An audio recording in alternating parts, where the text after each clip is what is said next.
Welcome, we're so happy you tuned in tonight. Before we get started, I'd love to know, where are you watching from? Drop it in the comments. Now, let's get comfortable and drift into deep, peaceful sleep together. A cloud is made of tiny water droplets, tiny ice crystals, or both. When you look up at the sky and see those white or grey shapes drifting across the blue, you're actually looking at billions upon billions of these minuscule particles suspended in the air. Each droplet is so small that you couldn't see it with your naked eye if it were alone. It's only when countless millions of them gather together that they become visible as the soft, puffy forms we call clouds. The ice crystals, similarly, are delicate structures that form in the colder regions of the atmosphere, each one a tiny piece of frozen water floating effortlessly in space. Together, these droplets and crystals create the gentle shapes that move across the sky, sometimes slowly, sometimes a bit faster, but always with a kind of peaceful rhythm that makes them pleasant to watch. What's particularly interesting is that clouds are not made of water vapour. This might seem confusing at first because we often think of clouds as some form of evaporated water hanging in the air, but vapour itself is actually invisible. When water evaporates from a puddle, a lake, or the ocean, it becomes water vapour. Individual molecules of water dispersed in the air spread so far apart that light passes through them without any scattering or reflection. You can't see water vapour any more than you can see the oxygen or nitrogen in the air around you. It's only when this vapour changes form, when it transitions from those separated molecules into tiny liquid droplets or ice crystals, that it becomes visible. So the cloud you see is water that has moved past the vapour stage into something new, something that interacts with light in a way that makes it appear white or grey against the sky. Clouds form when moist air cools enough for water to condense. The air around us always contains some amount of water vapour, even on days that feel dry. This vapour is mixed throughout the atmosphere, carried along by winds and air currents, invisible and weightless. But air has a particular property. When it cools down, it can't hold as much water vapour as it could when it was warm. Think of it like a sponge that becomes less absorbent as it gets colder. As the temperature drops, the air reaches a point where it simply can't keep all that water in vapour form anymore. The vapour molecules begin to slow down, to come closer together, and eventually they transform into liquid droplets. This transformation happens at a specific temperature for any given amount of moisture in the air, and it's the reason why cooling is so essential to cloud formation. Condensation happens when air reaches its dew point. The dew point is the temperature at which air becomes saturated with water vapour, the point where it can't hold any more moisture without some of it condensing into liquid form. Every parcel of air has its own dew point, depending on how much water vapour it contains. If the air is very moist, the dew point will be close to the current temperature, and it won't take much cooling to reach it. If the air is dry, the dew point will be much lower, and the air will need to cool quite a bit before condensation begins. You can observe this principle on a cool morning when dew forms on grass or spider webs. The ground has radiated heat during the night and cooled down, and the air immediately touching that cool ground has also cooled until it reached its dew point. The result is those tiny droplets of water clinging to surfaces, appearing seemingly out of nowhere as the invisible vapour becomes visible liquid. Most clouds need tiny particles to condense onto. In perfectly pure air, water vapour would have a harder time condensing into droplets, even when the temperature dropped below the dew point. The vapour molecules would bounce around, occasionally clustering together, but those clusters would tend to break apart before they could grow into stable droplets. What makes condensation easier and more reliable is the presence of tiny particles floating in the air, solid surfaces that give the water molecules something to gather around. When vapour molecules encounter one of these particles, they can stick to its surface, and once a few molecules have attached, it becomes easier for more to join them. The particle acts as a nucleus, a seed around which a droplet can grow. Without these particles, clouds would form much less readily, and the sky might look quite different. Those particles are called condensation nuclei. They're everywhere in the atmosphere, even in air that seems perfectly clean and clear. Some of them are natural, and some come from human activities, but all of them serve the same purpose, providing a foundation for water droplets to form. These nuclei are incredibly small, often measured in micrometers or even smaller fractions, making them invisible to the eye but absolutely crucial to the process of cloud formation. They drift through the air carried by winds, rising and falling with air currents, waiting patiently for the right conditions, the right temperature, the right amount of moisture, to fulfill their role in creating a cloud. Condensation nuclei can be dust, sea salt, smoke, or pollen. The sources are wonderfully varied. Dust particles lifted from deserts or dry soil can travel thousands of miles on the wind, eventually becoming part of a cloud forming over an ocean or a forest. When ocean waves crash and break, they send tiny droplets of seawater into the air, and when those droplets evaporate, they leave behind microscopic crystals of salt that float upward and become perfect condensation nuclei. Smoke from wildfires or industrial processes contributes particles as well, tiny bits of carbon and other materials that drift through the atmosphere. Even pollen grains released by plants during their reproductive cycles can serve as nuclei, though they're generally larger and heavier than the ideal size. Each of these particles has travelled its own path through the air before contributing to a cloud, and each brings with it a tiny fragment of the place it came from.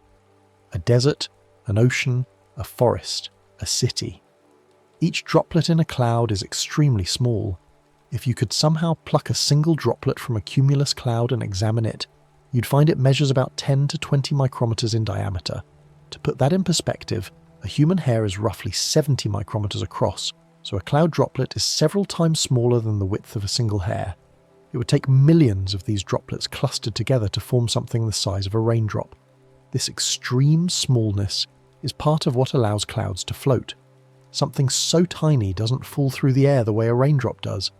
Instead, it drifts, buffeted by air currents, rising and falling with the movement of the atmosphere, sometimes staying suspended for hours before it either evaporates back into vapor or grows large enough to fall. A cloud can look solid, but it's mostly air. When you see a towering cumulus cloud, it might appear dense and substantial, like a floating mountain of cotton or a mass of whipped cream. But if you could fly through it, you'd find that it's surprisingly insubstantial. The droplets and ice crystals are spread throughout a large volume of air, with lots of space between them. In fact, if you could somehow gather all the water droplets from a typical cloud and compress them together, they'd form a surprisingly small amount of liquid.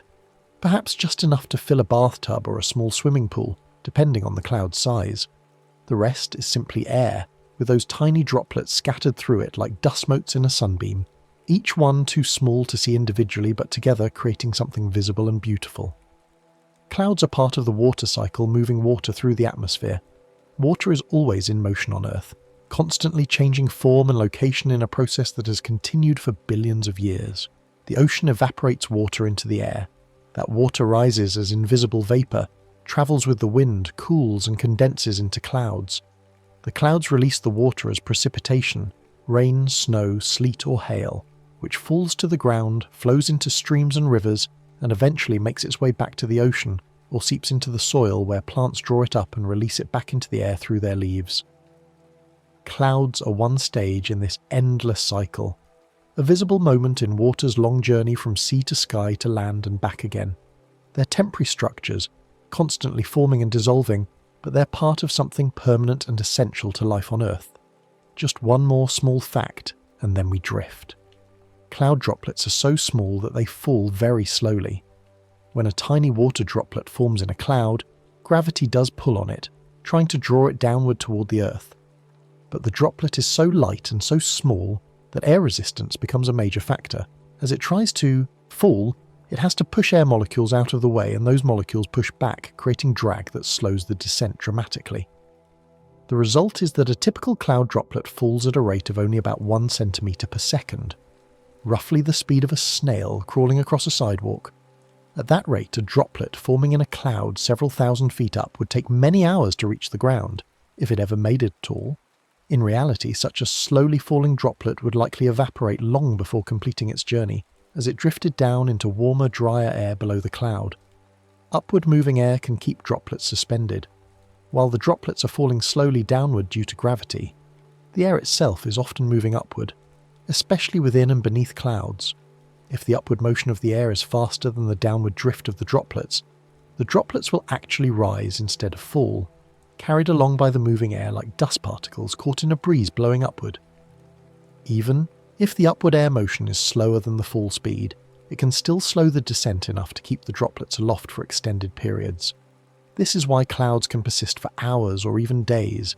The droplets are in a constant balance between falling and being lifted, and as long as conditions remain favourable, they stay suspended in the sky. Warm air is less dense than cold air, so it rises. This is a fundamental principle of how the atmosphere behaves, and it's essential to understanding why clouds form where they do. When air is heated, the molecules within it move faster and spread farther apart. This makes the air less dense. There are fewer molecules in a given volume compared to cooler air. Because it's less dense, warm air is lighter than the cooler air surrounding it, and it begins to rise, just like a hot air balloon lifts off the ground because the heated air inside is lighter than the air outside. This rising warm air is the engine that drives cloud formation in many situations. As it rises, it carries moisture with it, lifting water vapour higher and higher into the atmosphere. Rising air expands as pressure decreases with altitude. The atmosphere is held to Earth by gravity, and this creates air pressure, the weight of all the air above pressing down on the air below. At sea level, this pressure is relatively high, because there's a lot of atmosphere overhead. But as you go higher, there's less air above you, so the pressure decreases. When a parcel of warm air rises and encounters this lower pressure, it expands, spreading out to fill more space. This expansion requires energy, and the air uses its own heat energy to expand, which causes it to cool down. It's similar to what happens when you release compressed air from a tyre. The air expands rapidly and feels cold because it's using its heat energy to expand.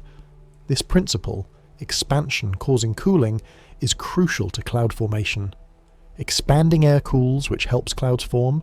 As the rising air cools through expansion, it approaches its dew point, the temperature at which its water vapour begins to condense. The air might have been far from its dew point when it was down at the surface, warm and capable of holding lots of moisture. But as it rises and cools, the gap between its temperature and dew point narrows. Eventually, if the air rises high enough and cools enough, it reaches the dew point. At that moment, condensation begins. Water vapour transforms into tiny droplets around condensation nuclei, and a cloud starts to form. This is why clouds often have distinct bases, flat bottoms that mark the altitude where rising air has cooled to its dew point and condensation has begun. This cooling from rising is called adiabatic cooling. The term adiabatic comes from Greek words meaning not passable or impassable, and in physics, it refers to a process that happens without heat being added or removed from outside. When air rises and cools adiabatically, it's not losing heat to its surroundings, it's simply using its own internal heat energy to expand against the lower pressure. The opposite happens when air sinks. It's compressed by the increasing pressure, and that compression converts work into heat, warming the air. This adiabatic cooling and warming is happening all the time in the atmosphere, driving weather patterns, creating clouds, and influencing winds. It's a process powered entirely by the movement of air and the changing pressure with altitude. Clouds often mark places where air has lifted. When you look at the sky and see clouds scattered across it, you're seeing a map of where air has been rising in the atmosphere. Each cloud, whether a small puff of cumulus or a vast sheet of stratus, formed because air rose high enough and cooled enough for condensation to occur. The clear spaces between clouds are places where air isn't rising, or where it's sinking, or where conditions weren't quite right for condensation. By watching how clouds form and where they appear, you can begin to understand the invisible motions of the atmosphere, the currents and updrafts and flows that are constantly reshaping the air around us. Air can lift over mountains, forming clouds on the windward side. When wind encounters a mountain range, it can't simply stop or go around. It has to rise up and over the obstacle. As the air is forced upward along the mountain slope, it expands and cools adiabatically. If there's enough moisture in the air, and if it rises high enough, it will reach its dew point and clouds will form on the side of the mountain facing the wind, the windward side. These orographic clouds, as they're called, can create dramatic effects. You might see a clear sky on one side of a mountain range and a wall of clouds on the other, all because the air is being lifted by the terrain. After the air passes over the peak and descends on the leeward side, it warms and dries out, often creating a rain shadow, a region that receives little precipitation because the air has already released its moisture on the other side of the mountain. Air can lift where warm and cold air meet along fronts. A front is a boundary between two different air masses, one warm and one cold, and these boundaries are zones of active weather. When a mass of warm air meets a mass of cold air, they don't mix easily. Cold air is denser and tends to slide underneath the warm air, forcing it upward. This lifting can be gradual or quite rapid, depending on how different the two air masses are and how fast they're moving. As the warm air is lifted, it cools, and if it contains enough moisture, clouds form along the front. A warm front where warm air is advancing and sliding up over retreating cold air often produces broad areas of steady clouds and gentle precipitation. A cold front where cold air is aggressively pushing beneath warm air can produce narrow bands of towering clouds and more intense weather. Air can also lift from surface heating during the day. On a sunny day, the sun's rays warm the ground, and the ground in turn warms the air immediately above it. Some surfaces heat up more than others. A dark asphalt parking lot will get much hotter than a grassy field, for instance. The air over the hot surface becomes warmer and less dense than the surrounding air, and it begins to rise in what's called a thermal. These thermals are columns of rising warm air, and they're the reason you often see cumulus clouds developing on summer afternoons. The clouds mark the tops of the thermals, the points where the rising air has cooled enough to reach its dew point. Birds and glider pilots often use these thermals, circling within them to gain altitude effortlessly. Just one more small fact, and then we drift. Many clouds belong to a few main families based on height and shape. While every cloud is unique, meteorologists have developed a classification system that groups clouds into categories based on their appearance and the altitude at which they form. This system brings order to the seeming chaos of the sky, allowing observers to identify clouds and understand something about the weather conditions that created them. The classification isn't rigid. Clouds can transition from one type to another, and sometimes they display characteristics of multiple types simultaneously. But it provides a useful framework for thinking about the atmosphere's behaviour. Clouds with the prefix cirro are generally high and thin. These clouds form in the upper reaches of the troposphere, often at altitudes above 20,000 feet, where the air is very cold and the pressure is low. Because they form so high where temperatures are well below freezing, cirro clouds are composed primarily of ice crystals rather than water droplets. Their wispy, delicate appearance reflects this composition. Ice crystals scatter light differently than water droplets, giving these clouds a fibrous or feathery quality. The name comes from the Latin word cirrus, meaning a curl or tuft of hair, which aptly describes their often strand-like appearance. Clouds with the prefix alto are usually mid-level. These clouds typically form at altitudes between 6,000 and 20,000 feet in the middle layer of the troposphere. They can be composed of water droplets, ice crystals, or a mixture of both, depending on the exact temperature at their altitude.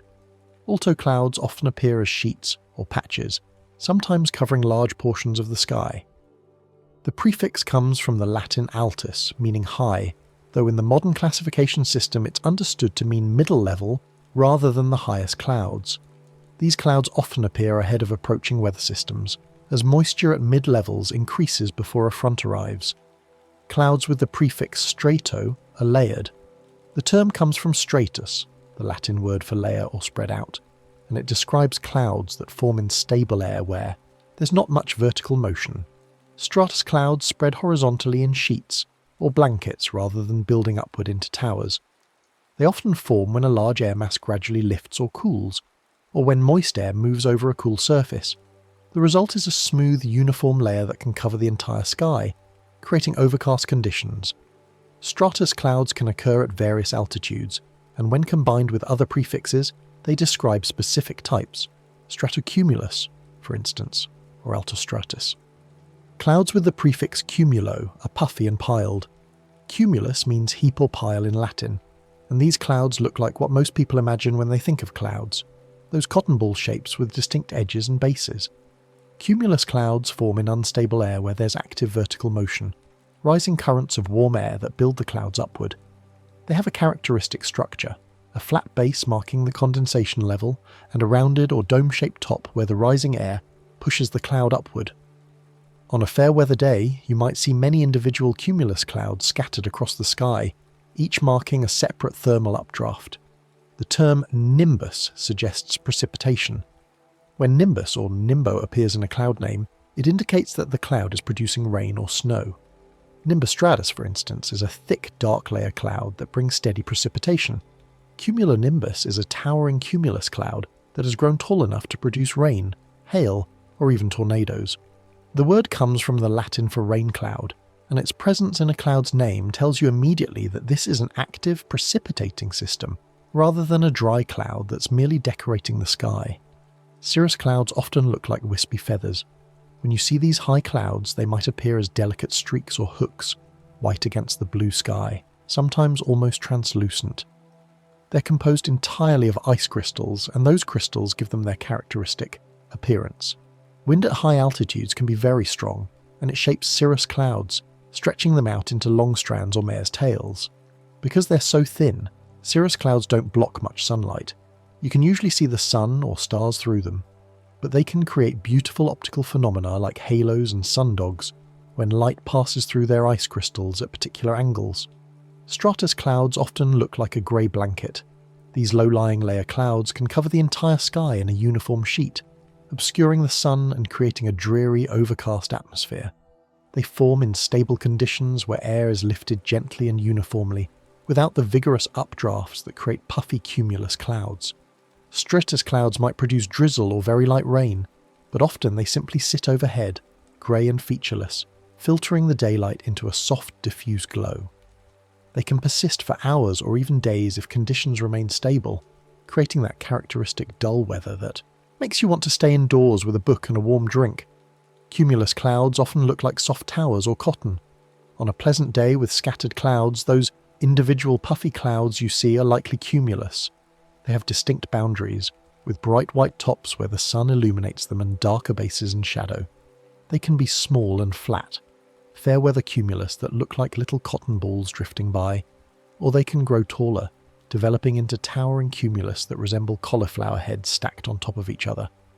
The growth depends on how unstable the atmosphere is and how much moisture is available. In the right conditions, cumulus can continue building upward for hours, eventually becoming the tall cumulonimbus clouds associated with thunderstorms. A cloud's shape can hint at the motion of the air creating it. When you look at clouds, you're seeing sculpture created by invisible forces, the rising and sinking of air, the speed and direction of wind, the layers of stability and instability in the atmosphere. A smooth, layered cloud suggests stable, uniform lifting. A towering, billowing cloud suggests strong updrafts and instability. Ragged, torn-looking clouds might indicate turbulent conditions where wind shear is pulling the cloud apart. Lenticular clouds, which look like stacks of smooth lenses, form in wave patterns downwind of mountains where air is rising and sinking in a regular pattern. By reading these shapes, you can begin to understand what the atmosphere is doing, even though the air itself is invisible. Just one more small fact, and then we drift. Many high clouds are made mostly of ice crystals. In the upper troposphere, where high clouds form, temperatures are consistently well below freezing, often 30 or 40 degrees below 0 Celsius. At these temperatures, water exists as ice rather than liquid. When water vapour in rising air reaches its dew point at these altitudes, it doesn't condense into liquid droplets. Instead, it deposits directly from vapour into ice crystals, a process called deposition. These ice crystals are different from the rounded droplets in lower clouds.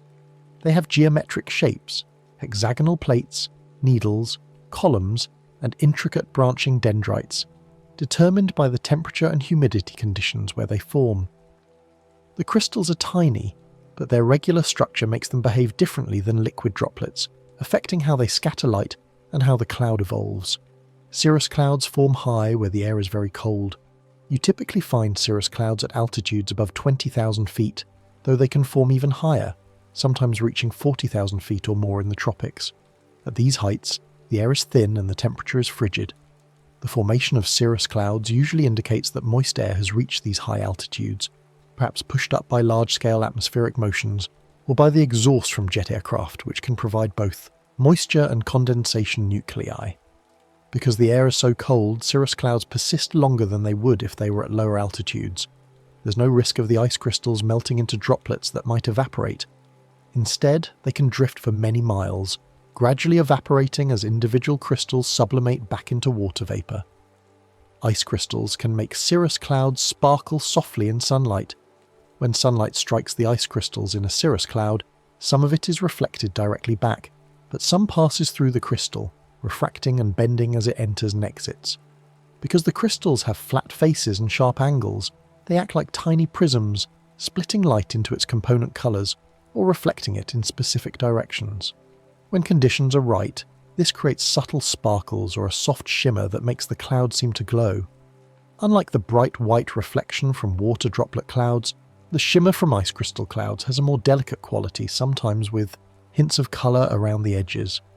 Cirrus often appear ahead of changing weather patterns. When you see cirrus clouds thickening and spreading across the sky, it can be a sign that a weather system is approaching. These clouds often form in the rising air ahead of a warm front, where moist air is being lifted gradually over a wedge of colder air. As the front gets closer, the cirrus may thicken into cirrostratus, and then lower into altostratus, and eventually precipitation may begin. This progression doesn't happen quickly. It might take a day or even longer for the weather to arrive after the first cirrus appears, but for centuries people have recognized cirrus as a sign that fair weather might not last. Cirrostratus can create a thin veil across the sky. While cirrus clouds appear as separate strands or patches, cirrostratus forms a more continuous layer, though it's still thin enough to be somewhat transparent. This cloud can cover the entire sky in a milky sheet, turning the blue into a pale, whitish colour.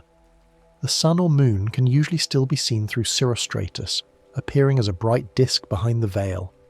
This type of cloud forms when moist air spreads out at high altitude, perhaps as it overruns a front or diverges from a centre of high-level flow. The thinness of the layer, just ice crystals spread throughout a large volume of air, gives it that translucent quality. That thin veil can produce halos around the sun or moon. One of the most beautiful optical phenomena created by clouds occurs when light passes through the ice crystals in cirrostratus. If the crystals are oriented randomly and have the right hexagonal plate structure, they can refract light in a way that creates a halo, a ring of light around the sun or moon. The most common halo has a radius of 22 degrees, which is about the width of an outstretched hand held at arm's length. The halo appears as a bright circle, sometimes with a slight reddish tinge on the inside edge and a bluish tinge on the outside because different colours of light are refracted at slightly different angles. Seeing a halo is a sure sign that there are ice crystals overhead, even if the cirrostratus is so thin you might not notice it otherwise. Halos happen when light passes through ice crystals and bends. The hexagonal structure of ice crystals creates specific angles between their faces, 60 degrees, 90 degrees, and 120 degrees. When light enters one face of a crystal and exits through another face at one of these angles, it bends by a predictable amount. For the common 22-degree halo, light is entering and exiting through faces that are 60 degrees apart, and the combined refraction creates that specific radius. Other orientations and crystal shapes can create different optical effects. Sundogs, which are bright spots to the left and right of the sun. Light pillars, which are vertical shafts of light above or below the sun or moon. And tangent, arcs, which appear to touch the top or bottom of the halo. Each phenomenon tells you something about the size, shape, and orientation of the ice crystals in the clouds overhead. High clouds can be so thin they look like brush strokes. Sometimes cirrus appears as if someone took a giant paintbrush and swept it across the sky, leaving delicate streaks of white against the blue. These clouds are being shaped by wind at high altitude, stretched and pulled by currents that can reach hundreds of miles per hour. The thinness comes from the fact that there's not much moisture available at such high altitudes. The air is very dry, so only a small amount of water vapor is available to form ice crystals. The result is these ethereal, almost ghostly clouds that seem more like suggestions of clouds rather than substantial structures. They can glow pink or gold at sunrise and sunset. High clouds are among the last to catch sunlight in the evening and the first to be illuminated in the morning. When the sun is below the horizon for an observer on the ground, it can still be shining on clouds many thousands of feet up. At sunrise and sunset, sunlight passes through more of the atmosphere than it does at midday, and the shorter wavelengths, the blues and greens, are scattered away, leaving the longer wavelengths, the reds, oranges, and pinks. These warm colours illuminate the high clouds, making them glow in shades that range from soft pink to deep crimson to brilliant gold. The effect can be spectacular, turning ordinary wispy cirrus into something that looks painted or illuminated from within. High clouds often feel calm because they move slowly across our view. Even though the winds at high altitude can be very strong, the clouds are so far away that their motion appears slow and serene from the ground. A cirrus cloud might be racing along at 100 miles per hour, but because it's 6 or 7 miles above you, it seems to drift lazily across the sky. This distance creates a sense of peace and stillness, even though the actual conditions where the cloud exists are quite dynamic. It's a reminder that our perception of motion depends greatly on perspective and distance, and that the atmosphere is far more active than it appears from our vantage point on the surface. Just one more small fact, and then we drift. Altostratus clouds can make the sky look milky or softly grey. These mid-level layer clouds form a uniform sheet that typically covers the entire sky, creating an overcast condition where you can't see the sun directly, though you might be able to tell where it is as a brighter area behind the cloud layer. Altostratus is thicker than cirrostratus, but thinner than the low nimbostratus clouds that produce steady rain. It's composed of water droplets, ice crystals, or both, depending on the temperature at its altitude. The cloud creates a diffuse light, softening shadows and giving the landscape a flat, even illumination. It's the kind of sky that makes photographers happy because there are no harsh contrasts, just gentle gradations of tone. Altocumulus clouds can appear as small patches or ripples. Unlike the uniform sheet of altostratus, altocumulus has texture and structure. It often appears as a field of individual cloudlets or rolls, sometimes arranged in rows or patterns. These clouds form at mid-levels where there's some instability or organisation in the atmosphere. Perhaps a layer where rising and sinking air creates a regular pattern, or where gravity waves are propagating through the atmosphere like ripples on water. The individual cloudlets might be white or grey, and they often have shading that gives them a three-dimensional appearance. Looking at a sky filled with altocumulus can be mesmerising, as the repeated patterns create a sense of order in the chaos of the atmosphere. Some altocumulus patterns are nicknamed mackerel sky. When altocumulus arranges itself in regular rows of small cloudlets, it can resemble the scales on a mackerel fish, hence the name. This pattern often forms when there are waves in the atmosphere, gentle oscillations of air moving up and down in a regular rhythm. The clouds form in the upward moving parts of the wave where air cools and reaches its dew point, while the spaces between represent the downward moving parts where air is sinking and warming. Sailors and weather observers have long recognised mackerel sky as a sign of changing weather, often associated with an approaching front. The old saying goes, mackerel sky, never long wet, never long dry, suggesting unsettled conditions ahead. Low stratus can create an overcast day with a smooth ceiling. When a low-level stratus cloud forms, it can cover the sky completely in a featureless grey layer that might be only a few hundred or 1,000 feet above the ground. This creates the classic dreary, overcast weather where the sky seems to press down and the light is dim and flat. These clouds often form when moist air moves over a cool surface, cooling from below until it reaches its dew point, or when gentle lifting cools an entire air mass uniformly. They can persist for days in stable conditions, especially in coastal areas or during winter when the ground is cold. While they might produce drizzle, often they simply sit overhead, grey and unchanging, filtering what light makes it through into a soft, shadowless glow. Stratocumulus are low, lumpy layers with breaks between patches. These clouds combine characteristics of both stratus and cumulus. They form in layers like stratus, but with some vertical development and texture like cumulus. The result is a field of low clouds that have a bumpy, rolling appearance, with darker areas in the thicker parts and brighter areas where the cloud is thinner or where gaps let sunlight through. Stratocumulus often forms when a layer of stratus begins to break up, or when weak convection creates some vertical motion within a stable layer. These clouds are very common, especially over oceans, and they can cover vast areas. From an airplane, stratocumulus often looks like a landscape of grey hills and valleys stretching to the horizon in all directions. Low clouds can reflect city lights at night, making a bright ceiling.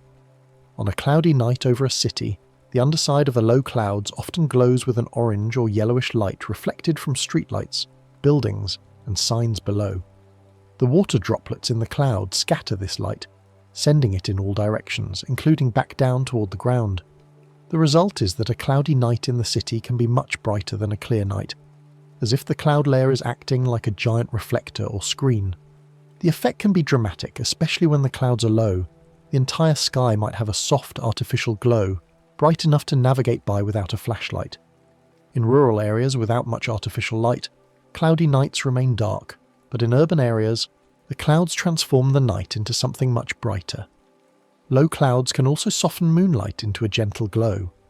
When the moon is bright and the sky is cloudy, the clouds diffuse the moonlight, spreading it across the entire visible sky rather than concentrating it in a single bright point. This creates an ethereal, silvery illumination that's softer and more even than direct moonlight. The landscape below takes on a dreamlike quality, with gentle shadows and a pale glow that seems to come from everywhere and nowhere at once. It's the kind of light that makes everything look slightly magical, as if the whole world has been placed behind a frosted glass window. Cloud bases often look flat because condensation happens at a similar level. When you look at a field of cumulus clouds, one of the most striking features is that they all seem to sit on an invisible platform. Their bases are at roughly the same height. This happens because the bases mark the altitude where rising air reaches its dew point and condensation begins. For a given air mass with relatively uniform temperature and moisture characteristics, the condensation level will be consistent across a region. Below that level, the rising air is still unsaturated and no cloud forms. Above it, water vapour condenses into droplets, and the cloud becomes visible. The result is that flat, uniform base across many separate clouds.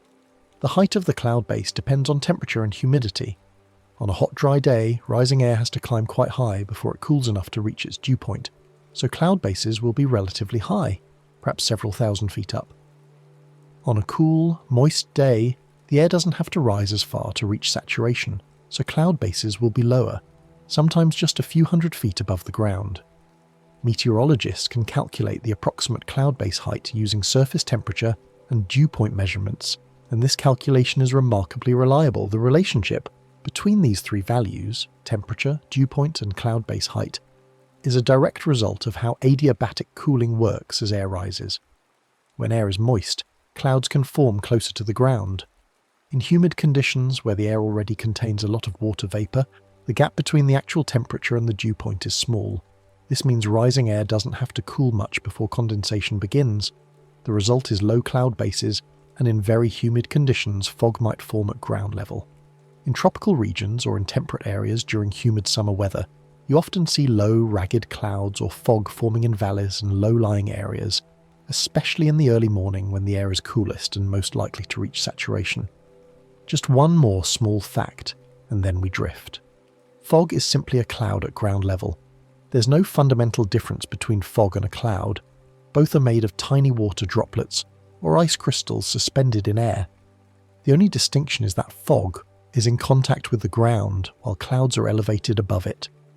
If you're standing on a mountain and a cloud passes over you, you're experiencing fog, even though someone looking up from the valley below would call it a cloud. The processes that create fog are similar to those that create clouds. Air must cool to its dew point so that water vapour condenses. But with fog, this cooling happens near the surface rather than at altitude. Fog forms when air near the ground cools to the dew point. There are several ways this can happen, each creating slightly different types of fog. The air might cool because the ground beneath it has radiated away its heat during the night, or moist air might blow over a cold surface, like warm ocean air moving over cold coastal waters. Or the air might be cooled by mixing with a colder air mass. In each case, the result is the same. The air becomes saturated, water vapour condenses into tiny droplets, and visibility drops as those droplets scatter light and obscure distant objects. Radiational fog often forms on clear nights when the ground cools quickly. After sunset, the ground begins to lose heat through radiation. It emits infrared radiation into space, and without sunlight coming in to replace that lost heat, the ground temperature drops. On a clear night, this cooling can be quite efficient because there are no clouds to trap and reflect the outgoing radiation back down. The ground cools, and the air in contact with the ground also cools. If the air is moist enough, it will reach its dew point and fog will begin to form. This type of fog typically develops after midnight and can be quite thick by dawn. It's most common in valleys and low-lying areas where cool air drains and collects. Valley fog forms when cool air settles into low areas. Cold air is denser than warm air, so it flows downhill, much like water would. On calm nights, cool air slides down slopes and collects in valleys, creating a pool of cold, dense air. If this air is moist, it will saturate and form fog that fills the valley floor. From higher elevations, valley fog can create beautiful scenes, a sea of white filling the low areas while hilltops and mountains remain clear. These fog pools can be quite persistent, lasting well into the morning or even all day in winter, because the cool air is trapped in the valley and the sun's rays may not be strong enough to warm it sufficiently to evaporate the fog. Coastal fog can form when moist air moves over cold water. This is advection fog, caused by horizontal movement of air rather than radiational cooling. When warm, moist air blows across a cold ocean current or cold coastal waters, the lower layers of the air are cooled by contact with the water surface. If the air cools below its dew point, fog forms. This type of fog can be very thick and can persist for days, especially in regions where prevailing winds consistently blow warm air over cold water. San Francisco's famous fog is largely of this type, formed when moist Pacific air moves over the cold California current. The fog rolls in from the ocean, pouring over hills and through valleys, creating dramatic and iconic scenes. Fog droplets are similar to cloud droplets, tiny and suspended. The individual droplets in fog are about 10 to 20 micrometers in diameter, just like cloud droplets. They're small enough to remain suspended in the air, drifting on gentle currents rather than falling to the ground. When you walk through fog, you're moving through billions of these tiny droplets, though you usually only notice them when they accumulate on surfaces. Beads of water on a spider web, moisture on your hair, water dripping from leaves. The droplets are so small that they don't feel like rain. Instead, they create a general dampness, a wetness in the air itself. Fog can make sound feel softer by changing how it travels. Sound waves propagate through air, and anything that affects the air affects how sound travels. The water droplets in fog absorb and scatter sound waves, particularly higher frequency sounds. This has the effect of muffling distant sounds and reducing how far sound carries. In thick fog, the world becomes quieter, more intimate. You might hear sounds close by quite clearly, but anything farther away seems muted or absent entirely. This creates an eerie atmosphere, especially in fog at night, when familiar landscapes become mysterious and sounds seem to come from nowhere and everywhere at once. Fog can make lights look larger due to scattering. When you see a streetlight or a car's headlights through fog, the light appears to spread out, creating a glow or halo much larger than the actual light source. This happens because the water droplets scatter light in all directions. Some of the light from the source hits droplets between you and the light, and those droplets scatter some of that light toward your eyes. This scattered light comes from a region much larger than the light source itself, so the light appears to bloom or spread. The thicker the fog, the more pronounced this effect, until in very dense fog, individual light sources can become just soft glows without clear boundaries. Mist is like thinner fog with slightly better visibility. The distinction between mist and fog is somewhat arbitrary, based on how much the visibility is reduced. Typically, fog is defined as conditions where visibility is less than 1 kilometer, while mist is when visibility is between 1 and 2 kilometers. Both are composed of tiny water droplets suspended in the air, but mist has fewer droplets per volume of air, so it's less dense. Mist creates a softer effect than fog, a slight haziness that takes the edge off distant views without obscuring them completely.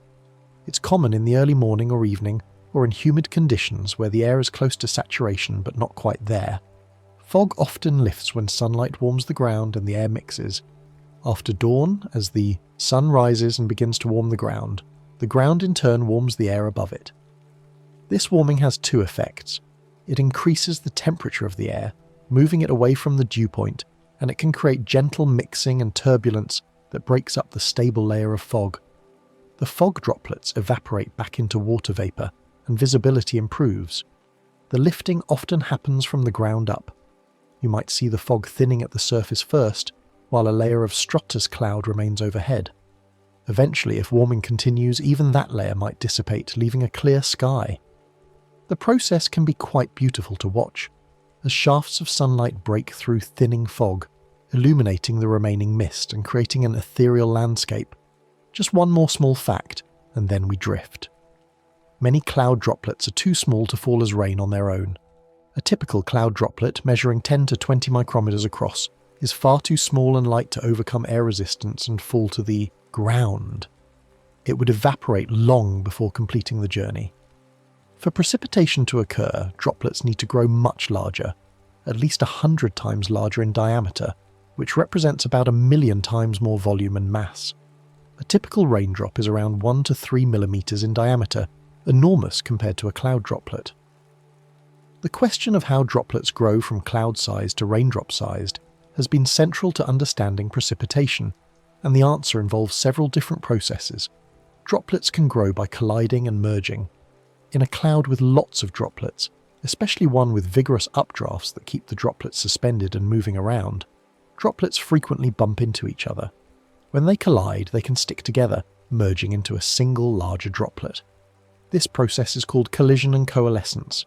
A slightly larger droplet falls a bit faster than smaller ones, so as it falls through the cloud, it sweeps up smaller droplets in its path, growing larger with each collision. The larger it gets, the faster it falls, and the more droplets it collects in a runaway process that can quickly produce drops large enough to fall as rain. This process works best in warm clouds where temperatures are above freezing, and it's responsible for much of the rainfall in tropical regions. This process is called collision coalescence. The name describes exactly what happens. Droplets collide with each other and coalesce, or merge, into larger drops. For the process to work efficiently, the cloud needs to have a range of droplet sizes. If all the droplets are exactly the same size, they fall at the same speed and rarely collide. But if there's a distribution of sizes, some larger droplets falling faster than smaller ones, then collisions become frequent. The larger droplets act as collectors, sweeping through the cloud and gathering smaller droplets like a snowball rolling downhill and gathering more snow. Within a cloud with strong updrafts, droplets can be carried up and down multiple times, colliding and growing on each cycle until they're finally heavy enough that even the strongest updrafts can't keep them aloft. In cold clouds, ice crystals can also grow and fall.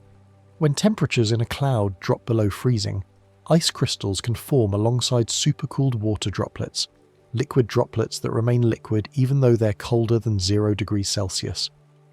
This situation creates an interesting dynamic because ice crystals and liquid droplets behave differently. The presence of ice changes how precipitation forms through a process quite different from collision and coalescence. Ice crystals can grow by collecting water vapor more efficiently than droplets. This happens because of a fundamental property of water. At the same temperature below freezing, the saturation vapor pressure over ice is lower than over liquid water. What this means is that in a cloud containing both ice crystals and supercooled droplets, the air can be saturated with respect to the droplets, but supersaturated with respect to the ice. Water vapor will evaporate from the droplets and deposit onto the ice crystals. The crystals grow while the droplets shrink, and over time, the ice crystals can become much larger than the original cloud droplets. This process can be quite rapid, allowing ice crystals to grow to precipitation size relatively quickly. This is part of the Bergeron process. Named after the Norwegian meteorologist Tor Bergeron, who described it in the 1930s, the Bergeron process, also called the Bergeron-Findeisen process or the ice crystal process, explains how precipitation forms in clouds that contain both ice and supercooled water. The process depends on the vapor pressure difference between ice and water, and it's responsible for much of the precipitation in mid-latitude regions, where clouds often extend into below freezing temperatures. The ice crystals that grow through the Bergeron process can become snowflakes, or if they fall through warmer air near the ground, they can melt and fall as rain. When droplets or crystals get heavy enough, they fall as precipitation. Whether grown through collision and coalescence or through the ice crystal process, once a particle in a cloud reaches a certain size and weight, the pull of gravity overcomes the resistance of air and the support of updrafts. The particle begins to fall, and if conditions are right, it will continue falling all the way to the ground. The journey can be several miles long, and it might take many minutes for a raindrop or snowflake to complete it. Along the way, the particle might continue to change, collecting more droplets, partially evaporating, melting if it passes through warm layers, or even being carried back up by strong updrafts in severe storms. Some precipitation evaporates before reaching the ground, especially in dry air. When rain falls through a layer of air that's well below saturation, with low humidity, the drops begin to evaporate. Water molecules leave the liquid drops and become vapor, shrinking the drops. If the layer of dry air is thick enough or the drops are small enough, they can evaporate completely before reaching the surface. This creates an interesting visual phenomenon that meteorologists call virga. Virga is precipitation that falls and evaporates before it arrives. When you see virga, it looks like streaks or curtains of rain or snow trailing beneath a cloud but not reaching the ground. The precipitation starts falling from the cloud base, but as it descends into drier air, it evaporates, creating those characteristic trailing wisps. Virga can occur with all types of precipitation, rain, snow, or ice crystals, and it's particularly common in arid regions where the air near the ground is very dry. Seeing virga is a reminder that precipitation is a process, not just an event, and that the journey from cloud to ground can be complex. Rain is often the final step of a long, gentle growth process inside a cloud. When you feel rain falling on your face, you're experiencing the culmination of processes that might have begun hours earlier and thousands of feet above you. The water in those drops has travelled through the water cycle, evaporated from the ocean or a lake, carried by winds, lifted in rising air, condensed into tiny cloud droplets, grown through collision or the ice process into raindrops, and finally fallen back to earth. The rain will soak into the ground, flow into streams and rivers, perhaps be taken up by plants, and eventually make its way back to the atmosphere to begin the cycle again. It's a process that's been continuing for billions of years, and the rain falling today is part of that ancient ongoing flow. Just one more small fact, and then we drift. Cumulonimbus clouds are tall clouds associated with storms. These are the giants of the cloud world, sometimes reaching heights of 40,000 feet or more, extending from a low base near the ground all the way up to the top of the troposphere.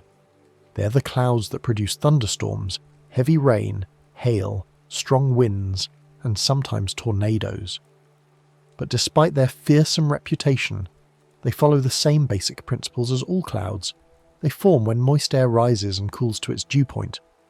What makes cumulonimbus different is the scale and intensity of the processes involved. They can grow upward when air is warm and rising strongly. Cumulonimbus forms in conditions of extreme atmospheric instability, where the air near the surface is much warmer than the air aloft. This creates powerful updrafts, columns of rising air that can reach speeds of 50, 60, or even 100 miles per hour in severe storms. These updrafts continuously feed the storm with warm, moist air from below, providing the energy and moisture needed to sustain the towering cloud. The cloud builds upward as the rising air cools and condenses, creating new cloud material at higher and higher altitudes. In the strongest storms, the top of the cloud can reach the tropopause, the boundary between the troposphere and stratosphere, where rising air can go no further. A cumulonimbus cloud can have an anvil-shaped top. When the rising air in a cumulonimbus reaches the tropopause, it can't continue rising because the stratosphere above is stable and warm. Instead, the air spreads out horizontally, flowing away from the updraft in all directions. This creates the characteristic anvil shape, a flat, spreading top that extends far downwind from the main body of the storm. The anvil is composed of ice crystals, since temperatures at these high altitudes are well below freezing. It can be tens of miles wide, and it signals that the storm has reached its maximum vertical extent. The anvil forms when the cloud reaches a stable layer and spreads out. The tropopause acts like a lid on the troposphere, preventing further vertical motion. When the rising air in a thunderstorm hits this lid, it has nowhere to go but sideways.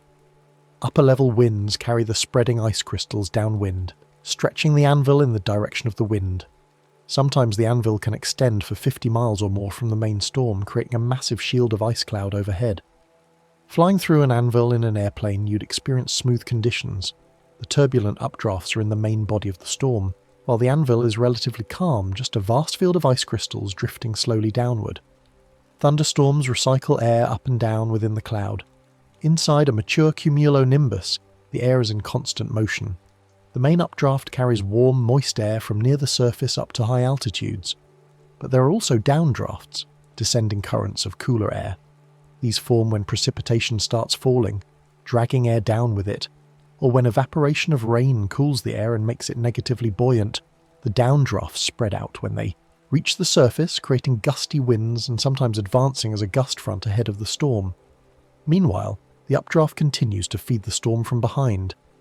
This complex circulation, up in one part of the storm, down in another, is what makes thunderstorms such dynamic, evolving structures. Lightning is an electrical discharge caused by charge separation in the cloud. Inside a thunderstorm, ice crystals, graupel, soft hail, and water droplets are constantly colliding as they rise and fall in the turbulent air. These collisions result in a separation of electrical charge, with lighter, smaller ice crystals becoming positively charged and being carried upward, while heavier, larger particles become negatively charged and accumulate in the middle and lower parts of the cloud. The result is a strong electrical field, with positive charge near the top of the cloud and negative charge in the middle to lower regions. When the electrical potential becomes strong enough to overcome the insulating properties of air, a discharge occurs. Lightning. The lightning can occur within the cloud, between the cloud and the ground, or even between different clouds. Thunder is the sound of rapidly heated air expanding. A lightning bolt is extremely hot, hotter than the surface of the sun, reaching temperatures of around 30,000 degrees Celsius. This intense heat causes the air in the lightning channel to expand explosively, creating a shock wave that propagates outward as sound. That sound is thunder. The rumbling quality of thunder comes from the fact that different parts of the lightning channel are at different distances from you, so the sound arrives at slightly different times. Also, sound waves from the lightning reflect off clouds, the ground, and other surfaces, creating echoes and reverberations that extend the sound into a prolonged rumble. You see the lightning instantly, but the sound travels much slower, about 1 kilometer every 3 seconds, so there's a delay between the flash and the thunder. Not all tall clouds produce severe weather. While cumulonimbus can create impressive storms, many develop and dissipate without producing anything more than some rain, and perhaps a little thunder. The severity of a storm depends on many factors: how unstable the atmosphere is, how much moisture is available, whether there's wind shear that can organize the storm, and whether conditions allow the storm to persist and intensify. Some cumulonimbus clouds are relatively small and short-lived, producing a brief shower and then evaporating. Others develop into supercells, large rotating storms that can persist for hours and produce severe weather including large hail, damaging winds and tornadoes. Understanding which storms will become severe and which won't is one of the challenges of meteorology. Storm clouds still follow basic rules of heat, moisture and motion. Even the most impressive thunderstorm is simply following the fundamental principles that govern all weather. Warm air rises, rising air cools and can condense its moisture. Condensation releases latent heat that fuels further rising, and the atmosphere constantly works to redistribute heat and moisture from areas of excess to areas of deficit. A thunderstorm is just a particularly energetic expression of these principles, a dramatic way for the atmosphere to move heat from the warm, moist boundary layer up to the cooler upper atmosphere. The storm is temporary. Once the instability is relieved and the available moisture is depleted, the storm weakens and dissipates, leaving behind cooler, more stable conditions. Even strong clouds are part of the atmosphere balancing energy. The Earth receives energy from the sun, with more energy arriving at the equator than at the poles. The atmosphere and oceans work constantly to redistribute this energy, moving heat from warm regions toward cooler ones. Clouds play a crucial role in this redistribution. When water evaporates, it absorbs energy as latent heat. This energy is carried with the water vapor as it moves through the atmosphere. When the vapor condenses into clouds and precipitation, that latent heat is released, warming the surrounding air. This heating can drive further motion and weather patterns. Storms, in particular, are efficient at moving heat upward and poleward, helping the planet maintain its energy balance. From this perspective, even the most violent thunderstorm is simply the atmosphere doing its job, moving energy from where it's abundant to where it's needed. Just one more small fact and then we drift. Clouds can cool Earth by reflecting sunlight back to space. When sunlight strikes the top of a cloud, much of it is reflected, bounced back towards space without ever reaching the Earth's surface. This is especially true for thick, bright clouds that act like giant mirrors. The reflected sunlight carries energy away from the Earth system, energy that would otherwise be absorbed by the land or ocean and converted to heat. This cooling effect is significant. On a cloudy day, temperatures are typically several degrees cooler than on a sunny day, with similar conditions, precisely because the clouds are blocking some of the incoming solar radiation. This reflective effect is called albedo. Albedo is a measure of how much light or radiation a surface reflects. A perfectly reflective surface has an albedo of 1 or 100%, while a perfectly absorbing surface has an albedo of 0. Fresh snow has a high albedo, around 80 to 90%. Dark ocean water has a low albedo, around 6%.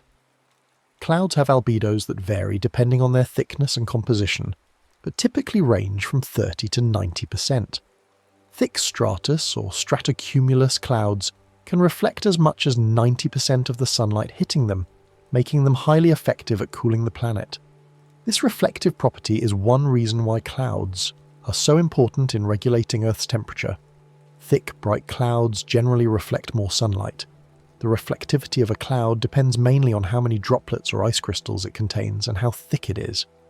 A thick cloud has more opportunities to scatter and reflect incoming sunlight.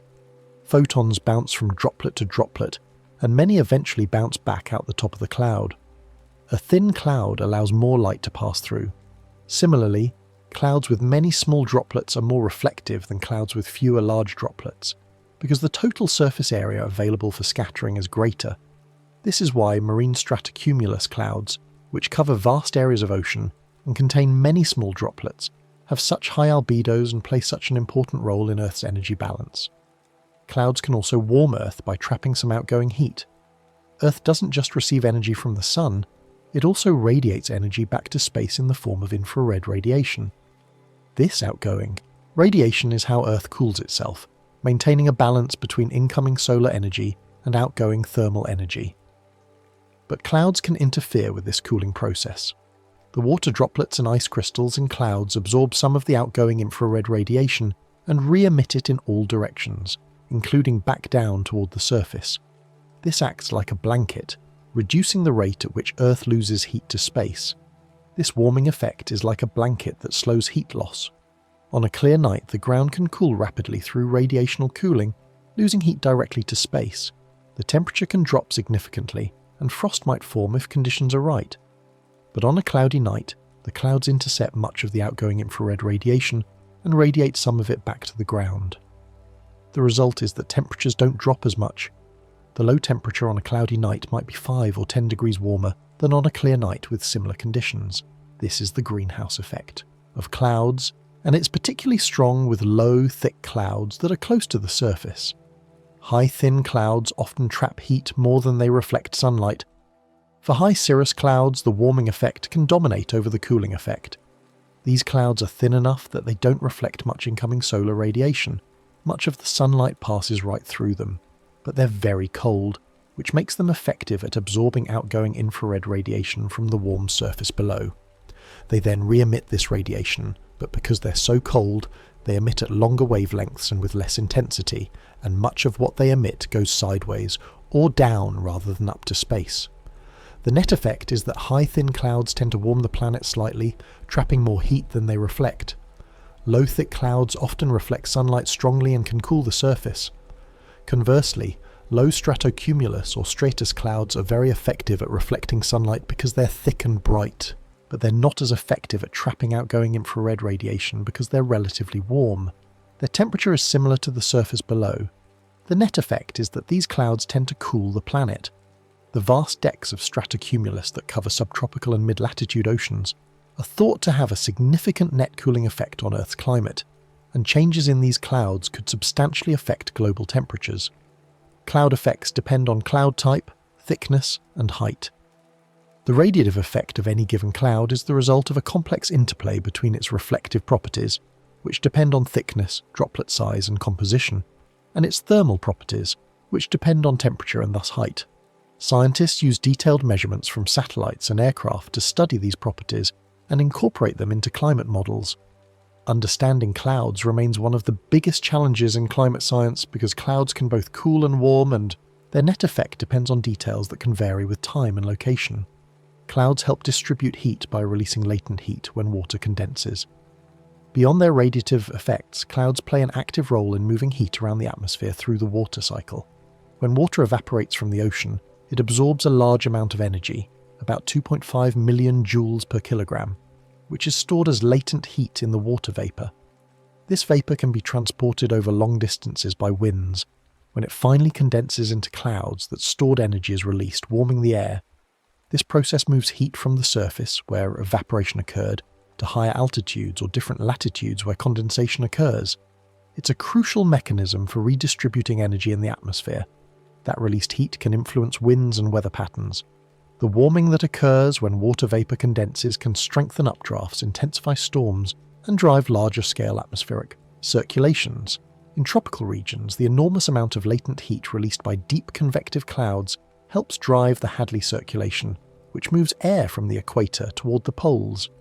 In mid-latitudes, the release of latent heat in storm systems can intensify low-pressure centers and strengthen winds. The interaction between moisture, condensation, latent heat release, and atmospheric motion is a fundamental part of how weather works, and it's all intimately connected to clouds. Just one more small fact, and then we drift. Your breath contains water vapor. Every time you exhale, you're releasing water into the air. This water comes from the moist surfaces in your lungs, water that has evaporated from the linings of your airways and alveoli. The air you breathe out is saturated with this water vapor at body temperature. You can't normally see this vapor because it's invisible, just like the water vapor in the atmosphere, but you can see evidence of it under the right conditions. Warm breath can briefly fog a cold window because vapor condenses into droplets. When you breathe onto a cold window on a winter day, the warm, moist air from your lungs encounters the cold glass surface. The glass cools the air immediately next to it, and that air quickly reaches its dew point. Water vapor condenses into tiny droplets on the glass, creating fog or mist that temporarily obscures your view. Within moments, the droplets might evaporate again as they warm up, or they might run down the glass in little rivulets. This simple phenomenon is a miniature version of what happens when clouds form.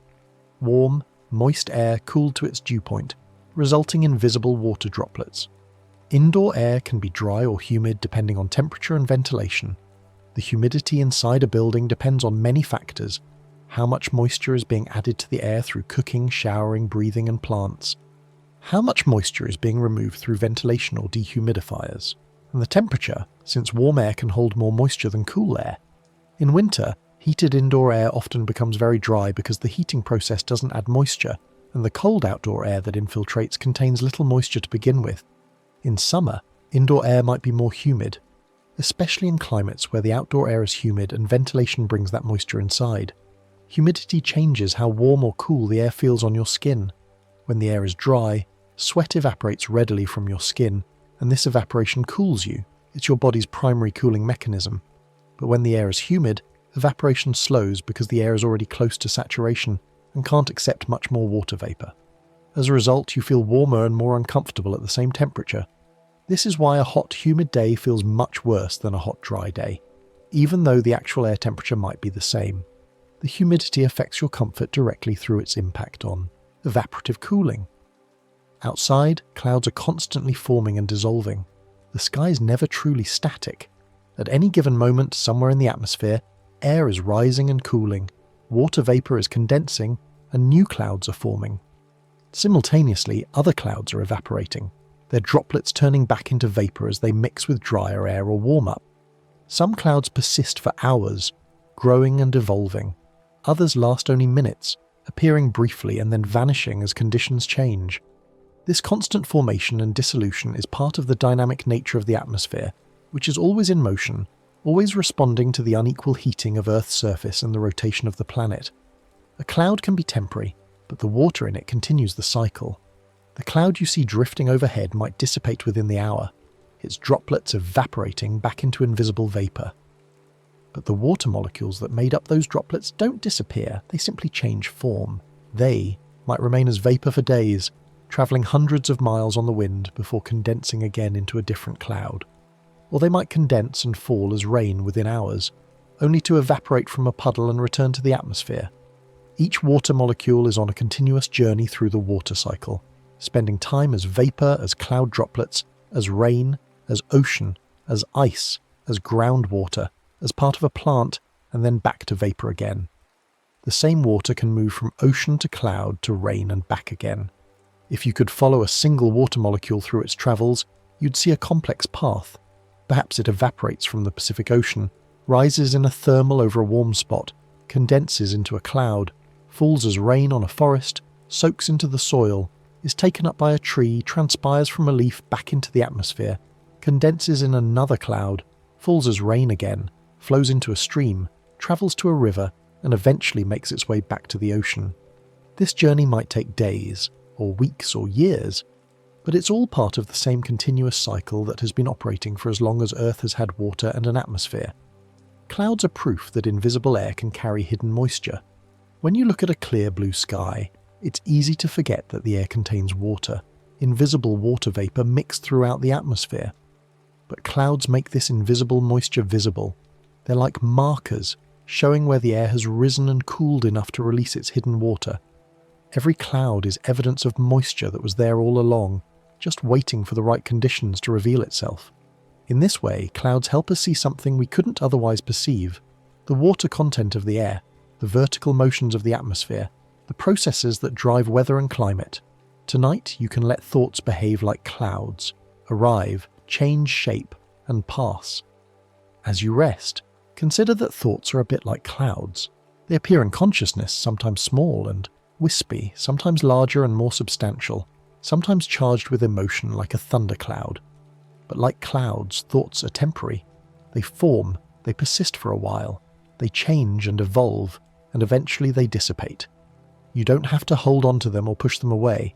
You can simply watch them drift by, acknowledging them without getting caught up in them, knowing that each thought will pass just as clouds pass across the sky. And as you rest, the sky keeps writing slowly, patient, harmless and rhythmic. Above you, even if you can't see it, the atmosphere continues its ancient work.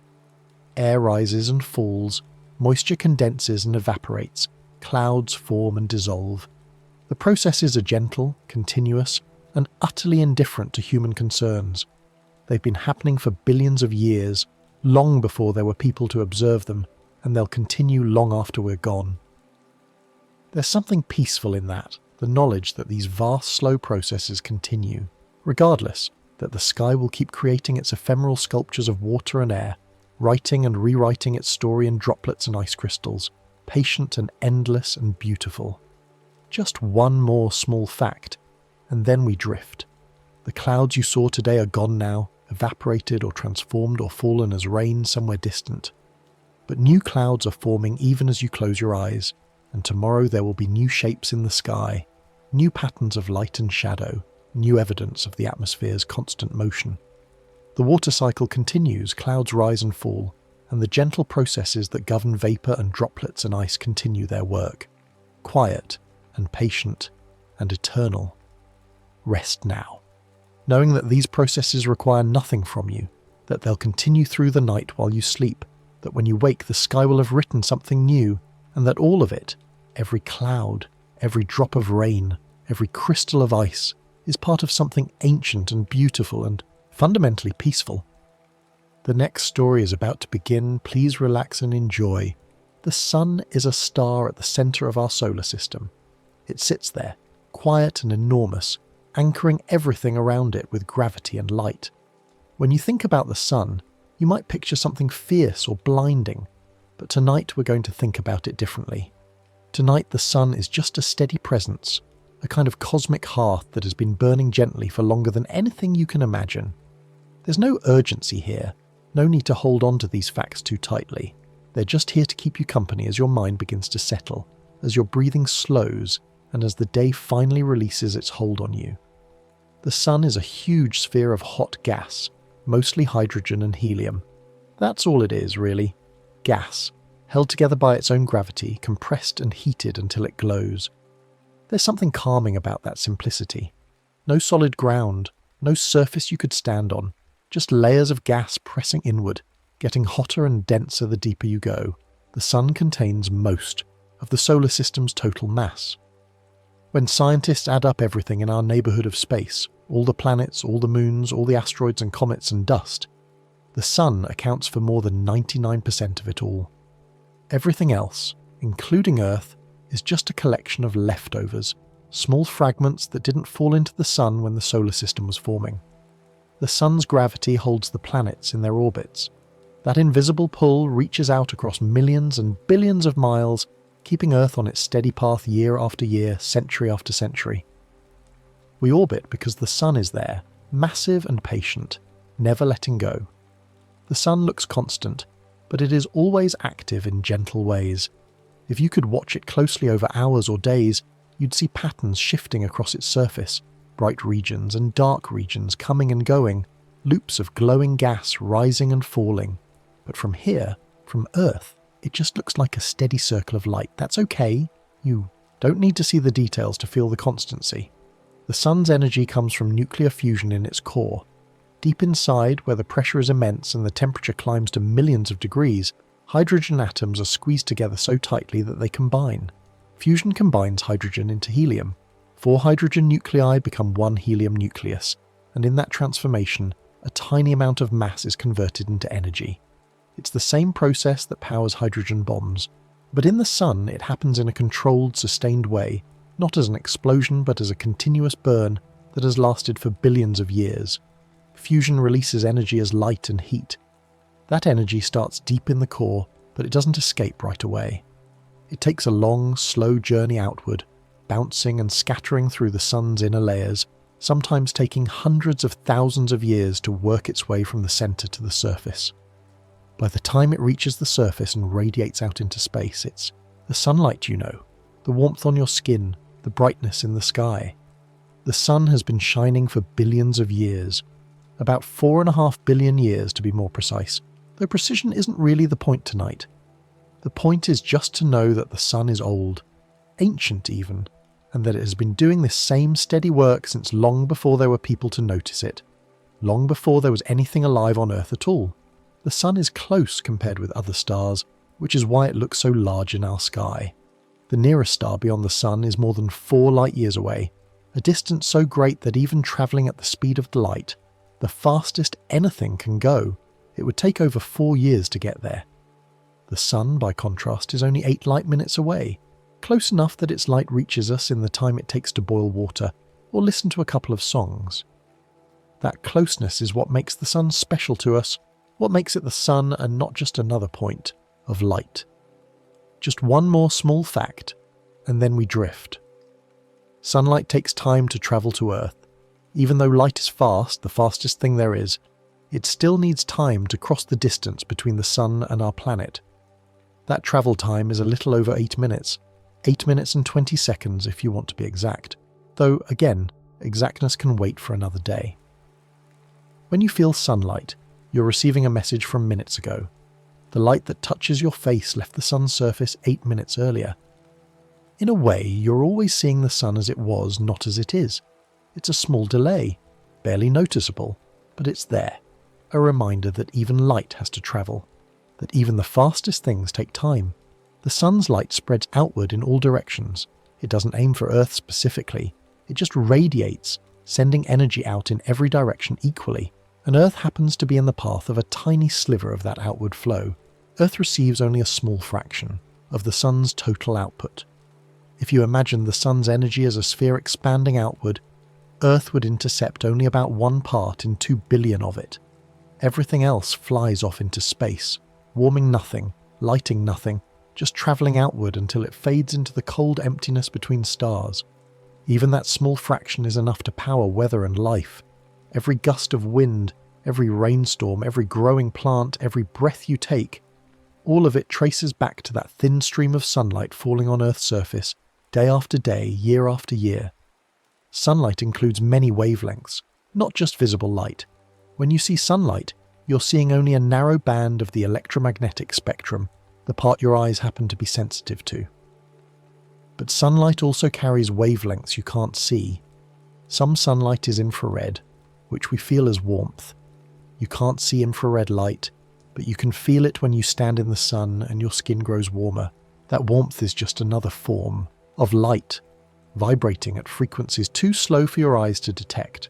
Some sunlight is ultraviolet, which Earth's atmosphere helps filter.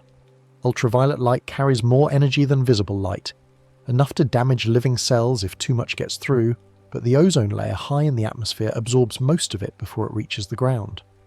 What does get through is enough to tan your skin or over time, cause sunburn, but it's a small fraction of what the sun actually emits. Daylight on Earth is a gentle result of rotation, not the sun turning on and off. The sun doesn't sleep. It doesn't dim at night. Night happens because Earth turns, rotating on its axis once every 24 hours, and as it turns, different parts of the planet face toward the sun or away from it. When your part of Earth turns away, the sun's light is blocked by the planet itself, and you experience night. When your part turns back toward the sun, light returns and you have day. It's a slow, steady spin, one, that's been going on for as long as Earth has existed, and it will keep going long after you've drifted off to sleep tonight. Just one more small fact, and then we drift. The sun has layers, like a deep, glowing onion of heat. If you could slice the sun open, not that you'd want to, not that you could, you'd see that it's not uniform all the way through. The core is where fusion happens. That's the centre, the hottest and densest part, where hydrogen becomes helium and energy is born. The core is small compared to the sun's total size, only about a quarter of the sun's radius, but it contains more than half of the sun's mass, all of it squeezed down by the weight of everything above it. Outside the core is the radiative zone. This is a thick shell of gas where energy from the core begins its slow journey outward.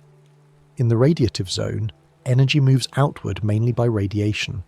Photons of light are emitted, absorbed, re-emitted, absorbed again, bouncing around in a random walk that takes thousands or even hundreds of thousands of years to complete. It's not a straight path. It's a chaotic, wandering journey, each photon scattering off particles of gas, changing direction over and over, inching outward bit by bit. Beyond that is the convective zone. Here the gas is cooler and less dense than in the radiative zone, and energy starts to move in a different way. In the convective zone, hot material rises and cooler material sinks. It's like a pot of water simmering on a stove, where heat at the bottom causes the water to rise, and cooler water at the top sinks back down to take its place. This slow churning helps bring energy toward the surface. The convective zone is where the sun's internal heat starts to become something you could almost recognize, where the abstract energy of fusion becomes the motion of gas, rising and falling in great loops that span thousands of miles. The sun's visible surface is called the photosphere. This is the layer you see when you look at the sun, though you shouldn't look directly, of course. The photosphere is where the sun's gas becomes thin enough that light can escape into space. Below this, the gas is too dense, too opaque, and light just gets absorbed and re-emitted over and over. Above this, the gas is too thin to emit much light at all. The photosphere is the Goldilocks layer, the place where conditions are just right for light to break free and travel outward. Above the photosphere is the chromosphere. This is a thin layer of gas that glows faintly, usually only visible during a solar eclipse when the bright photosphere is blocked. The chromosphere is hotter than the photosphere, which seems strange. You'd expect the sun to get cooler as you move away from the core, but the reasons for this heating are still being studied. Farther out is the corona, the sun's outer atmosphere. The corona extends far into space, millions of miles out, fading gradually until it blends into the solar wind. The corona is also surprisingly hot, even hotter than the chromosphere, reaching temperatures of 1,000,000 degrees or more. How the corona gets so hot is one of the ongoing puzzles in solar physics, something scientists are still working to understand. But for now, tonight, you don't need to solve it. You just need to know it's there, a vast glowing halo surrounding the sun, invisible most of the time but always present. Just one more small fact, and then we drift. The sun's surface looks textured because of convection. If you could see the sun up close, if you had a telescope powerful enough and filters dark enough to protect your eyes, you'd notice that the surface isn't smooth. It looks grainy, covered in a shifting pattern of bright cells surrounded by darker lanes. Those bright grainy cells are called granules. Each granule is a region of rising hot gas. The gas rises because it's hotter and less dense than the gas around it, buoyed upward by convection. When it reaches the surface, it spreads out, cools slightly, and then sinks back down. The darker edges are where cooler gas sinks back down. It's a continuous cycle, each granule lasting only about 10 or 20 minutes before it breaks up and reforms. The pattern is always there, always changing, like the surface of a slowly simmering soup. This pattern is like slow simmering, not violent motion. It's easy to imagine the sun as a violent, explosive place, but most of what happens there is actually quite gradual. The gas moves, yes, but not at terrifying speeds. The granules rise and fall at a few hundred meters per second, which sounds fast until you remember how large the sun is. On a human scale, it would be like watching paint dry, or watching clouds drift across the sky. Gentle, inevitable, calm. The sun rotates, but not all parts rotate at the same speed. The sun isn't a solid object, so different parts of it can rotate at different rates. The equator rotates faster than the regions near the poles. At the equator, the sun completes one rotation in about 25 days. Near the poles, it takes closer to 35 days. This is called differential rotation, and it happens because the sun is made of gas and plasma, not rock or metal. There's no rigid surface to keep everything moving together. The sun's rotation helps shape its magnetic field. As the sun rotates, it drags its magnetic field along with it, twisting and stretching the field lines. The magnetic field is always changing and shifting. It's not a simple bar magnet, North Pole and South Pole neat and symmetrical. It's a tangled, complex structure with loops and knots and regions where the field is strong and regions where it's weak. Much of the sun's activity is really magnetic patterns moving over time. Sunspots, flares, prominences, all of these are driven by the sun's magnetic field, by the way the field twists and reconnects and releases energy. Just one more small fact and then we drift. Sunspots are darker regions on the sun's surface. They're not actually dark. If you could see a sunspot on its own, it would glow brightly, hot enough to vaporize any material you can think of. But they look dark compared to the surrounding areas because they're cooler. They look dark because they are cooler than surrounding areas. A typical sunspot might have a temperature of around 3,500 degrees Celsius, while the rest of the photosphere is closer to 5,500 degrees. That difference is enough to make them stand out as dark patches against the bright background. Sunspots are linked to strong magnetic fields. Where the sun's magnetic field is particularly strong, it can inhibit the convection that normally brings heat to the surface. The result is a region that's slightly cooler and therefore slightly darker. Sunspots can appear alone or in groups. Sometimes you'll see just one or two small spots. Other times you'll see large complex groups with dozens of spots clustered together, some of them larger than the entire Earth. Sunspots change over days and weeks. They grow, they shrink, they merge with other spots or split apart. They drift across the sun's surface as the sun rotates, appearing on one side, moving across the face of the sun, and then disappearing around the other side. If you watch the sun every day, you'd see them come and go, a slow parade of dark patches marching across the glowing disk. The sun can also have bright regions called faculae. These are areas where the magnetic field is strong, but the effect is different. Instead of cooling the surface, the field allows more heat to escape, making these regions brighter than their surroundings. Faculae are often easier to notice near the sun's edge. Near the centre of the sun's disk, they don't stand out much, but near the edge, where you're looking through the sun's atmosphere at an angle, they become more visible, like bright streaks or patches. Prominences are loops of glowing plasma arcing above the surface. Plasma is just gas that's so hot its atoms have lost some of their electrons, giving it special properties and allowing it to respond to magnetic fields. Prominences follow magnetic field lines like slow ribbons.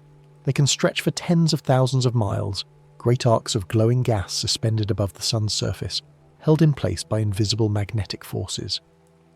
Some prominences are stable, lasting for days or even weeks. Others are more dynamic, rising and falling, sometimes erupting outward into space.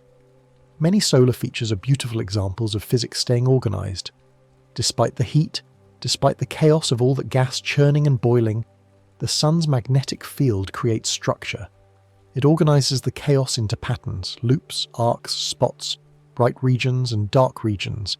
It's a reminder that even in extreme environments, physics still works, still creates order, still follows rules. Just one more small fact, and then we drift.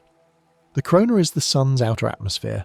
It's the part of the sun that extends farthest into space, a vast halo of hot, thin gas that surrounds the visible disk.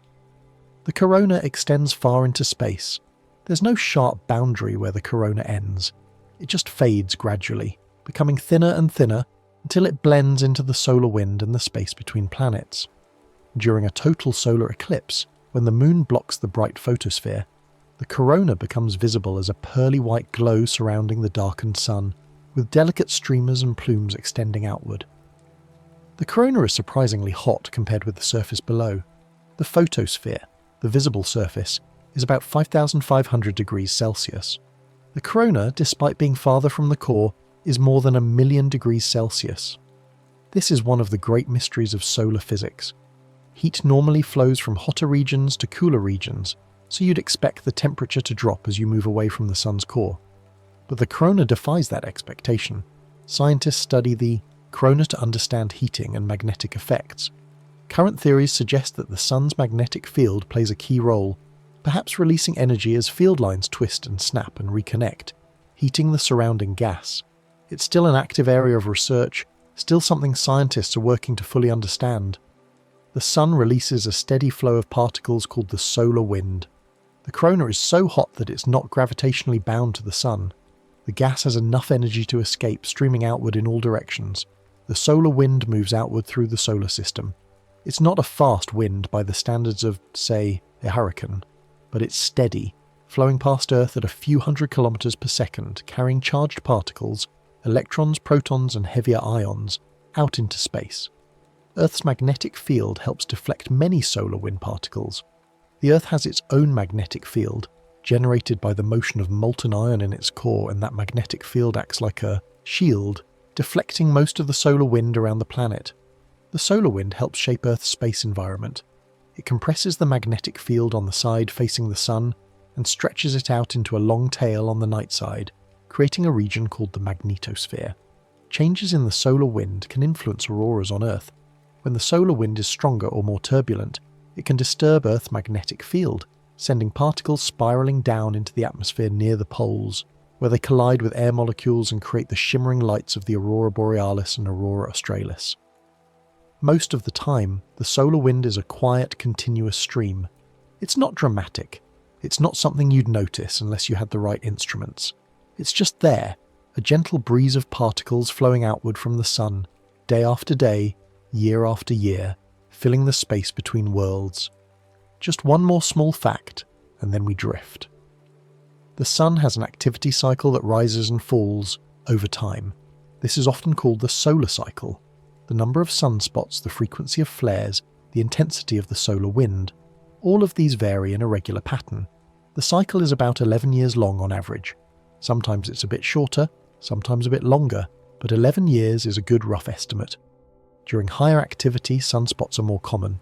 There might be dozens or even hundreds of sunspots visible at any given time, clustered in bands north and south of the sun's equator. During lower activity, sunspots are fewer. At solar minimum, the quiet part of the cycle, there might be weeks or even months when the sun's surface is completely spotless, smooth and bright from edge to edge. The solar cycle is connected to changes in the sun's magnetic field. Over the course of a cycle, the sun's magnetic field gradually becomes more tangled and complex, and then it reorganizes itself, resetting to a simpler state before starting the process all over again. Over a cycle, the sun's magnetic poles switch. The north magnetic pole becomes the south magnetic pole, and vice versa. It takes about 11 years for this switch to happen, and then another 11 years to switch back. So a complete magnetic cycle is actually about 22 years. The sun cycle is like a slow heartbeat rather than a sudden switch. It's not that the sun turns on and off. It's more like a rhythm, a gentle rise and fall in activity, a breathing in and breathing out. The cycle affects the frequency of solar flares and eruptions. Solar flares are sudden bursts of energy, bright flashes of light and radiation that can occur when magnetic field lines snap and reconnect. They're more common during solar maximum, the active part of the cycle, but they can happen at any time. Even then, the sun remains a steady, reliable source of light for Earth. The changes in the cycle are real, but they're small compared to the sun's overall output. The amount of light reaching Earth varies by less than 1% over the cycle. You wouldn't notice it in your daily life. The sun still rises and sets, still warms the Earth, still drives the weather and the seasons, regardless of where it is in its cycle. Just one more small fact, and then we drift. The sun is the main source of energy for Earth's climate system. Almost all the energy that drives weather, ocean currents, and the water cycle comes from the sun. Sunlight warms land and oceans. When sunlight strikes the surface of the Earth, some of it is reflected back into space, but most of it is absorbed, heating the ground and the water. Warmth drives evaporation, which helps form clouds and rain. Water evaporates from the oceans, from lakes and rivers, from the soil and from the leaves of plants, rising into the atmosphere as invisible vapor. When that vapor cools and condenses, it forms clouds, and eventually the water falls back to the surface as rain or snow, completing the cycle. Earth seasons are caused by Earth's tilt, not Earth's distance from the Sun. Earth's orbit around the Sun is nearly circular, so the distance between Earth and the Sun doesn't change much over the course of a year. What does change is the angle at which sunlight strikes different parts of the planet. Earth's axis is tilted about 23.5 degrees relative to its orbit, and that tilt means that during part of the year, the northern hemisphere is tilted toward the Sun, receiving more direct sunlight and experiencing summer, while the southern hemisphere is tilted away, receiving less direct sunlight and experiencing winter. 6 months later, the situation is reversed. Day length changes through the year because of that tilt. In summer, the sun rises earlier and sets later, giving you more hours of daylight. In winter, the sun rises later and sets earlier, and the days are shorter. At the equator, where the tilt has less effect, day length stays roughly the same all year round. At the poles, the effect is extreme. During summer, the sun never sets, and during winter, it never rises. Sunlight helps set many biological rhythms in living things. Plants and animals, including humans, have evolved in a world where light comes and goes in a regular cycle, and their internal biology reflects that. Morning light is a strong cue for the body's internal clock.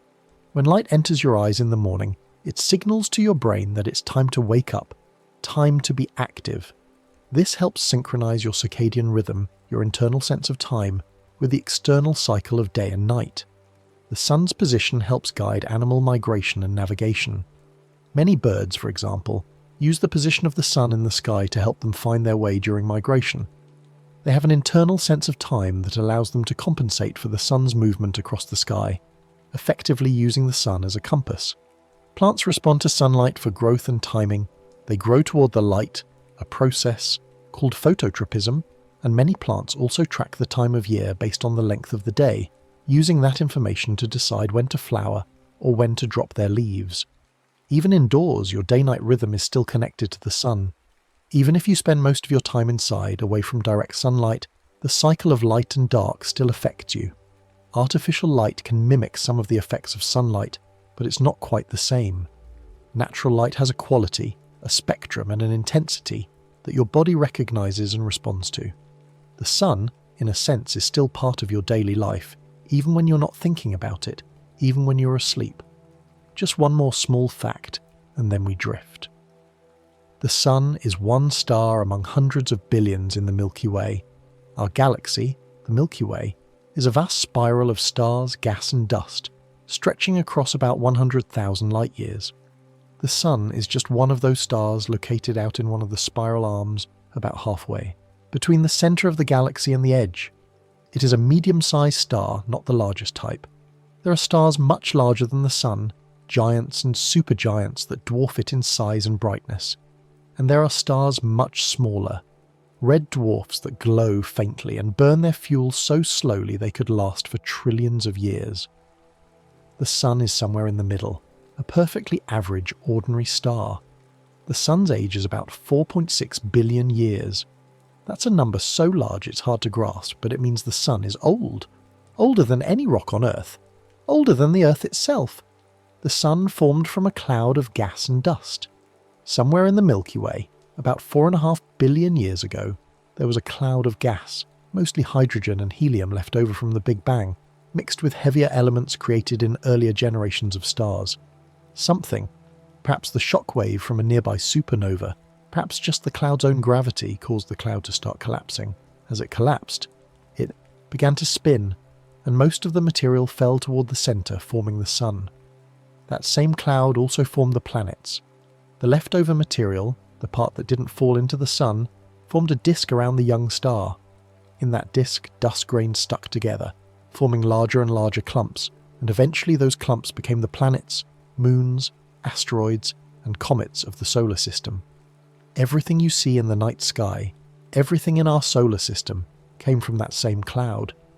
The sun will not shine the same way forever, but its changes are slow. The sun is slowly getting brighter as it ages, as the helium accumulates in its core and the fusion process becomes slightly more efficient. Billions of years from now, the sun will run out of hydrogen in its core and begin to change more dramatically, swelling into a red giant and eventually shedding its outer layers. But those changes are so far in the future that they're almost irrelevant. The sun's life is measured in billions of years. On human timescales, it is wonderfully steady. It has been shining for as long as there has been life on Earth, and it will continue to shine, essentially unchanged, for as long as anyone alive today could ever need to care about. The elements in your body were formed in earlier generations of stars. The hydrogen in your body is primordial, left over from the Big Bang, but the carbon, nitrogen, oxygen, and all the other heavier elements were created inside stars that lived and died long before the sun was born. Those stars fused lighter elements into heavier ones, and when they died, some quietly, some in spectacular supernova explosions, they scattered those elements into space, enriching the gas clouds that would eventually form new stars and planets. The sun is part of that long chain of cosmic recycling. The atoms in your body, the iron in your blood, the calcium in your bones, all of it came from stars. You are quite literally made of stardust, and the sun is the latest star in a long lineage to illuminate your world. Just one more small fact, and then we drift. Sunlight in the morning can help set your circadian rhythm for the day. Your body has an internal clock, a biological timer that runs on a cycle of about 24 hours, and light is the main signal that keeps that clock synchronized with the outside world. When light enters your eyes, especially bright blue-rich light like the kind you get from the sun in the morning, it sends a signal to a part of your brain called the suprachiasmatic nucleus, which acts as the master clock for your body. That signal tells your brain it's daytime, it's time to be awake and alert, and it helps set the timing for all the other rhythms in your body. When you feel hungry, when you feel sleepy, when your body temperature rises and falls. Darkness at night helps your brain prepare for sleep. When the sun sets and light levels drop, your brain starts to produce melatonin, a hormone that makes you feel drowsy and helps you fall asleep. The absence of light is just as important as the presence of light, a signal that tells your body it's time to rest. The sun's daily cycle is a gentle cue your body has evolved with. For millions of years, for all of human history until very recently, people lived their lives in sync with the sun. They woke when the sun rose and slept when it set. Artificial light has changed that, allowing us to stay awake long after dark, but our biology still remembers the old pattern. The sun's rhythm is still written into our cells. Warmth from sunlight can be stored in walls, floors, and oceans. During the day, sunlight heats surfaces, and those surfaces hold on to that heat for a while, releasing it slowly over time. A brick wall or a concrete floor can absorb heat during the day and radiate it back out at night, keeping a room warm even after the sun has set. The oceans, with their vast capacity to store heat, absorb sunlight during the summer and release it, during the winter moderating the climate and keeping temperatures from swinging too wildly. Evening comfort often comes from the day's heat slowly releasing. When you sit outside on a warm evening, the warmth you feel might not be from the sun directly. It might have set already, but from the heat that the ground and the buildings absorb during the day, now gently radiating back out into the cooling air. The sun's light can feel like a quiet memory, present even after it's gone. Even when the sun is below the horizon, its light lingers. The sky stays bright for a while after sunset, illuminated by sunlight scattering off the atmosphere. And even when the sky is fully dark, the warmth remains, the heat stored in the earth and the air a reminder that the sun was there, that it will be there again. You don't need to think about the sun for it to keep working. It doesn't need your attention or your awareness. It just keeps shining, keeps warming the earth, keeps driving the cycles of weather and life, completely indifferent to whether anyone notices. The sun holds the solar system steady with gravity. Its immense mass creates a gravitational well that keeps everything in orbit, from Mercury, closest to the sun, to Neptune and the distant reaches of the Kuiper Belt. The planets don't fall into the sun because they're moving, orbiting, their sideways motion balanced against the sun's pull. And they don't fly off into space because the sun's gravity keeps them tethered. It's a stable arrangement, one that has lasted for billions of years and will last for billions more. Tonight, you can let that steadiness become a feeling of safety. The sun is out there, even though you can't see it right now, even though it's nighttime where you are. It's still shining, still holding everything together, still doing what it has always done. There's something comforting in that, in knowing that some things are constant, that some things can be relied upon. The sun will rise again, in its own time, and you can rest until then. You don't need to worry about it. You don't need to do anything. The sun will take care of itself, and the world will turn and morning will come, as it always has, as it always will. Just one more small fact and then we drift. But there are no more facts. There's just this moment, this quiet, this slow release of the day. You've followed the sun from its core to its corona, from its birth billions of years ago to the light that touched your face this morning. You've learned about layers and cycles, about fusion and magnetic fields, about the gentle ways the sun shapes your world and your life. And now, all of that can fade away. You don't need to remember any of it. You don't need to hold on to the facts or the numbers or the names. They were just here to give your mind something to follow, something calm and steady to trace as you let go of the day's thoughts and worries. The sun is still out there, doing its work, burning hydrogen into helium, sending light streaming out into space. It doesn't need you to understand it. It doesn't need you to think about it. It just keeps going, patient and constant, a quiet anchor in the vastness of space. And you can take that constancy with you into sleep, a sense that the universe is orderly, that the cycles continue, that there's no rush, no urgency, nothing that needs your attention right now. Your breathing has slowed, the tension in your shoulders is eased, the thoughts that were racing through your mind have quieted. There's just the rhythm of your breath, the weight of your body sinking into the bed, the gentle darkness behind your closed eyes. The sun's story is over for tonight, but the sun itself continues, shining somewhere beyond the horizon, warming the other side of the world, lighting someone else's morning while you rest. Let your mind wander if it wants to wander. Let it drift to the image of the sun as a glowing sphere, layers upon layers of hot gas, slowly churning, slowly rotating, the core burning bright at the center, the surface shimmering with granules and spots, the corona reaching out into space like a halo. Or let it drift to something simpler, just the feeling of sunlight, warm on your skin, the way it looks filtering through leaves or reflecting off water. Or let it drift to nothing at all, just the soft darkness, the quiet, the stillness. There's no need to fight sleep. There's no need to force anything. Sleep will come in its own time, just as the sun will rise in its own time. You can trust that. You can let go. The sun holds the planets in their orbits with gravity steady and reliable, and in the same way, sleep will hold you, gently, inevitably. You're safe here. You're allowed to rest. The day is done. The facts are done. The sun is shining somewhere, and you are here, breathing slowly, letting go, drifting. The sun's light travels 8 minutes to reach Earth, but you don't need to wait for anything. You're already where you need to be. The warmth is already here, stored in the walls, in the air, in the memory of the day. The light is already here, even in the darkness, a soft presence, a quiet knowing that morning will come. And until then, there is only this, the slow, steady rhythm of your breath, the feeling of your body at rest, the gentle pull of sleep drawing you deeper, deeper into warmth, into darkness, into the quiet place where thoughts dissolve and nothing is required of you. Just one more small fact, and then we drift. But we've already drifted. We're drifting now. The sun is a star at the center of our solar system, and you are here, at the center of your own quiet moment, letting everything else fall away. The facts about the sun, the science, the numbers, they're all fading now, becoming less distinct, less important, until they're just a soft murmur, a distant hum, something that might have been interesting once, but now is just part of the background, part of the gentle static that lulls you towards sleep. The sun will be there tomorrow. It will rise as it always does, pouring light over the horizon, warming the air, starting the cycle again. But that's tomorrow's concern, not tonight's.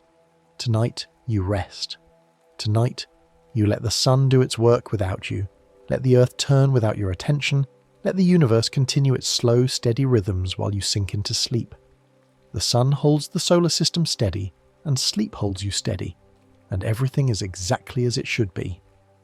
The granules on the sun's surface rise and fall, each one lasting only minutes before it breaks apart and reforms, a constant churning, a constant renewal. Your thoughts are like that, rising and falling, appearing and dissolving, and you don't need to hold on to any of them. Let them rise, let them fall, let them drift away like the solar wind, streaming out into space, carrying particles of worry and tension and the remnants of the day far, far away from you until there's nothing left but stillness. The corona is surprisingly hot, hotter than the surface below it, and no one fully understands why. It's a mystery, one of many mysteries in the universe, and that's okay. You don't need to solve it. You don't need to understand everything. Some things can remain unknown, unexplained, soft around the edges, and that doesn't diminish them. The sun is beautiful and complex and ancient, and you are here, breathing, resting, alive in this moment, and that's enough. 8 minutes. That's how long it takes sunlight to reach Earth. 8 minutes of travel through the void, crossing 93 million miles of empty space, and then it arrives, gentle and warm, touching the surface of the planet, touching your skin, becoming part of your day.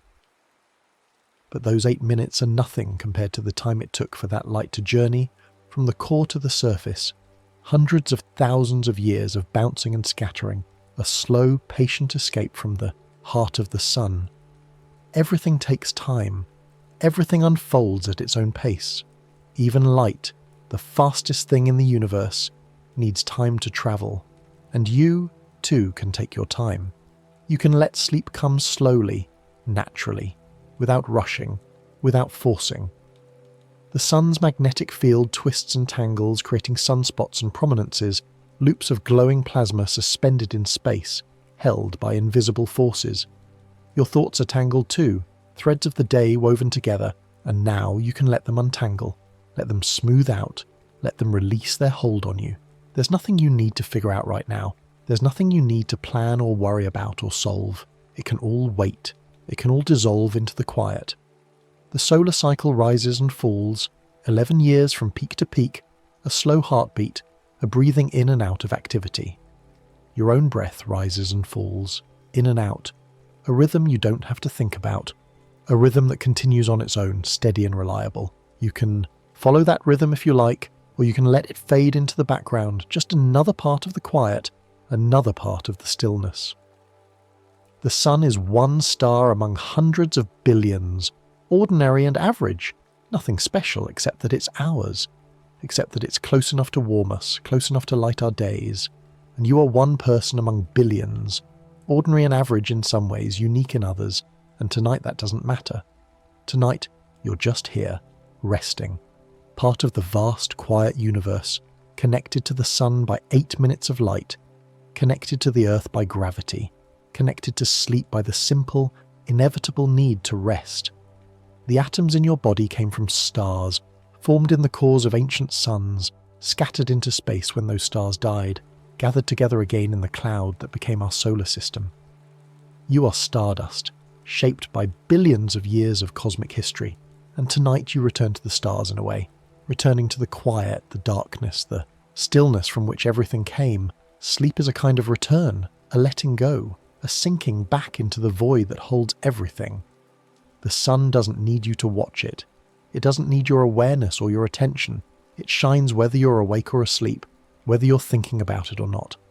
And in the same way, your body doesn't need your attention to keep breathing, to keep your heart beating, to keep you alive. You can let go of control. You can trust your body to do what it needs to do. You can trust sleep to come, to hold you, to carry you through the night. Just one more small fact, and then we drift. But we've already drifted so far. We're already deep in the quiet, deep in the soft darkness, and there are no more facts, no more explanations, no more words. There's just this, the gentle weight of your body, the slow rhythm of your breath, the feeling of letting go, of sinking, of drifting down into sleep like sunlight sinking through water, soft and golden and fading into the deep. The sun will rise again in its own time and you can rest until then. The next story is about to begin. Please relax and enjoy. The moon hangs in our sky at an average distance of about 238,855 miles from Earth, though this number shifts constantly as our natural satellite follows its elliptical path around our planet. This distance, while vast by human standards, represents one of the closest celestial relationships in our solar system. The moon orbits Earth roughly once every 27.3 days, measured relative to the background stars, though the cycle from new moon to new moon takes slightly longer at 29.5 days due to Earth's own motion around the sun. This gentle perpetual dance has continued for billions of years, creating the rhythmic patterns that govern tides, influence ecosystems, and provide a steady companion in our night sky. The moon's formation remains one of the most fascinating stories in planetary science, and the leading explanation involves a collision of almost unimaginable violence that paradoxically created the serene object we see today. Scientists currently think that about 4.5 billion years ago, when Earth was still very young and hot, a Mars-sized object collided with our planet in a grazing impact. This impactor, sometimes called Theia by researchers, struck Earth at just the right angle and speed to blast enormous amounts of material into orbit rather than merging completely or bouncing away. The debris from this catastrophic encounter, a mixture of material from both Earth's outer layers and the impactor itself, formed a ring of molten rock and vapour circling our planet. Over time, measured in years and centuries and millennia, this ring gradually coalesced through gravitational attraction, building up into the moon we know today. Evidence for this giant impact hypothesis comes from multiple sources, including the similar composition of Earth and moon rocks, the moon's relatively small iron core compared to Earth's, and the angular momentum of the Earth-Moon system. When we look at the moon's surface, we see a landscape frozen in time, preserving a record of the solar system's violent youth. The most prominent features visible even to the naked eye are the dark patches called maria, a Latin word meaning seas, though no water flows there and perhaps never has. These maria formed between 3.8 and 3 billion years ago during a period of intense asteroid and comet bombardment. When these massive objects struck the moon's surface, they created enormous impact basins that subsequently filled with molten basaltic lava flowing up from the moon's interior. The lava spread across the basin floors in vast sheets, sometimes hundreds of feet thick, before cooling and solidifying into the smooth, dark plains we observe today. The lighter areas surrounding these dark maria are the lunar highlands, representing the moon's original crust, which formed when the early moon's surface was a global ocean of molten rock. As this magma ocean slowly cooled over millions of years, lighter minerals floated to the top while denser materials sank, creating the layered structure that produced the bright highland rocks. The surface of the moon bears the scars of billions of years of impacts, and examining these craters tells us much about the history of our corner of the solar system. Unlike Earth, where erosion from wind and water, tectonic activity, and biological processes constantly reshape the surface, the moon preserves its impact record with remarkable fidelity. The largest impact basin on the moon's near side is the Imbrium Basin, measuring about 750 miles across, created by an impact so powerful it sent shockwaves through the entire moon and scattered debris across the lunar surface. The youngest large crater visible through binoculars is Tycho, a relatively fresh impact feature only about 108 million years old, whose bright rays of ejected material extend across much of the moon's southern hemisphere. These rays appear bright because the impact excavated fresh material from beneath the lunar surface, material that hasn't yet been darkened by billions of years of exposure to solar radiation and micrometeorite bombardment. The process that darkens lunar soil happens slowly but inexorably, as energetic particles from the sun and tiny impacts gradually alter the chemical structure of the surface minerals. The moon's lack of atmosphere has profound implications for its surface conditions and appearance. Without air to scatter sunlight, the lunar sky remains utterly black even during the day, with stars visible alongside the sun for any observer standing on the moon. The absence of atmospheric protection means that the lunar surface experiences temperature extremes unknown on Earth, ranging from about 260 degrees Fahrenheit in direct sunlight at the lunar equator to minus 280 degrees Fahrenheit in the permanent shadows near the poles. These temperatures shift not gradually but abruptly, with the boundary between sunlight and shadow marking a transition of hundreds of degrees within the span of a few feet. The moon's day-night cycle lasts nearly a month by Earth standards, with each location experiencing about 14 Earth days of continuous sunlight followed by 14 Earth days of darkness. This extended exposure to solar radiation during the lunar day heats the surface slowly but thoroughly, while the equally long night allows heat to radiate into space without atmospheric insulation to retain warmth. One of the moon's most remarkable characteristics, often taken for granted but actually quite unusual, is that we always see the same face from Earth. This phenomenon results from a process called synchronous rotation or tidal locking, where the moon's rotation period exactly matches its orbital period around Earth. This wasn't always the case. When the moon first formed, it likely rotated much faster. However, Earth's gravity creates tidal bulges in the moon's structure, not just in any hypothetical oceans, but in the solid rock itself. As the moon rotated, these bulges tried to move, but Earth's gravity pulled on them, creating friction and gradually slowing the moon's rotation. Over hundreds of millions of years, this tidal friction continued until the moon's rotation rate synchronized with its orbit, leaving the same hemisphere perpetually facing Earth. The far side of the moon, never visible from Earth without spacecraft, differs noticeably from the near side, possessing far fewer maria and a thicker crust. Scientists think this asymmetry may relate to Earth's influence during the moon's formation and early history, though the complete explanation remains an active area of research. The moon exerts a powerful influence on Earth through gravitational tides, creating a twice-daily rhythm in our oceans that has shaped coastal ecosystems and human maritime activities throughout history. The basic mechanism of tides involves the gravitational attraction between the moon and Earth's water, though the actual physics proves more subtle than simple attraction. The moon's gravity pulls on the side of Earth nearest to it, with slightly more force than it pulls on Earth's centre, which in turn experiences more pull than the far side. This differential gravitational force stretches Earth very slightly into an oval shape, with bulges on both the near and far sides. Because Earth's surface is mostly solid rock, this stretching amounts to only inches, but the oceans, being fluid, respond more dramatically, creating the oceanic tides. As Earth rotates beneath these tidal bulges, different locations pass through high and low tide, approximately every 12 hours and 25 minutes. The Sun also creates tides, though its effect is smaller than the moon's despite the Sun's vastly greater mass, because tidal force depends on the difference in gravitational pull across Earth's diameter, and the moon's proximity makes its differential effect stronger. The twice-monthly cycle of spring and neap tides demonstrates the interplay between solar and lunar tidal influences.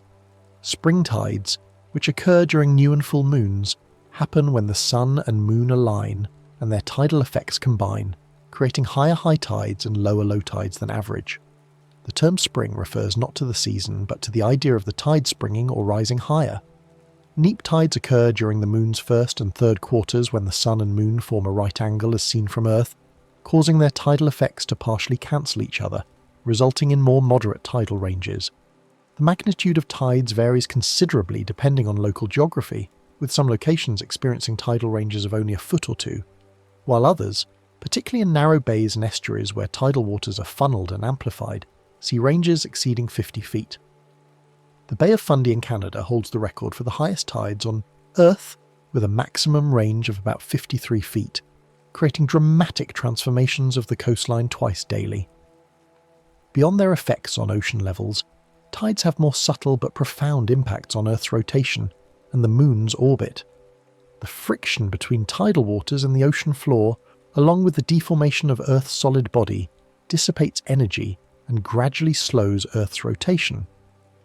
This lengthening of Earth's day proceeds at a rate of about 1.7 milliseconds per century, a tiny change imperceptible in human lifetimes but significant over geological time.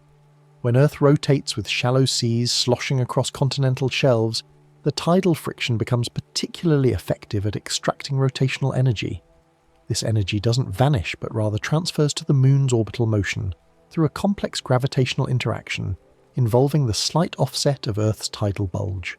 Because Earth rotates faster than the Moon orbits, Earth's rotation drags the tidal bulge slightly ahead of the direct Earth-Moon line.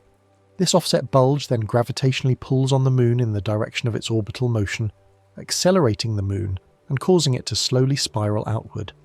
Laser ranging measurements, which bounced light off reflectors placed on the lunar surface by Apollo astronauts, confirm that the moon recedes from Earth at about 1.5 inches per year. Looking backward in time, this lunar recession means the moon was closer to Earth in the past and much closer in the very distant past. When the moon first formed at perhaps 10 to 15,000 miles from Earth, compared to today's roughly 240,000 miles, it would have appeared enormous in Earth's sky, subtending an angle perhaps 15 to 20 times larger than today. The tides raised by this nearby moon would have been correspondingly stronger, possibly reaching heights of hundreds of feet and occurring every few hours as the young Earth spun, rapidly on its axis. Some scientists have speculated that these extreme tides may have influenced the development of Earth's early crust, and perhaps even played a role in mixing the primordial oceans in ways that affected the chemistry relevant to the origin of life, though such ideas remain highly speculative. The moon's gradual distancing has another eventual consequence that becomes apparent during solar eclipses. Currently, the moon's apparent size in our sky matches the sun's apparent size almost exactly, a cosmic coincidence that allows for the spectacular phenomenon of total solar eclipses, where the moon can precisely cover the sun's bright disk while leaving the faint outer atmosphere, the corona, visible. This match occurs because although the sun is about 400 times larger than the moon, it's also about 400 times farther away, making the two objects appear nearly the same size from Earth. However, as the moon continues to recede, its apparent size will gradually shrink. In roughly 600 million years, the moon will be too far from Earth to completely cover the sun, and total solar eclipses will become impossible, replaced by only annular eclipses where a ring of sunlight remains visible around the moon's silhouette. Solar eclipses themselves follow predictable patterns thanks to the regular geometry of the Earth-Moon-Sun system, though predicting exactly where on Earth an eclipse will be visible requires careful calculation. A solar eclipse can occur only during a new moon, when the moon passes between Earth and the sun, but not every new moon produces an eclipse because the moon's orbit around Earth is tilted about 5 degrees relative to Earth's orbit around the sun. This tilt means the moon usually passes above or below the sun from Earth's perspective. Eclipses happen only when a new or full moon coincides with the moon crossing the plane of Earth's orbit, points called nodes. The geometry of these orbital intersections repeats in a cycle called the Saros, lasting approximately 6,585 and 1/3 days, or about 18 years, 11 days, and 8 hours. After one Saros cycle, the Sun, Earth and Moon return to nearly the same geometric arrangement, producing a similar eclipse. However, the extra 1/3 day in the cycle means the eclipse occurs about 8 hours later in Earth's rotation, shifting the visibility path about 120 degrees westward. The narrow path of totality during a solar eclipse, typically only about 70 to 100 miles wide, results from the moon's shadow having two parts. The inner darker shadow called the umbra creates the path of totality where the sun is completely blocked, while the outer, lighter shadow called the penumbra creates a region where the sun is only partially blocked. Because the moon is relatively small, and its distance from Earth varies as it orbits, the umbra sometimes fails to reach Earth's surface at all, creating annular eclipses where the moon appears slightly smaller than the sun. The maximum duration of totality during a solar eclipse is about 7.5 minutes, achieved when the moon is at its closest point to Earth and moving most slowly across the sun's face, though most total solar eclipses are considerably shorter, typically lasting between 2 and 3 minutes. Lunar eclipses present a different spectacle, occurring when Earth passes between the sun and moon, causing Earth's shadow to fall on the lunar surface. These eclipses can happen only during a full moon and are visible from the entire nighttime half of Earth, unlike solar eclipses which are visible only from specific narrow paths. During a total lunar eclipse, the moon doesn't disappear completely, but instead often takes on a coppery red colour. This colouring results from sunlight passing through Earth's atmosphere and bending into the shadow region. Earth's atmosphere scatters blue light more effectively than red light, the same phenomenon that makes sunsets red and the sky blue. So the light reaching the moon during an eclipse has had its blue components removed, leaving primarily red wavelengths to illuminate the lunar surface. The exact colour and brightness of the eclipsed moon depends on Earth's atmospheric conditions at the time, with volcanic eruptions or unusual dust content creating darker or more colourful eclipses. The moon's interior structure has been revealed through various means, including seismometers placed by Apollo astronauts and analysis of the moon's gravitational field and physical properties. The moon possesses a layered structure somewhat similar to Earth's, with a crust, mantle, and core, though the proportions differ significantly. The lunar crust ranges from about 25 miles thick on the near side to about 40 miles thick on the far side, this asymmetry representing one of the moon's puzzling features. Below the crust lies the mantle, composed primarily of silicate rocks rich in magnesium and iron, extending down to a depth of roughly 900 miles. The deepest moonquakes detected by Apollo seismometers originated at depths of about 600 to 800 miles, likely caused by gravitational tides from Earth stressing the lunar interior. These deep moonquakes occurred repeatedly at the same locations and times during the moon's orbit, indicating they relate to specific tidal stress patterns. The lunar core, much smaller relative to the moon's size than Earth's core is to Earth's size, consists of a solid inner core and possibly a liquid outer core, together measuring perhaps 300 miles in radius.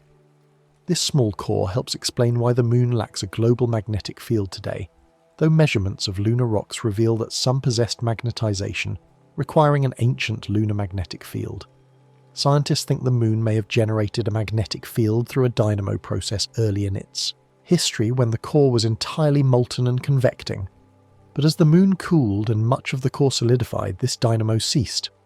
Some localized magnetic anomalies on the lunar surface, regions where rocks show unexpectedly strong magnetization, might represent impacts that occurred while the lunar dynamo was still operating, with the shock of the impact effectively freezing the ambient magnetic field into the rocks as they cooled.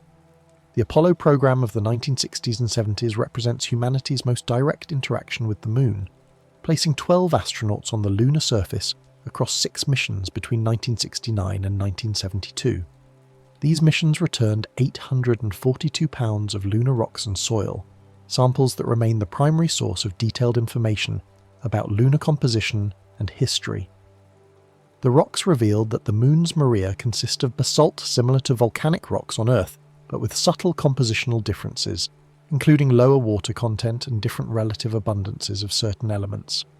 The highland rocks proved to be largely an orthosite, a light-coloured rock rich in the mineral plagioclase feldspar, consistent with the hypothesis that they formed as light minerals floated to the top of a cooling magma ocean. Dating these rocks using radioactive decay systems showed that the highland rocks are extremely ancient, with formation ages of 4.4 to 4.5 billion years, nearly as old as the solar system itself, while the maria basalts are younger, ranging from about 3.8 to 3 billion years old.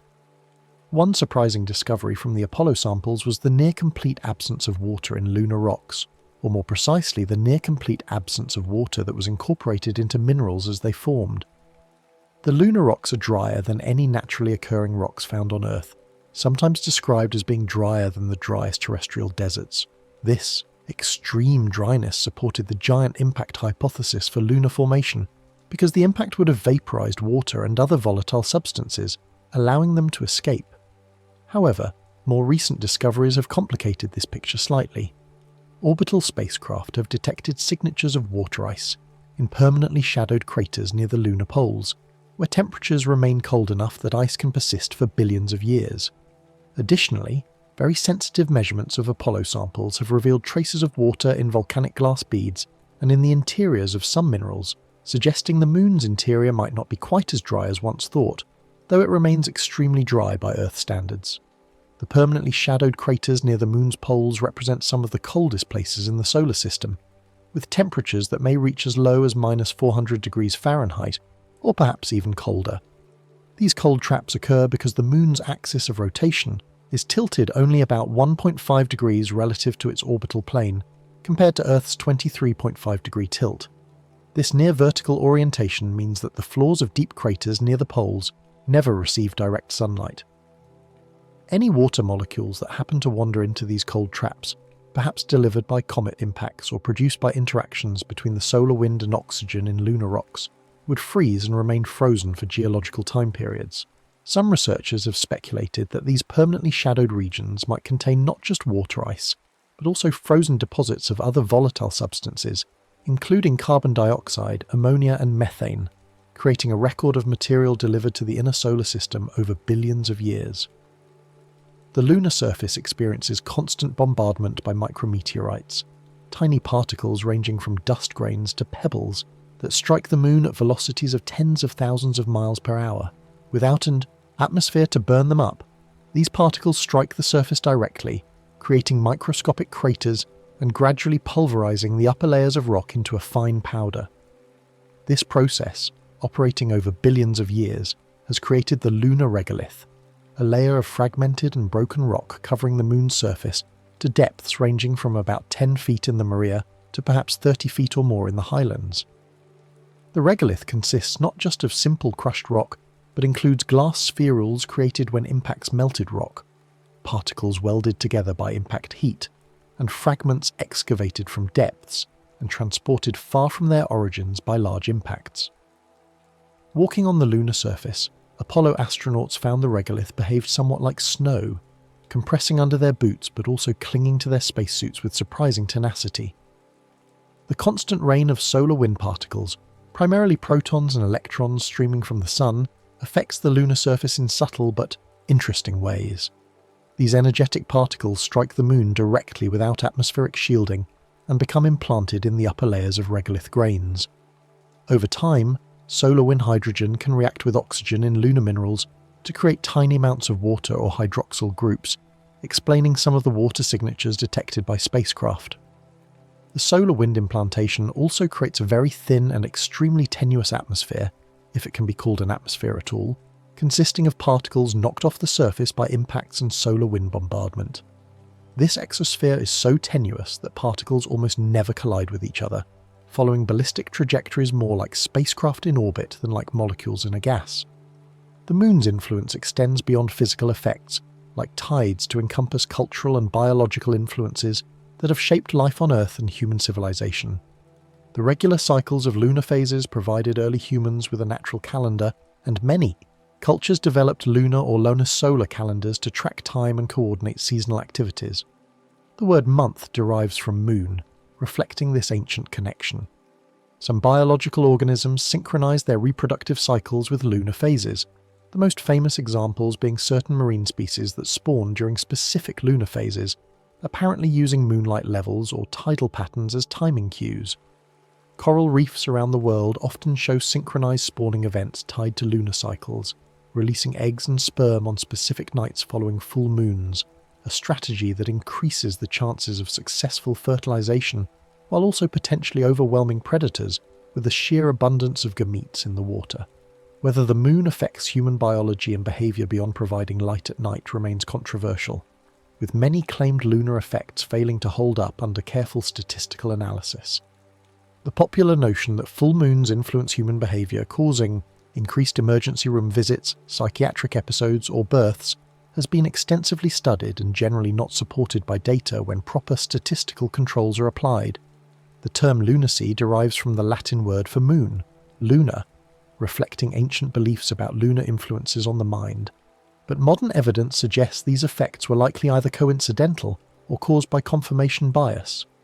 However, the moon certainly influences human activity indirectly by providing illumination during night hours and in pre-industrial societies without artificial lighting.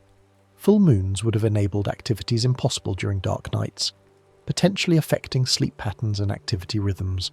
Future exploration of the moon has become a focus of renewed interest from space agencies and private companies around the world.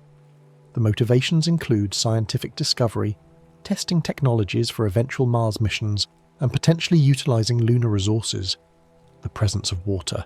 Ice in polar cold traps has attracted particular attention because water can be split into hydrogen and oxygen, providing both rocket propellant and breathable air for future astronauts. The moon's low gravity, about 1/6 that of Earth, means that launching spacecraft from the lunar surface requires far less energy than launching from Earth, potentially making the moon a useful staging point for missions deeper into the solar system. Additionally, the moon's far side offers a unique environment for radio astronomy, shielded from Earth's radio noise by the bulk of the moon itself, allowing potentially unprecedented observations of faint cosmic radio signals. Several space agencies have announced plans for lunar missions in the coming decades, including NASA's Artemis program, which aims to return humans to the moon and establish a sustainable presence there. The technical challenges of maintaining a human presence on the moon include protection from radiation, since the moon lacks both a magnetic field and atmosphere to shield against solar and cosmic radiation, and dealing with the abrasive lunar dust, which caused significant problems for Apollo equipment, despite missions lasting only a few days. The temperature extremes and the long lunar day-night cycle pose additional engineering challenges for any permanent facilities, which would need to either store energy for the 14-day night or be located at special locations near the poles where elevated terrain can receive nearly continuous sunlight. The moon's geology continues to present puzzles and opportunities for research. The Maria, while broadly understood as ancient lava flows, show detailed features that reveal information about lunar volcanic processes. Some Maria contain sinuous channels called rills, winding features that sometimes extend for hundreds of miles and may represent either collapsed lava tubes or channels carved by flowing lava.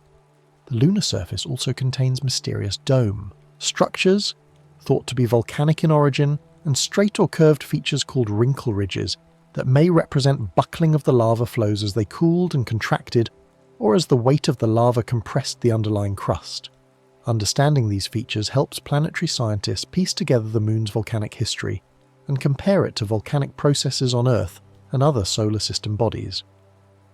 The lunar highlands, making up about 83% of the moon's surface, preserve a record of the intense bombardment that all inner solar system bodies experienced early in their histories.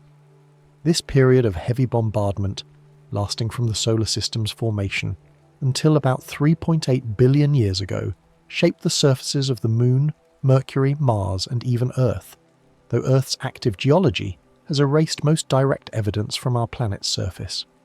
The timing and intensity of this bombardment remains somewhat uncertain, with some evidence suggesting a spike in impact rates around 3.9 billion years ago, sometimes called the Late Heavy Bombardment. Whether this represents a true increase in impact rates or simply a bias in the preservation of evidence remains debated, but studying lunar craters and their ages helps scientists understand this important phase of solar system evolution. The Moon has no plate tectonics like Earth, where large sections of crust move relative to each other, creating mountains, ocean basins, and recycling surface material into the interior. The Moon's smaller size meant it cooled more rapidly than Earth, and its interior appears to be largely solid today, lacking the vigorous convective motions in the mantle that drive Earth's plate tectonics.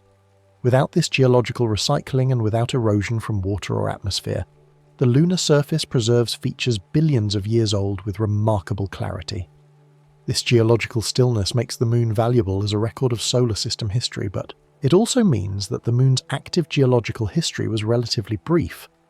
Most of the Moon's volcanic activity occurred between about 3.8 and 3 billion years ago, with little evidence for volcanic activity in the most recent billion years, though some researchers have argued for occasional small eruptions in more recent times based on fresh-looking deposits. The Moon's gravitational field shows interesting variations that reveal information about its internal structure.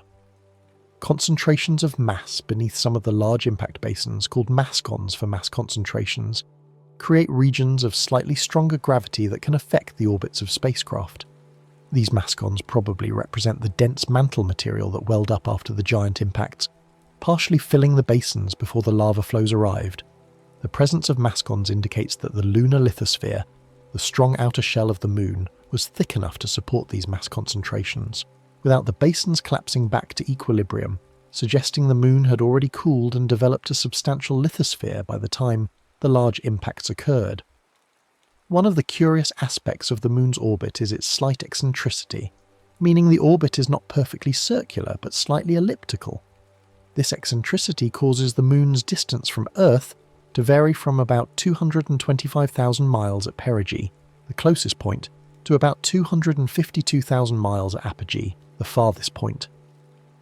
When a full moon occurs near perigee, sometimes called a supermoon in popular media, the Moon appears about 14% larger and about 30% brighter than when full moon occurs near apogee. However, This size difference proves difficult to detect by eye without careful measurement or comparison photographs. The Moon's orbital eccentricity also varies over long time periods due to gravitational perturbations from the Sun and planets, though these variations are small and gradual. The Moon's orbit is also inclined about 5 degrees to the ecliptic, the plane of Earth's orbit around the Sun, and this inclination varies slightly over time in a cycle lasting about 18.6 years. This variation in orbital inclination affects how high the Moon appears in the sky from different latitudes on Earth, and influences the patterns of tides. During the major standstill, when the Moon's orbital inclination reaches its maximum, the Moon can appear very high in the sky as seen from locations at high latitudes, while during the minor standstill, the Moon's range of positions becomes more restricted. Ancient monuments such as some stone circles in Britain appear to have been aligned with these lunar standstill positions, suggesting that prehistoric peoples tracked these cycles carefully, though the purposes of such tracking remain somewhat speculative. The Moon's surface contains numerous features named after scientists, philosophers, and other notable figures, following a tradition established in the 17th century by early telescopic observers. The lunar highlands contain craters named after Copernicus, Kepler, Tycho, and many other figures from the history of science and philosophy, while the Maria bear Latin names such as Mare Tranquillitatis, the Sea of Tranquility, where Apollo 11 landed, and Mare Imbrium, the Sea of Rains. Some features bear more whimsical names, like the crater Hadley Rill, named after John Hadley, who invented the reflecting sextant, which became the landing site for Apollo 15. The far side of the Moon, first photographed by Soviet spacecraft in 1959, contains additional name features including the Mare Moscoviense, the Moscow Sea, and craters named after space exploration pioneers. The question of whether the Moon could support life in any form has generally received a negative answer given the absence of atmosphere, liquid water, and protection from radiation. However, the discovery of more water than previously suspected, particularly the ice in permanently shadowed craters, raises interesting if highly speculative possibilities. If protected environments existed, perhaps in lava tubes or beneath the surface where ice deposits might exist, could these harbour simple microorganisms? Most scientists consider this extremely unlikely given what we know about the Moon's history and conditions, but the question illustrates how our understanding of possible habitats for life has expanded. More practically, if humans establish a permanent presence on the Moon, the question of preventing contamination becomes important both to protect any potential lunar science from terrestrial contamination and to avoid introducing Earth organisms into the lunar environment. The Apollo program left behind not just footprints and scientific instruments, but also several types of ongoing experiments that continue to provide data decades later. The most successful of these has been the laser-ranging retroreflectors, arrays of corner cube prisms that reflect laser beams directly back to their source. By timing how long laser pulses take to travel from Earth to the Moon and back, scientists can measure the Earth-Moon distance with remarkable precision, currently accurate to about a millimetre. These measurements have confirmed the gradual lunar recession, tested predictions of general relativity, and provided information about variations in Earth's rotation. The retroreflectors require no power and have no moving parts, allowing them to function indefinitely, though their reflective efficiency has decreased somewhat over the decades, possibly due to coating of lunar dust. The Moon's lack of global magnetic field today contrasts with evidence that some lunar rocks formed in the presence of a strong magnetic field billions of years ago. Understanding how and when the lunar magnetic field operated and eventually shut down provides clues about the Moon's thermal evolution and internal dynamics. The generation of magnetic fields in planetary bodies generally requires a dynamo process where flowing, electrically conducting fluid, usually liquid metal in a planet's core, converts kinetic energy into magnetic energy. For the Moon to have sustained a dynamo, its core must have been molten and convecting, which requires sufficient heat. As the Moon cooled over time, the core would have begun to solidify, potentially shutting down convection and ending the dynamo. Some researchers have proposed alternative mechanisms for the ancient lunar magnetic field, including the possibility that the giant impact that formed the Moon left the early Moon rotating much faster than today, and that this rapid rotation helped sustain a dynamo even with a smaller and cooler core than would normally be required. When astronauts first landed on the Moon, one concern was how the fine lunar dust would behave. The regolith, particles, never having been rounded by water or wind erosion, retain sharp edges and angular shapes that make them particularly abrasive. Additionally, static electricity and the lack of moisture can cause the dust particles to cling to surfaces with surprising tenacity. Apollo astronauts reported that the dust worked its way into seals and mechanisms despite precautions, and they could smell the dust when it entered the lunar module, describing it as similar to gunpowder or spent fireworks. This smell probably resulted from chemical reactions when the dust, which had been altered by solar wind bombardment and vacuum conditions, suddenly encountered oxygen and moisture in the cabin atmosphere. Understanding and mitigating the effects of lunar dust represents one of the engineering challenges for future lunar missions, as prolonged exposure to the abrasive, clingy dust could damage equipment and potentially pose health hazards to astronauts. The moon's surface temperature varies not just between day and night, but also with depth below the surface. While the surface experiences extreme temperature swings, measurements from Apollo experiments showed that at depths of only a few feet, the temperature becomes stable at about -35 degrees Fahrenheit, representing an average of the surface temperature variations. This temperature stability with depth occurs because the regolith acts as an insulating layer, with the upper portion responding to daily temperature changes while deeper material maintains an equilibrium temperature. This property might prove useful for future lunar habitats, which could potentially maintain more stable temperatures by being partially buried in regolith, providing both thermal stability and some radiation shielding. The phenomenon of Earthshine, where Earth's reflected sunlight illuminates the moon's night side, creates the beautiful sight of the dark portion of the crescent moon glowing faintly, sometimes called the old moon in the new moon's arms in poetry. This Earthshine is bright enough that if you were standing on the moon's night side looking at Earth, our planet would provide much more light than the full moon provides on Earth, both because Earth is larger and because Earth's atmosphere and clouds make it more reflective. An observer on the moon would see Earth go through phases opposite to the lunar phases seen from Earth, with a full Earth visible from the moon during the new moon phase and a new Earth during the full moon. Additionally, Earth would appear to hang nearly motionless in the lunar sky, slowly rotating on its axis but not rising or setting for an observer on the lunar near side, while Earth would never be visible at all from the lunar far side. The moon stabilizes Earth's axial tilt through its gravitational influence, preventing the large variations in obliquity that would otherwise occur over millions of years due to gravitational perturbations from other planets. Without the moon, Earth's obliquity might vary chaotically between 0 and 85 degrees, creating extreme climate variations that would make the planet much less hospitable for life. The moon's presence keeps Earth's obliquity confined to a relatively narrow range around 23.5 degrees, varying by only about a degree or two over tens of thousands of years. This stability has likely been important for the development of complex life on Earth, providing relatively stable climate zones and preventing the catastrophic climate shifts that large obliquity variations would cause. This represents one of the subtle but profound ways the moon has influenced Earth's evolution and habitability. Looking at the moon through a telescope reveals a wealth of detail impossible to see with the naked eye. The curved line separating the illuminated and dark portions of the moon, called the terminator, offers the best views of surface features because the low angle of sunlight near the terminator creates long shadows that highlight topographic variations. Craters, mountains, and valleys that might appear flat and washed out in high, overhead sun stand out in sharp relief near the terminator. The moon's features show best not during the full moon, despite maximum brightness, but during the quarter phases when the terminator bisects the visible face, and shadows reveal three-dimensional structure. Observers with telescopes can see the central peaks inside some large craters, mountainous terrain in the highlands, the smooth plains of the Maria, and the bright ray systems extending from young craters. The moon has inspired countless works of art, literature, and music throughout human history, serving as a symbol of romance, mystery, and aspiration. From ancient myths explaining the moon's phases and features to science fiction stories imagining lunar inhabitants or bases, the moon occupies a unique place in human culture.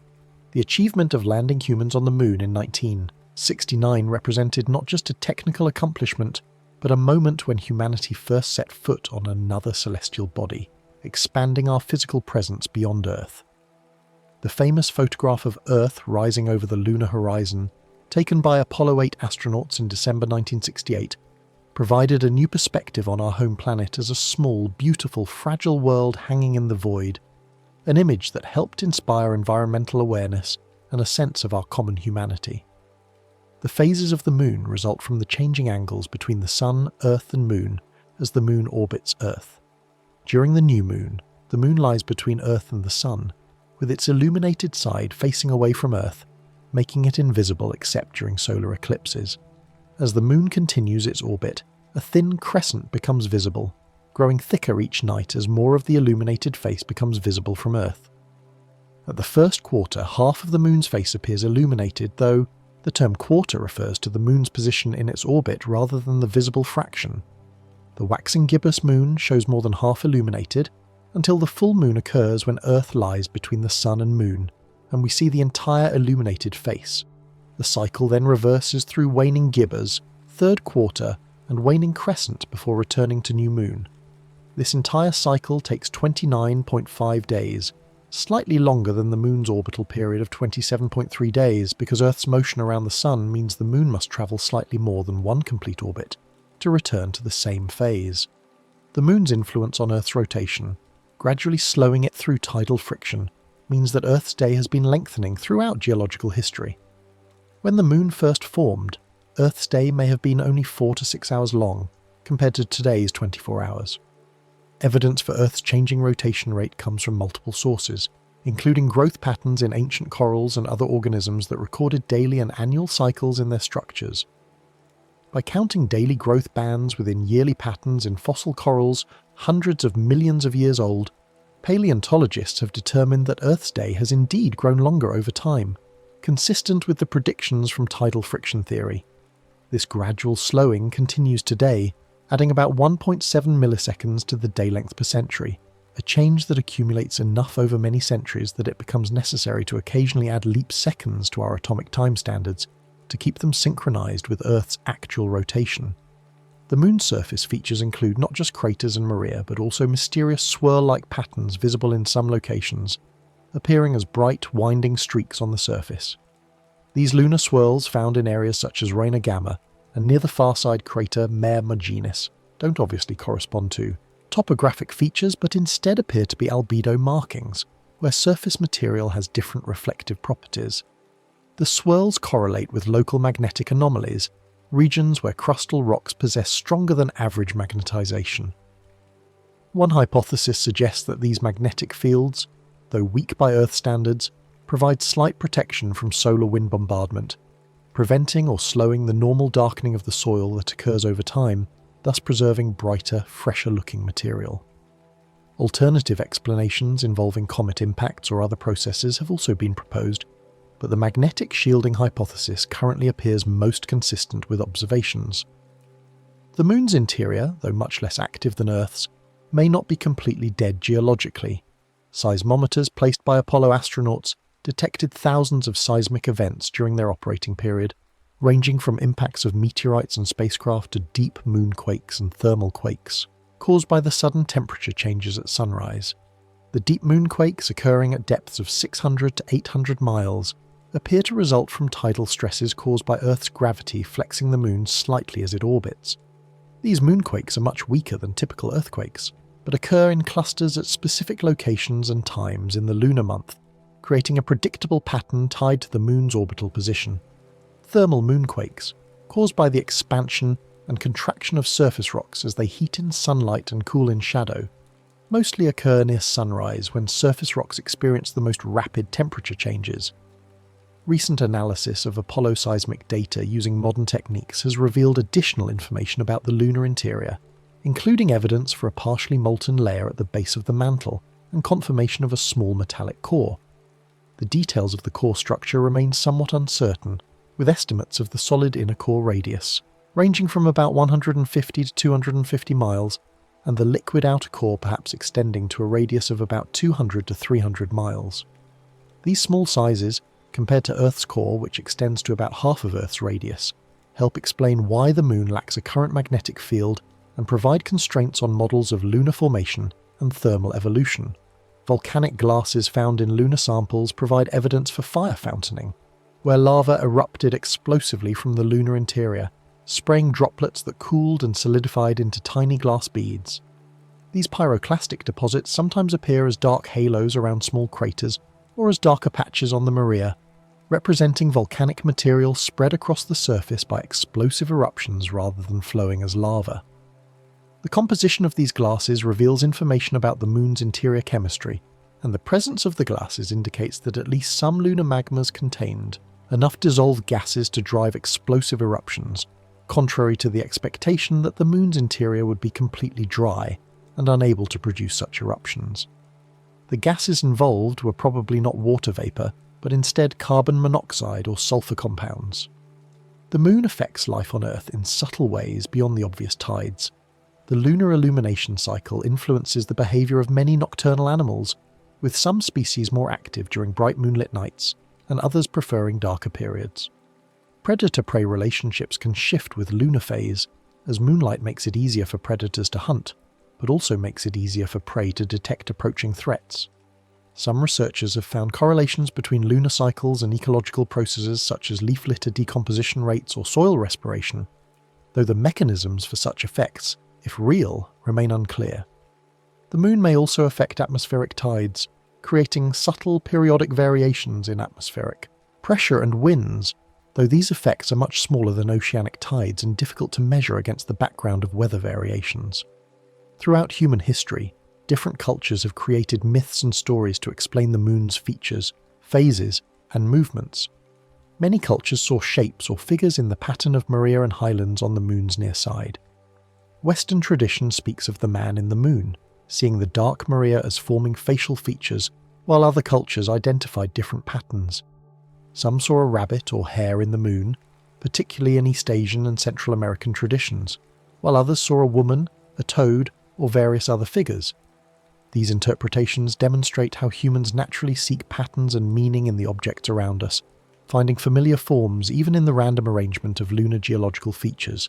The Moon's small size relative to Earth, only about 1/4 of Earth's diameter and 1/80th of Earth's mass, places it among the larger moons in the solar system relative to its planet.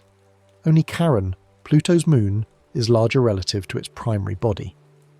This unusually large moon-to-planet ratio represents part of what makes the Moon's giant impact origin hypothesis compelling, as normal planet formation processes tend to produce relatively small moons. The energy involved in the giant impact that formed the Moon was sufficient to melt and partially vaporize both Earth and the impactor, creating the most violent event in Earth's history after the planet's initial formation. The fact that Earth survived this catastrophe and eventually cooled to become a habitable world demonstrates the resilience of planetary bodies and the ultimate constructive outcomes that can emerge from apparently destructive events. Looking toward the future, the Moon will continue its gradual recession from Earth, though this process will eventually halt as the Earth-Moon system evolves toward a final state where both bodies are tidally locked to each other, with the same face of each constantly facing the other. In this configuration, Earth's rotation period would match the Moon's orbital period, which by that time would be much longer than today, perhaps equivalent to about 50 to 60 current days. However, this final state lies billions of years in the future, and other factors will intervene before it arrives. The Sun will eventually begin to expand as it evolves off the main sequence, and within about 5 billion years the Sun's expansion into a red giant will likely engulf both Earth and the Moon, ending their long relationship in a very different way than their tidal evolution would suggest. For now, though, and for countless generations to come, the Moon will continue to grace our night sky, waxing and waning in its eternal cycle, pulling on our oceans, stabilizing our planet's tilt, and providing a constant reminder of the larger cosmos of which we are a part. The Moon represents both a neighbour we have visited and a frontier for future exploration, both a subject of scientific study and an object of beauty and inspiration. Understanding the Moon through science deepens rather than diminishes its wonder, revealing the intricate processes and vast timescales that shape our corner of the universe. As we drift towards sleep, we can reflect on the fact that the same Moon that lights the night sky tonight has shone down on Earth for more than 4 billion years, witnessing the rise of the oceans, the emergence of life, and the eventual appearance of beings capable of looking up and wondering about its nature. The Moon abides, patient and constant, a silver companion in the darkness, a gentle presence marking the passage of time while inviting contemplation of the deep history written in its ancient cratered face. The next story is about to begin. Please relax and enjoy. The universe is not empty. It might look that way on a clear night when you tilt your head back and see the darkness between stars, but that darkness is not a void. It is furnished. Between the points of light, drifting through the enormous distances that separate one star from another, there are tiny solid particles floating silently in space. These particles are called cosmic dust, and they are real physical material, not a metaphor, not an abstraction, but actual grains of matter, each one smaller than you could see with your naked eye, scattered across the galaxy and beyond. Tonight we are going to walk through 100 small facts about cosmic dust, each one a gentle step into understanding the fine texture of the universe. You do not need to memorize them. You do not need to hold on to them. Just let them pass by like particles drifting through a sunbeam, and if sleep finds you along the way, that is exactly right. Cosmic dust exists across space. It is not confined to one special region or reserved for exotic locations. It floats between stars in our own galaxy, gathers in clouds where new stars will someday form, and drifts in the space between galaxies as well. When astronomers look out at the universe, they are always looking through some amount of dust, even if they cannot see it directly. The dust is there, mingling with the thin gas that fills interstellar space, creating what scientists call the interstellar medium. This medium is not truly empty. It is a mixture, mostly gas with a small fraction of solid dust grains mixed in. The gas is far more abundant by mass, but the dust plays a role that is larger than its small quantity might suggest. Even though dust makes up only about 1% of the mass of the interstellar medium, it has a profound effect on how we see the universe and how stars and planets come to be. Each grain of cosmic dust is extremely small. If you were to hold one in your hand, you would not be able to see it without a microscope. Most dust grains are less than a micrometer across, smaller than a red blood cell, closer in size to the particles in cigarette smoke or fine talcum powder than to grains of beach sand. Some are even smaller, just a few dozen nanometers wide, while others might reach a micrometer or slightly more.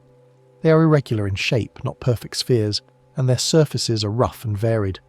Despite being tiny, these grains have power. They can block light, they can scatter it, they can absorb energy from nearby stars and re-radiate it in different forms. A single grain does very little, but when trillions upon trillions of grains gather together in a cloud, they can hide entire regions of a galaxy from view, or glow softly in wavelengths of light that our eyes cannot detect. Cosmic dust is made of mixtures. There is no single recipe that applies everywhere, because dust grains form in different environments and from different materials. Some grains are rich in carbon. These carbonaceous grains might include graphite, similar to the material in a pencil, or more complex carbon compounds. Other grains are made of silicates, minerals that contain silicon and oxygen, often combined with elements like magnesium, iron, or aluminum. These silicate grains are somewhat similar to the minerals found in rocky planets, including Earth. In the coldest parts of space, dust grains can also accumulate icy coatings, thin layers of frozen water, carbon monoxide, carbon dioxide, methane, or ammonia. These ices cling to the grain surface and can change the grain's properties, making it slightly larger and altering how it interacts with light and with other molecules in space. The composition of a dust grain tells a story about where it came from and what it has experienced. Dust is not the same everywhere. Its composition depends on local conditions. In regions where old, cool stars are gently releasing material into space, the dust might be rich in carbon or silicates, depending on the chemistry of the star's outer layers. In areas where massive stars have exploded in the past, the dust might contain heavier elements forged in those explosions. In dense clouds where molecules are forming and ice is accumulating, the grains might be coated and chemically different from grains drifting in the emptier regions between clouds. As dust travels through space, it can be altered by radiation from nearby stars, by shock waves from stellar winds or supernovae, or by collisions with other particles. Over time, a single grain might be processed and reprocessed many times, its surface etched or coated, its structure changed. The universe is not a factory with one assembly line. It is a vast and varied workshop where dust is constantly being made, modified, and recycled. there can be long distances between individual dust grains, especially in the less dense parts of space. If you could shrink yourself down and float between the stars, you might drift for a very long time before encountering a grain. The space between grains is measured in meters, sometimes kilometers, depending on the local density. Yet despite these large gaps, when you consider the enormous volumes involved, cubic light-years of space, the total amount of dust becomes significant. A region might contain only a few grains per cubic meter, but multiply that by the volume of an interstellar cloud, and you have trillions upon trillions of grains contributing to the cloud's overall properties. Dust does not need to be tightly packed to have an effect. It just needs to be present, spread out over vast distances, waiting patiently. In space, dust can drift for ages without being disturbed much at all. There is no wind in the conventional sense, no rain to wash it away, no surface for it to settle on. A dust grain can float along, carried by the faint pressure of starlight or the thin currents of gas flowing through the galaxy, travelling for thousands or millions of years without a significant collision. It is motion at a pace so slow and gentle that it makes a glacier look hurried. The grain is not in a rush, it has nowhere urgent to be, it simply exists, drifting, occasionally interacting with a photon of light or brushing against a gas molecule, but mostly just moving through the silence, a tiny solid island in an ocean of near vacuum. This stillness is part of what makes cosmic dust so calming to think about. It is matter in no hurry, shaping the universe over timescales that dwarf human lifetimes. The motion of dust grains is influenced by forces that are almost imperceptible on human scales, but significant over cosmic time. Radiation pressure, for instance, is the gentle push that light exerts when it strikes a dust grain. Each photon carries a tiny amount of momentum, and when it hits a grain, some of that momentum is transferred. For a single photon hitting a single grain, the effect is negligible. But a dust grain near a bright star is being hit by countless photons every second, and over time, this steady pressure can push the grain outward, away from the star. Small grains are pushed more easily than large ones, because the force depends on the grain's surface area, while resistance to movement depends on its mass. Very small grains can be blown out of star systems entirely by radiation pressure, while larger grains resist this force and remain closer to their parent stars. This sorting by size is one of the ways the universe organizes matter without any conscious intention, just physics acting patiently over time. Dust grains can also be influenced by magnetic fields. The interstellar medium is threaded with weak magnetic fields, invisible but real, extending across vast distances. Some dust grains contain magnetic materials like iron, and these grains can align themselves with the local magnetic field, much like a compass needle aligns with Earth's magnetic field. When grains align, they affect how light passing through the dusty region is polarized. By measuring this polarization, astronomers can map the magnetic fields in molecular clouds and other regions, revealing the invisible structure that shapes the movement and behavior of gas and dust. Magnetic fields can also influence how clouds collapse to form stars, providing support against gravity in some cases and channeling material in specific directions in others. Dust becomes a tool for studying these fields, a visible tracer of invisible forces. Just one more small fact, and then we drift. Sometimes, when astronomers look at images of space, they see dark patches that appear to be holes in the star field. These dark regions look empty, as if there are simply no stars there. But often that darkness is an illusion. The region is not empty. It is filled with dust. Dust clouds can block visible light very effectively, creating dark nebulae that stand out against the brighter background of more distant stars. The dust does not destroy the light, it absorbs it and scatters it. When visible light from a star encounters a dust grain, some of that light is absorbed by the grain, and some is scattered in different directions. If the dust cloud is thick enough, very little visible light makes it through to reach our eyes or our telescopes. The result is a shadow, a dark silhouette where a cloud of dust hangs between us and the stars beyond. These dark regions are not voids, they are veils. One of the most famous dark nebulae is the Coal Sack, visible in the southern hemisphere.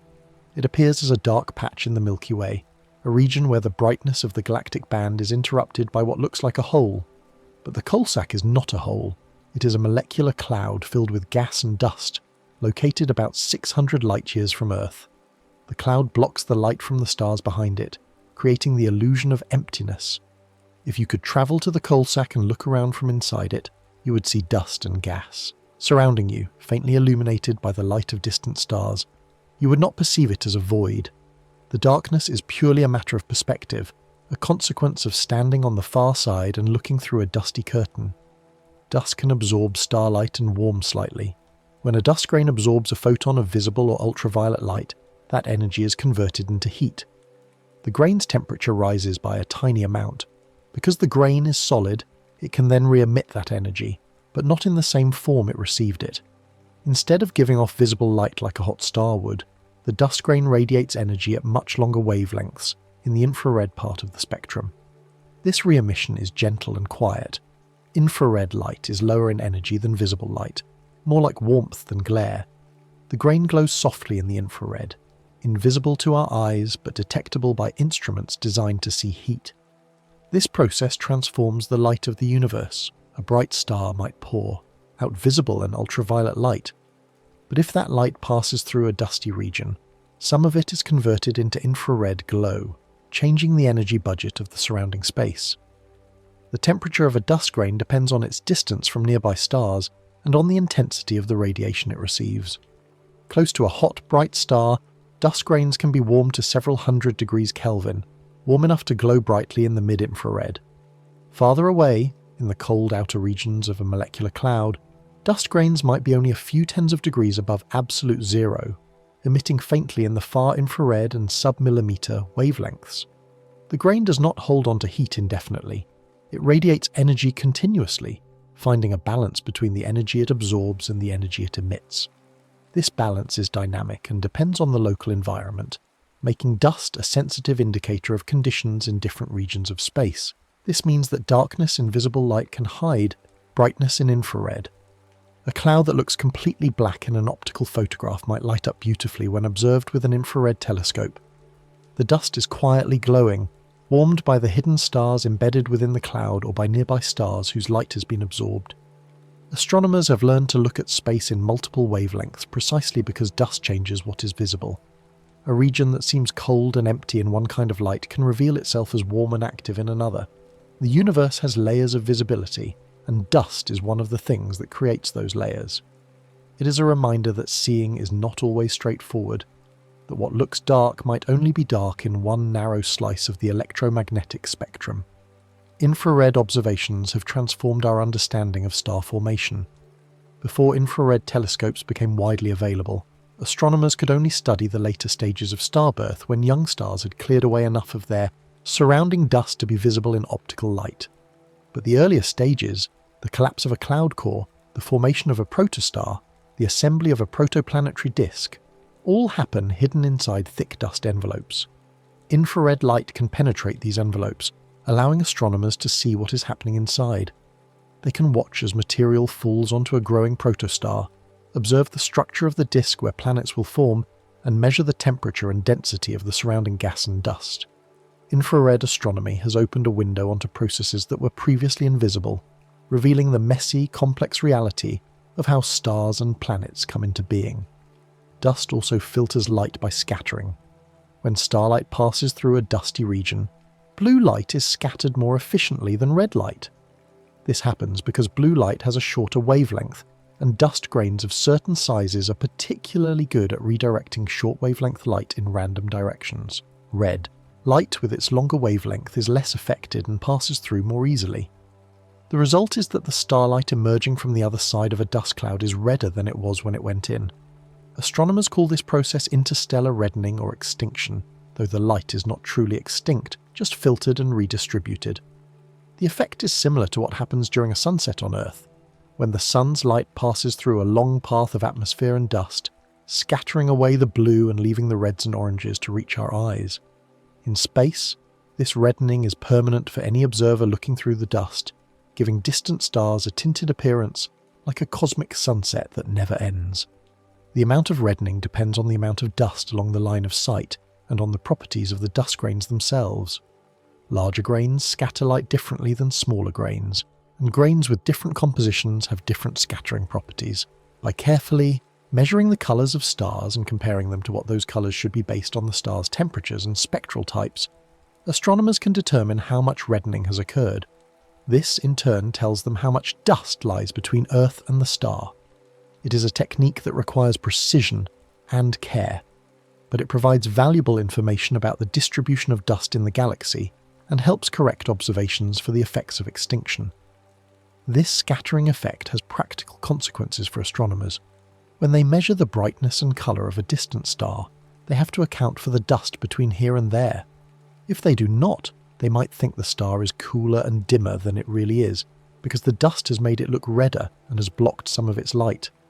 By studying the amount of reddening, astronomers can estimate how much dust lies along the line of sight and correct their measurements accordingly. Dust becomes a factor in almost every observation of distant objects. It is a kind of tax that space imposes on light, a subtle alteration that must be accounted for if you want to understand what you're truly seeing. Interstellar extinction varies with wavelength in a predictable way, and astronomers have developed mathematical models called extinction curves to describe this variation. These curves show how much light is absorbed and scattered at different wavelengths, from the ultraviolet through the visible and into the infrared. The shape of the extinction curve depends on the size distribution and composition of the dust grains, and by fitting observed extinction to these models, astronomers can learn about the properties of the dust. For example, a feature in the ultraviolet part of the extinction curve, known as the 20 angstrom bump, is thought to be caused by small carbon-rich grains. The presence and strength of this feature tells astronomers about the abundance and nature of carbonaceous dust in different regions. Dust is one reason the universe can look different depending on the kind of light you use to observe it. In visible wavelengths, dust creates dark lanes and obscures whole sections of galaxies. In infrared, those same regions glow warmly, revealing star formation and hidden stellar populations. In ultraviolet, dust blocks light even more strongly, making regions with heavy dust appear almost completely dark. In radio wavelengths, dust has less effect, and you can often see through it to structures and emissions that are invisible in optical light. Each wavelength is a different window, and dust controls how transparent each window is. Astronomers have to choose their windows carefully, depending on what they want to study, and they often combine observations from multiple wavelengths to build a complete picture. Dust is both an obstacle and an informant. It hides some things, but in hiding them, it also tells us where the hidden things are. The development of the multi-wavelength astronomy has been one of the great advances of modern astrophysics. By observing the same object or region in many different wavelengths, gamma rays, X-rays, ultraviolet, visible, infrared, submillimeter, and radio, astronomers can piece together a comprehensive understanding of what is happening. Each wavelength reveals different physical processes and different components of the system. Dust is often the key to interpreting the differences between wavelengths, because its presence so strongly affects what can be seen. A complete picture of a star-forming region, for example, might include visible images showing the young stars that have emerged, infrared images revealing protostars still embedded in their birth clouds, radio observations mapping the molecular gas, and submillimeter data tracing the coldest dust. Together, these observations tell a story that no single wavelength could tell alone. Just one more small fact and then we drift. The space between stars in a galaxy is called the interstellar medium. It is a mixture of gas and dust, spread out over the vast distances that separate one star from another. The gas is mostly hydrogen, the simplest and most abundant element in the universe, with some helium and trace amounts of heavier elements. The dust is the solid component, the tiny grains we've been describing drifting along with the gas. The interstellar medium is thin, far thinner than any vacuum we can create on Earth, but it is not nothing. It is the fabric from which new stars are made. In certain regions, the interstellar medium becomes denser, gathering into clouds where gravity can begin to pull material together. These clouds are the nurseries of stars, and dust is a crucial part of the process. The interstellar medium is not uniform. It has structure, with regions of different densities, temperatures and compositions. Some regions are diffuse and warm, with gas spread out thinly and dust grains separated by large distances. These regions might have densities of only a few atoms per cubic centimetre and temperatures of thousands of degrees. Other regions are cold and dense, with densities reaching millions or even billions of atoms per cubic centimetre, and temperatures just a few degrees above absolute zero. These cold, dense regions are molecular clouds, where gas atoms have come together to form molecules and where dust is abundant. The interstellar medium is constantly changing, stirred by stellar winds, supernova explosions, and the gravity of passing objects. It is a dynamic environment, full of motion and transformation. Dust often gathers in the spiral arms of galaxies. Spiral galaxies, like the Milky Way, have beautiful curved structures that sweep outward from the galactic centre. These spiral arms are not solid structures, they are density waves, regions where stars, gas and dust crowd together more closely than in the spaces between the arms. As gas and dust move through a spiral arm, they are compressed, and this compression can trigger the formation of new stars. Because dust is part of the interstellar medium, it tends to be more concentrated in these arms as well. The spiral arms are where star formation is most active and where dust plays its role most visibly. The spiral structure of galaxies is maintained by gravitational interactions and orbital mechanics. Stars and gas orbit the galactic centre, but not all at the same speed. The differential rotation creates regions where material piles up temporarily, forming the spiral arms. These arms rotate more slowly than the stars themselves, so individual stars and clouds pass through the arms over time. When gas and dust enter a spiral arm, they experience increased density and gravitational forces, which can trigger collapse and star formation. The newly formed stars light up the arm, making it visible and prominent. As these stars age and the gas and dust move on, the arm persists as a wave pattern, continuously fed by new material entering from behind. Dust lanes in spiral galaxies are beautiful dark streaks that trace where dust is thicker. When you look at an edge-on spiral galaxy, you can often see a dark band running along the plane of the galaxy's disk. This band is not empty space, it is dust, concentrated in the thin disk where the galaxy's gas and stars also reside. The dust creates a silhouette, a charcoal-like line that shapes the galaxy's appearance. These dust lanes are a signature feature of spiral galaxies, and they tell astronomers where the raw material for future stars is located. Even in face-on spirals, you can see darker patches and streaks winding along the spiral arms, outlining the structure in shadow.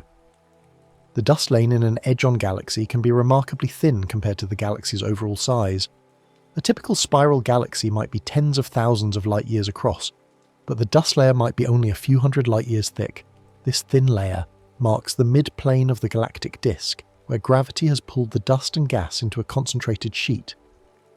The thinness of the dust layer is maintained by a balance between gravity, which pulls material toward the midplane, and the random motions of gas clouds which cause the layer to puff up slightly.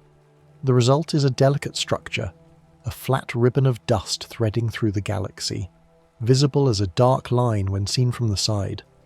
Our own galaxy, the Milky Way, is a spiral galaxy, and we live inside its dusty disk. When we look up at the night sky, the Milky Way appears as a band of light arcing across the heavens. This band is our view of the galaxy's disk from the inside, looking through the plane where most of the stars, gas and dust reside. In some directions the band looks dense and bright, crowded with stars. In other directions there are dark patches and gaps, regions where dust blocks our view of more distant stars. Dust within the galactic plane is one reason the night sky looks richer and more textured in some directions than others. It is also why we cannot see all the way across the galaxy in visible light. There is simply too much dust in the way, absorbing and scattering the light before it reaches us. Our position in the Milky Way's disk gives us a unique but limited perspective. We are located about 26,000 light-years from the galactic centre, in a region known as the Orion Arm, or Orion Spur, a minor spiral arm between two major arms. From this position, looking inward toward the centre of the galaxy, we look through a long path of dust and gas in the galactic plane. Looking outward, away from the centre, we look through less dust, and our view is clearer. This is why the part of the Milky Way visible in the direction of the constellation Sagittarius, toward the galactic centre, appears so dense and dramatic, while the part visible in the opposite direction, toward Auriga and Perseus, is less intense. Dust shapes our view and determines what we can see from our particular vantage point. The galactic centre is an example of a region that is bright in many wavelengths, but difficult to see in visible light from our position. The center of the Milky Way is located about 26,000 light-years away, in the direction of the constellation Sagittarius. It is a crowded, energetic place, home to millions of stars, clouds of gas and dust, and a supermassive black hole with a mass of about 4 million times that of the Sun. But when we try to observe it in visible light, we see very little. The dust along the line of sight absorbs and scatters most of the visible light before it can reach Earth. To study the galactic center, astronomers use infrared and radio telescopes, which can see through the dust. In those wavelengths, the center reveals itself, a bustling hub of activity hidden behind a dusty curtain. The dust does not make the galactic center disappear, it just makes it invisible in certain kinds of light, reminding us that what we see depends on how we choose to look. Infrared observations of the galactic center have revealed a complex and dynamic environment. There are dense clusters of stars, some of them orbiting very close to the central black hole. There are massive clouds of gas and dust, some actively forming stars and others being disrupted by intense radiation and winds from nearby massive stars. There are filaments of hot gas, loops of magnetic field, and structures shaped by past explosions and outflows. The galactic center is not a calm place. It is one of the most energetic and chaotic regions in the Milky Way. But from our perspective, hidden behind dust, it appears almost invisible in visible light. Dust has preserved its secrets for most of human history, only revealing them when we developed the technology to observe in other wavelengths. Just one more small fact, and then we drift. Star-forming regions are places where the interstellar medium has gathered into cold, dense clouds. These molecular clouds are thick with gas and dust, and they are some of the coldest environments in the galaxy, with temperatures often just a few tens of degrees above absolute zero. In these frigid conditions, gravity can begin to pull material together. Over time, clumps within the cloud grow denser, and as they do, they begin to heat up. Eventually, if a clump becomes dense and hot enough at its core, nuclear fusion ignites, and a new star is born. But this process does not happen quickly or easily. It takes time, and it requires help. Dust plays a helpful role in this slow transformation. The journey from cloud to star can take millions of years. It begins with a molecular cloud, a vast region of space filled with gas and dust, often extending for tens or hundreds of light years. Within this cloud, there are variations in density. Some regions are slightly denser than others, perhaps because of turbulence in the gas, or because a passing shock wave from a supernova or stellar wind has compressed the material. These denser regions experience slightly stronger gravity, and they begin to pull in more material from their surroundings. As they grow, their gravity increases, and they pull in material even faster. This is the beginning of gravitational collapse, the process by which a cloud core becomes a protostar. Dust provides surfaces where molecules can form. In the cold environment of a molecular cloud, atoms and simple molecules drift around, occasionally colliding with the dust grain. When they land on the grain surface, they can stick for a while, held by weak forces. While they are stuck, they have time to meet other atoms and molecules that have also landed on the grain. Chemical reactions that would be too slow or unlikely to happen in free space can occur on the grain's surface, where reactants are brought together and held in place. One of the most important reactions is the formation of molecular hydrogen, H2, from individual hydrogen atoms. Molecular hydrogen is the dominant molecule in star-forming clouds, and dust grains act as tiny laboratories where much of this molecule is assembled. Without dust, the chemistry of the interstellar medium would be different, and the process of star formation might be less efficient. The surface of a dust grain is not smooth or uniform. It has defects, irregularities, and active sites where atoms can bind more easily. When a hydrogen atom lands on the grain, it can wander across the surface, hopping from site to site until it encounters another hydrogen atom. When two hydrogen atoms meet, they can bond together to form H2, releasing a small amount of energy in the process. The newly formed molecule then evaporates from the grain's surface and drifts away into the surrounding gas. This process is happening continuously on countless dust grains throughout a molecular cloud, gradually converting atomic hydrogen into molecular hydrogen and building up the molecular content of the cloud. Dust also blocks light, and that blocking is helpful in star-forming clouds. When a cloud is dense and cold, It needs to stay cold in order to collapse under its own gravity. If too much energy enters the cloud from nearby stars, it can heat the gas and create pressure that resists collapse. Dust grains absorb that incoming light, preventing it from heating the gas as much as it otherwise would. The dust then re-radiates the energy as infrared light, which can escape from the cloud more easily. In this way, dust acts as a cooling agent, helping the cloud shed excess energy and maintain the cold, dense conditions needed for gravity to do its work. It is a gentle thermostat, regulating the temperature by transforming high-energy visible and ultraviolet light into low-energy infrared. This cooling process is essential for star formation. Without it, the thermal pressure in the cloud would be too high, and gravity would not be able to overcome it. The cloud would remain stable, neither collapsing nor dispersing, and stars would never form. Dust allows the cloud to cool below the temperature at which thermal pressure balances gravity, tipping the balance in favor of collapse.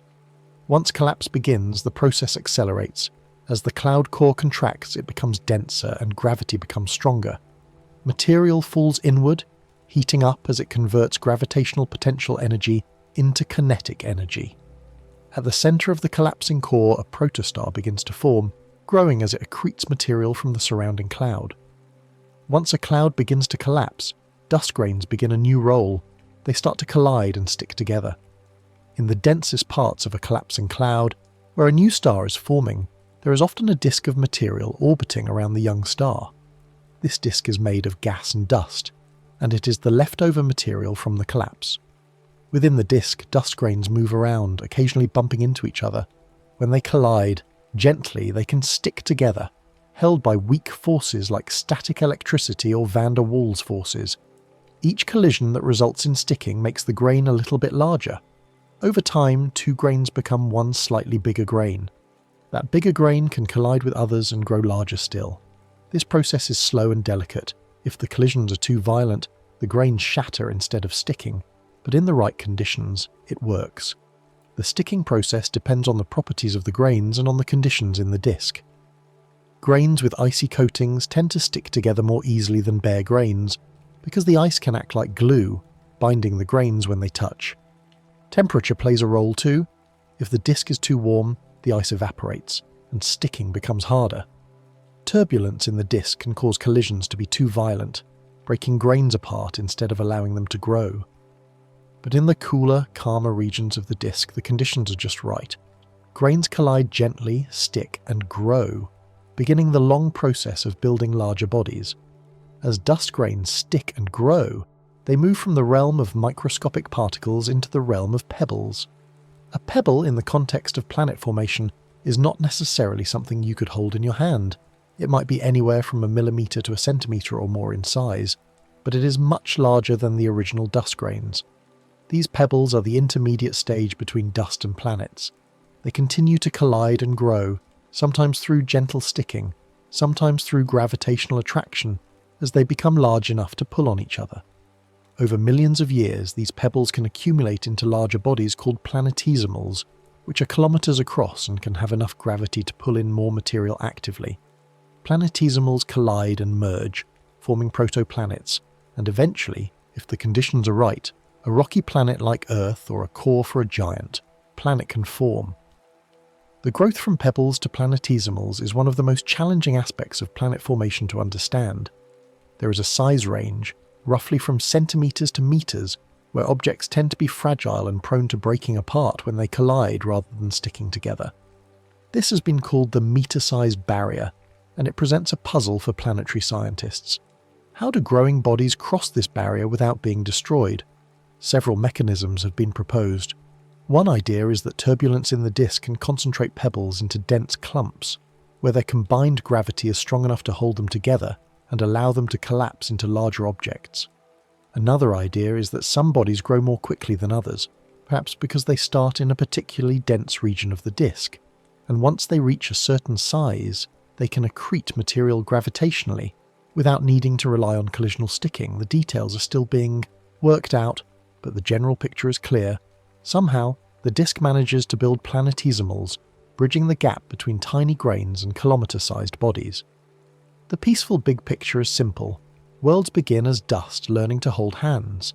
Every rocky planet, every asteroid, every moon orbiting a gas giant started as tiny grains of dust in a disk around a young star. The details of planet formation are complex, with many processes happening at once: gravitational instabilities, collisions, migration, and interactions with gas. But the fundamental starting point is always the same: dust. Without dust, there would be no solid surfaces to stand on, no cores for planets to build around, no raw material from which rocky worlds could grow. Dust is not just background material. It is the seed from which solid worlds emerge. Protoplanetary disks are beautiful and varied. Observations with powerful telescopes, particularly in the infrared and submillimeter wavelengths where dust emits strongly, have revealed disks around young stars with rings, gaps, spirals, and asymmetries. These features are signatures of planet formation in progress. A gap in a disk, for example, might be carved out by a young planet whose gravity clears a path through the surrounding material. A spiral pattern might be caused by gravitational interactions between the disk and a massive planet, or by instabilities in the disk itself. By studying these structures, astronomers can learn about where planets are forming, how massive they are, and how they interact with the disk. Dust makes these observations possible, because it is the dust that emits the infrared and submillimeter light that reveals the disk's structure. Many of the solid materials in rocky planets come from dust that existed long before those planets formed. The elements that make up Earth, the iron in its core, the silicon and oxygen in its rocks, the carbon in living organisms, were not created when Earth formed. They were forged in stars that lived and died billions of years ago. When those stars ended their lives, they released material into space, material that condensed into dust grains and drifted through the galaxy. That dust eventually found its way into a cloud of gas that would collapse to form the Sun and its planets. The dust became part of the disk around the young Sun, and from that disk Earth and the other planets grew. In a very real sense, the ground beneath our feet was once cosmic dust, floating silently between the stars. This connection between stars, dust, and planets is profound. It means that the atoms in our bodies have travelled through space, been part of stars, been expelled into the interstellar medium, condensed into dust, drifted for millions of years, and finally settled into the planets and life forms we see today. We are made of recycled material, stardust, in the most literal sense. This is not a poetic metaphor. It is the result of astrophysical processes that have been operating for billions of years. Every breath you take contains atoms that were once inside a star. Every rock, every drop of water, every living cell carries a history that stretches back to the earliest generations of stars in the universe. Just one more small fact, and then we drift. Dust is a traveller with many quiet origins. Not all dust comes from the same source, and not all dust is the same age. Some dust is freshly made, condensed from material released by stars in the relatively recent past. Other dust is ancient, having drifted through space for billions of years, surviving multiple cycles of cloud formation and starbirth. Understanding where dust comes from requires looking at the life cycles of stars, because stars are the primary factories where the elements that make up dust are created. Stars spend most of their lives fusing hydrogen into helium in their cores. This is a stable phase that can last for millions to billions of years depending on the star's mass. But eventually the hydrogen in the core runs out, and the star must find new sources of fuel. What happens next depends on the star's mass. Low-mass stars like the Sun swell into red giants, expanding and cooling as they begin fusing helium in their cores and hydrogen in a shell around the core. Higher mass stars go through more stages of fusion, creating heavier elements like carbon, oxygen, neon, and silicon. The details are complex, but the key point is that stars create new elements through nuclear fusion, elements that did not exist in the universe when it first formed. Older stars can shed material into space through gentle outflows. When a star like the Sun nears the end of its life, it swells into a red giant, its outer layers expanding and cooling. These cool, extended atmospheres are places where atoms can come together to form molecules and dust grains. The star's outer layers are not tightly bound. Stellar winds, driven by radiation pressure and pulsations, can carry this material away into space. As the material moves outward and cools, conditions become right for dust to condense. Carbon-rich stars produce carbonaceous dust, while oxygen-rich stars produce silicate grains. These grains, newly formed in the stellar wind, drift away from the dying star and enter the interstellar medium, joining the reservoir of dust that already exists. This process is gentle and gradual, a quiet contribution to the galaxy's dust budget. The amount of dust produced by a single star is small, but there are billions of stars in a galaxy, and many of them will go through this phase. Over millions of years, the cumulative contribution from all these stars is significant. Asymptotic giant branch stars, a specific phase in the evolution of low to intermediate mass stars, are particularly prolific dust producers. They pulsate, creating shocks in their outer atmospheres that help drive material outward, and they have strong stellar winds that carry the dust and gas away from the star. These stars are responsible for much of the dust production in galaxies today. Some dust is also made in more energetic cosmic events, though we can talk about these events calmly. When a massive star reaches the end of its life, it can explode in a supernova, a sudden and powerful release of energy. The explosion ejects the star's outer layers into space at high speeds, and within those ejected layers, elements heavier than hydrogen and helium are scattered. Carbon, oxygen, silicon, iron, and many others. As this material expands and cools, some of it condenses into dust grains. Supernova dust is rich in heavy elements, elements that were created in the star's core through nuclear fusion and during the explosion itself. This dust is dispersed into the interstellar medium, where it mixes with dust from other sources and becomes part of future generations of star-forming clouds. Supernovae are powerful, but the dust they create is part of a long, slow cycle, not an immediate catastrophe. Supernova dust was particularly important in the early universe, when galaxies were young and there were not yet many low-mass stars contributing dust through stellar winds. Massive stars evolve quickly, exploding as supernovae within a few million years of their formation, and they can produce substantial amounts of dust in a single event. This dust helped seed the early galaxies, providing the raw material for the first generations of planet formation and contributing to the opacity that shaped how those galaxies evolved. Observations of distant young galaxies have revealed large amounts of dust, more than can easily be explained by stellar winds alone, suggesting that supernovae played a major role in dust production in the early universe. Dust participates in long cycles, forming, drifting, getting processed by radiation and shocks, joining clouds, and eventually becoming part of new stars and planets again.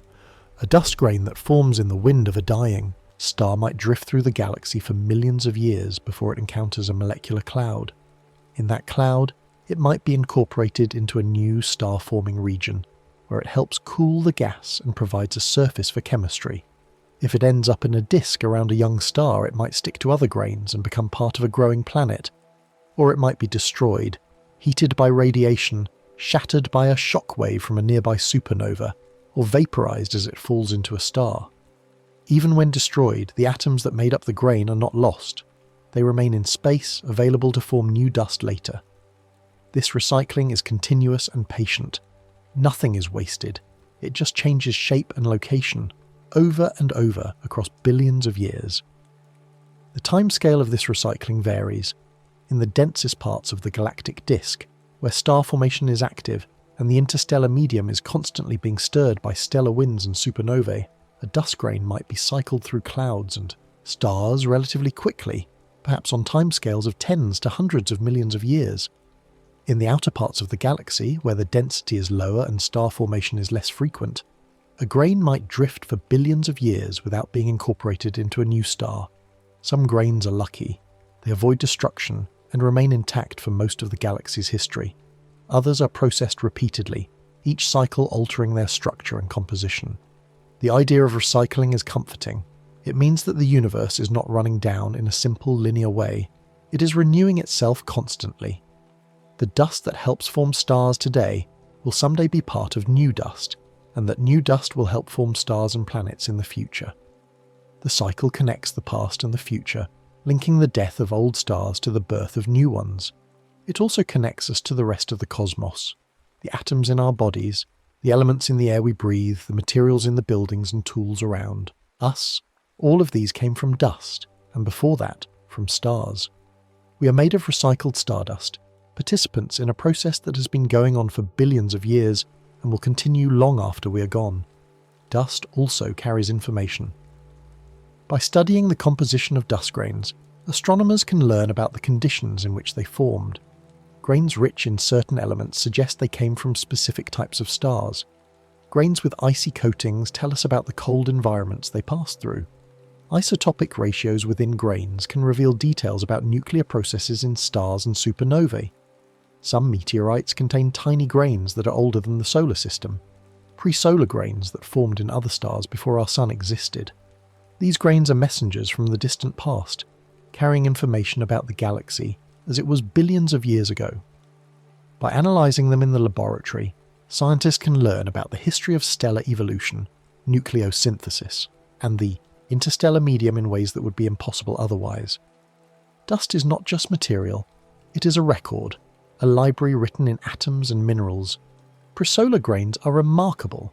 They survived the collapse of the solar nebula and the formation of the solar system, somehow avoiding being vaporized or altered.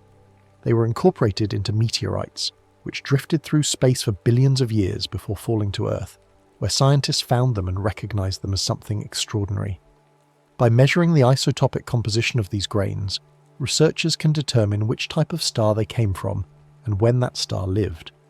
Some grains show isotopic patterns consistent with red giant stars, others with supernovae, and still others with more exotic sources. Each grain is a tiny time capsule, a fragment of a star that existed long before the sun, preserved through billions of years of cosmic history. Just one more small fact and then we drift. Because dust blocks visible light, astronomers often use infrared and radio observations to see through dusty regions. Infrared light has longer wavelengths than visible light, and it is less affected by dust. While visible light might be almost completely absorbed and scattered by a thick dust cloud, infrared light can pass through much more easily. This makes infrared telescopes invaluable for studying star-forming regions, the centers of galaxies, and other areas where dust is abundant. Infrared astronomy is like feeling warmth instead of looking at brightness.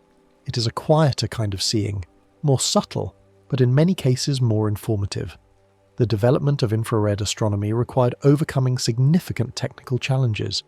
Earth's atmosphere absorbs much of the infrared light from space, so ground-based infrared telescopes have to be located at high, dry sites where the atmosphere is thinner and contains less water vapor. Even then, many important infrared wavelengths can only be observed from space. Infrared detectors also have to be cooled to very low temperatures to reduce thermal noise, which can overwhelm the faint signals from distant objects. Despite these challenges, infrared astronomy has flourished, with missions like the Infrared Astronomical Satellite, the Spitzer Space Telescope, the Herschel Space Observatory, and the James Webb Space Telescope revealing the universe in unprecedented detail. Infrared telescopes have revealed whole populations of stars that were invisible in optical surveys. Young stars buried deep in molecular clouds, for example, can be detected by their infrared glow even when no visible light escapes. Protostars, still in the process of forming, are often surrounded by thick envelopes of dust that absorb all their visible light and re-emit it in the infrared. By observing in the infrared, astronomers can watch stars being born, tracking their growth and evolution in ways that would be impossible if they relied only on visible light. Infrared.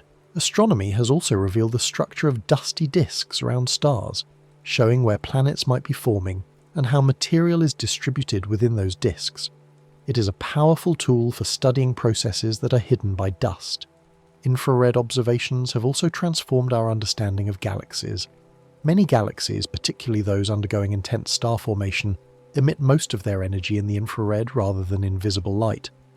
This happens because the young, massive stars in these galaxies produce copious amounts of ultraviolet light, which is absorbed by surrounding dust and re-emitted in the infrared. In visible light, these galaxies might appear modest or even faint, but in the infrared they blaze brightly.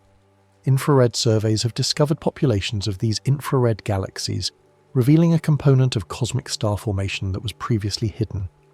Radio observations are another way to see through dust. Radio waves have even longer wavelengths than infrared, and they are affected by dust even less. Radio telescopes can detect emissions from molecules in dense clouds, trace the motions of gas, and map the magnetic fields that thread through dusty regions. Radio astronomy is particularly useful for studying the coldest and densest parts of molecular clouds, where even infrared light might struggle to penetrate. By combining radio and infrared observations, along with data from other wavelengths, astronomers can build a complete picture of what is happening inside dusty regions, how the gas and dust are distributed, how they are moving, and how they are interacting with each other and with nearby stars. Radio telescopes can also observe the emission from specific molecules, providing detailed information about the chemistry and physical conditions in molecular clouds.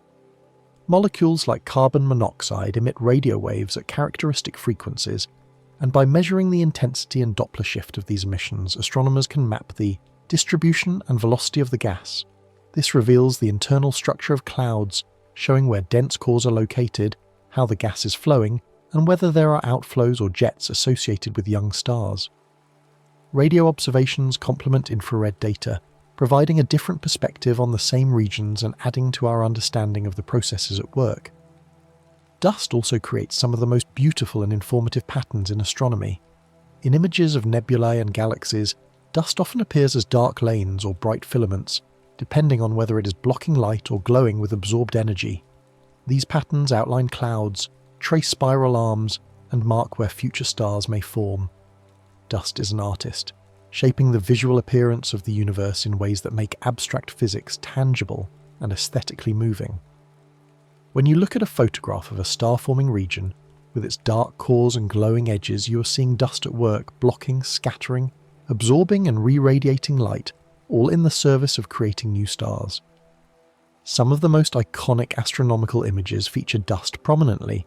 The Horsehead Nebula, for example, is a dark cloud of dust silhouetted against a bright background nebula. Its shape, resembling the head of a horse, is sculpted by the distribution of dust and gas, carved by the radiation and winds from nearby stars.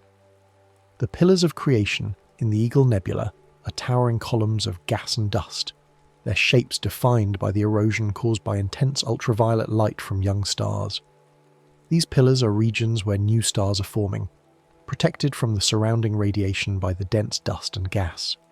Dust gives these structures their form, their visibility, and their scientific interest. Dust traces the skeletal structure of the interstellar medium.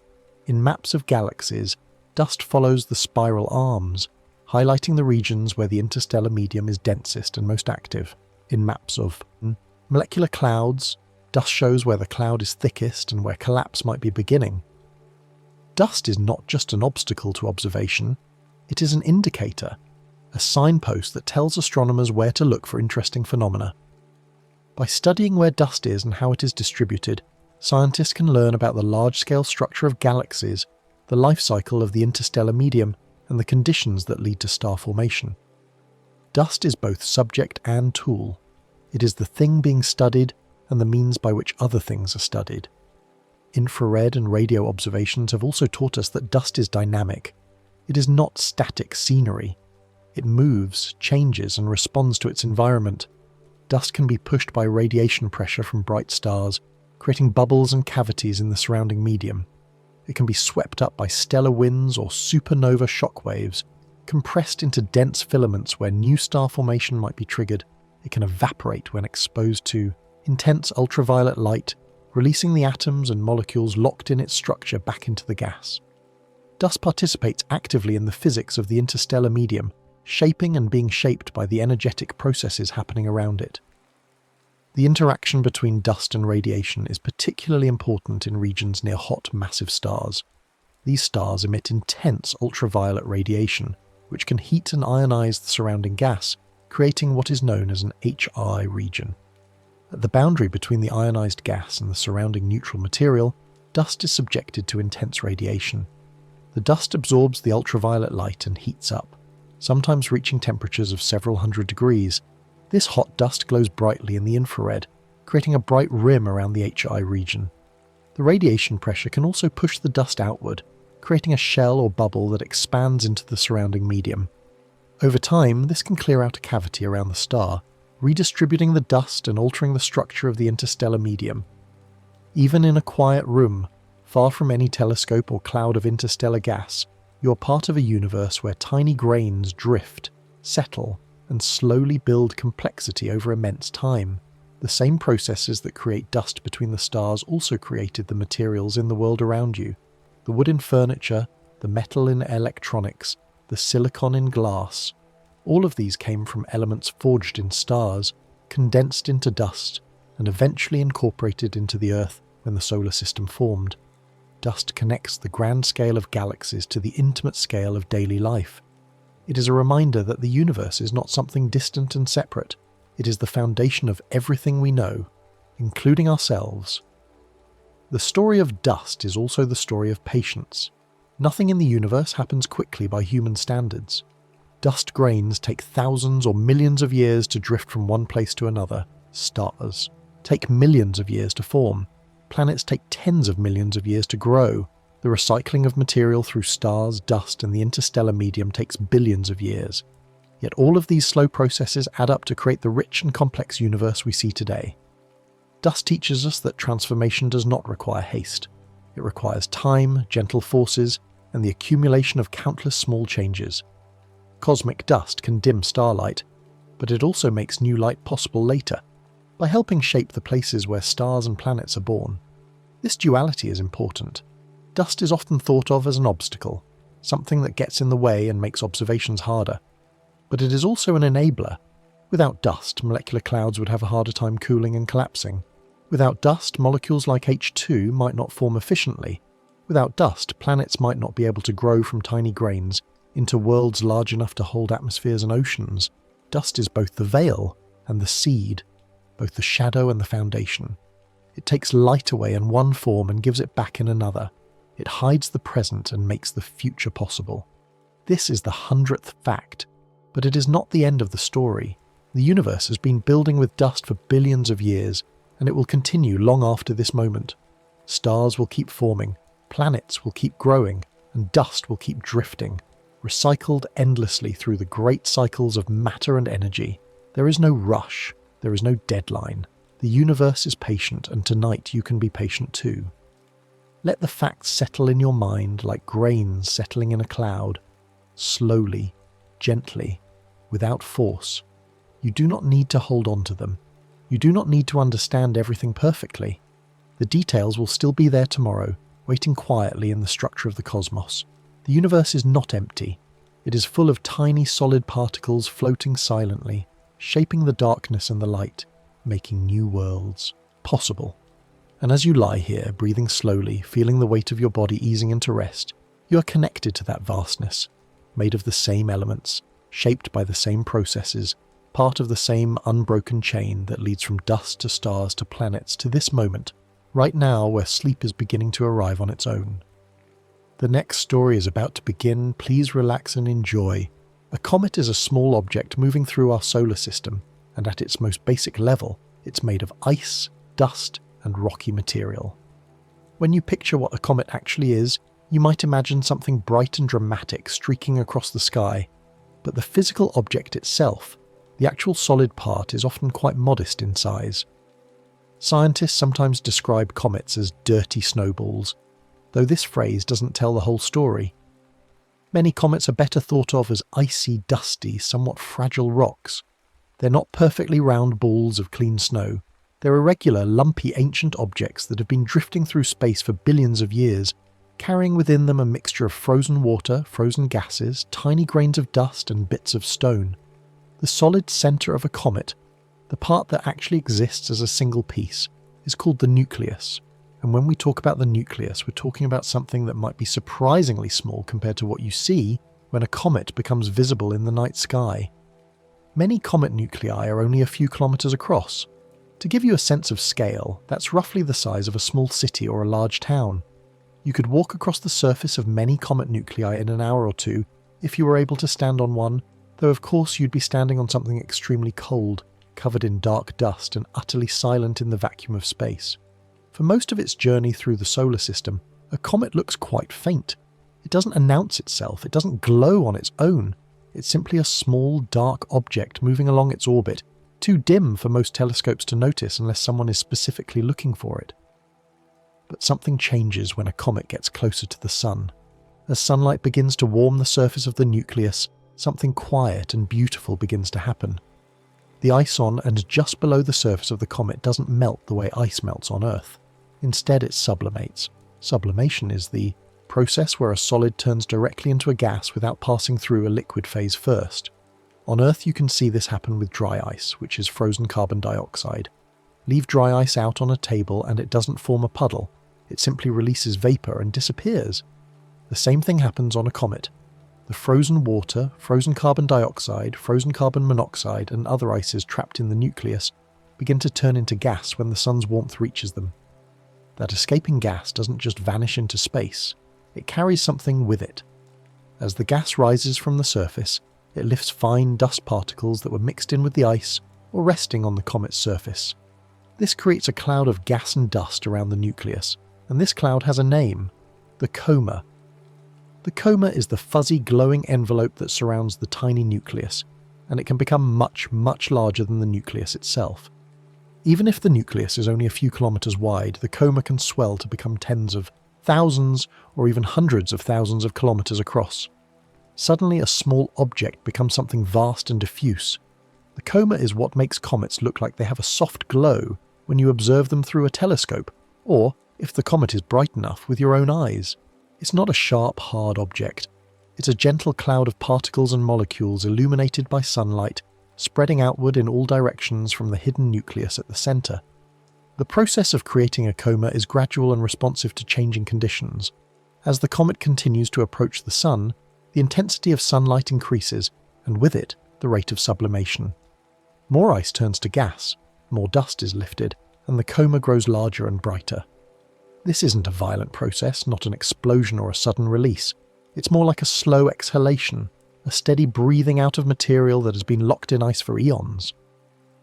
The gas molecules that escape from the nucleus are moving at speeds determined by their temperature, spreading outward in all directions, carrying dust grains along with them.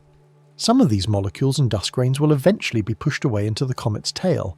Others will simply disperse into space, adding to the thin scattering of matter that exists between the planets. But the coma is not the only feature a comet can develop. Many comets also grow tails, and here's where things become even more interesting.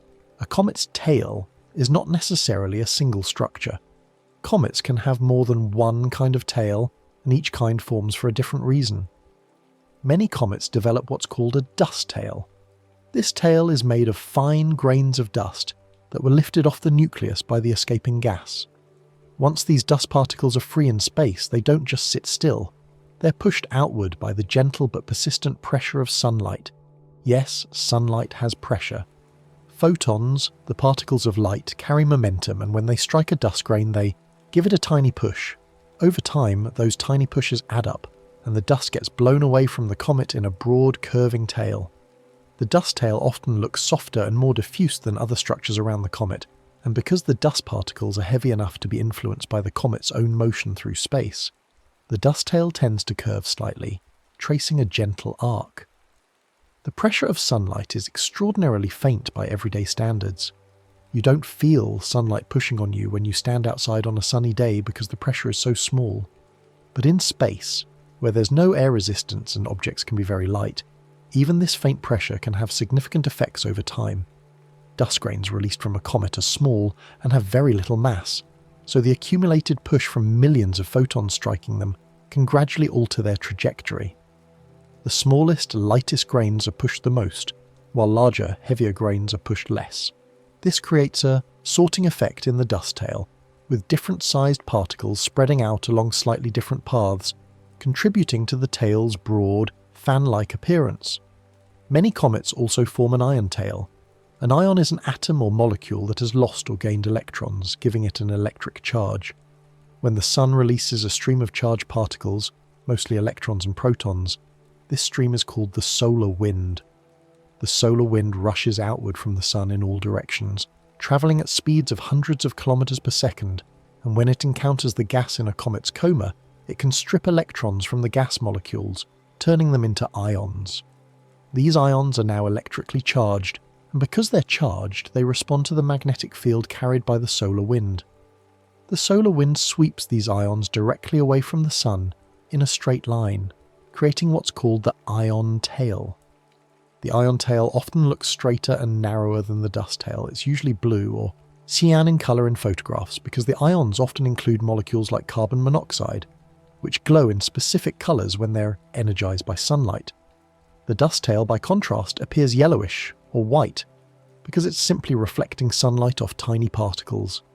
The interaction between the solar wind and a comet's ion tail is complex and dynamic. The solar wind carries with it the sun's magnetic field, which is frozen into the flow of charged particles. When this moving magnetic field encounters the ionized gas around a comet, it drapes around the coma and stretches out into a long, narrow tail. The ions are trapped in the magnetic field and carried away at high speed. This process is efficient and fast, which is why the ion tail can extend to enormous lengths, sometimes stretching for tens of millions of kilometers, far longer than the orbit of Mercury. The ion tail is also more responsive to changes in the solar wind than the dust tail. When the sun releases a particularly strong burst of solar wind called a coronal mass ejection, the ion tail can brighten suddenly, twist, or even break off entirely in a disconnection event. Here's something that surprises many people when they first learn about comets. A comet's tails generally point away from the sun, not behind the comet like a trail.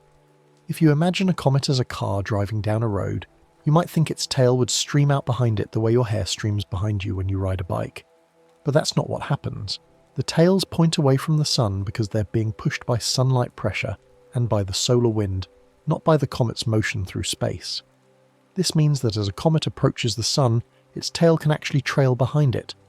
But as the comet swings around the sun and begins to move away, the tail goes first, pointing outward ahead of the nucleus as the comet retreats back into the cold outer solar system. The comet, in a sense, can move tail first on part of its journey. Sometimes a comet can appear to have multiple streamers or a fan shape, especially if you're looking at it with very sensitive instruments. The structure of a comet's tail can be complex, shaped by the interaction of dust, ions, magnetic fields, and the comet's rotation.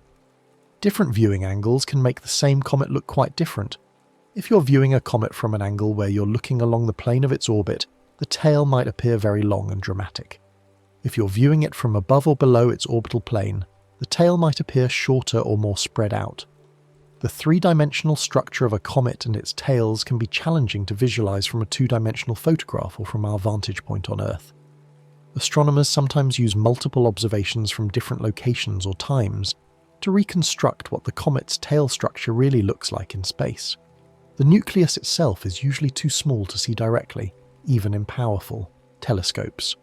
Most of what we notice when we look at a bright comet is the coma and the tail. The actual icy, rocky body at the heart of it all might be just a few pixels in even the best images, or completely invisible. Yet that tiny nucleus is the source of everything.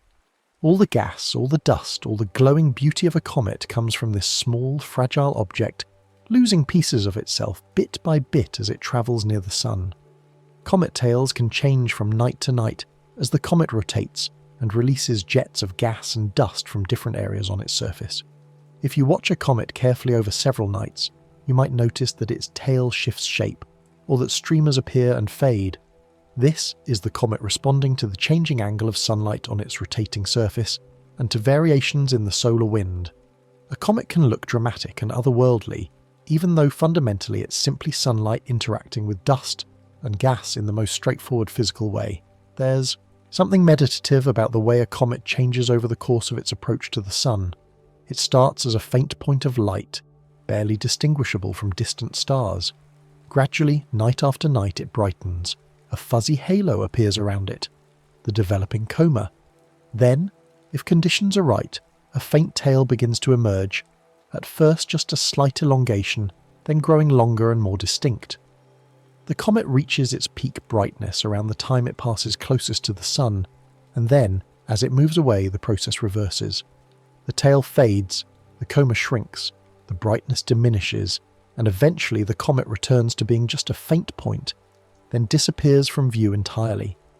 This cycle can take weeks or months depending on the comet's orbit and how close it comes to Earth and the sun. Watching this slow transformation is like watching a flower bloom and fade, except the timescale is stretched out and the flower is made of ice and dust and is millions of kilometers away. Comets travel on orbits around the sun just like planets do.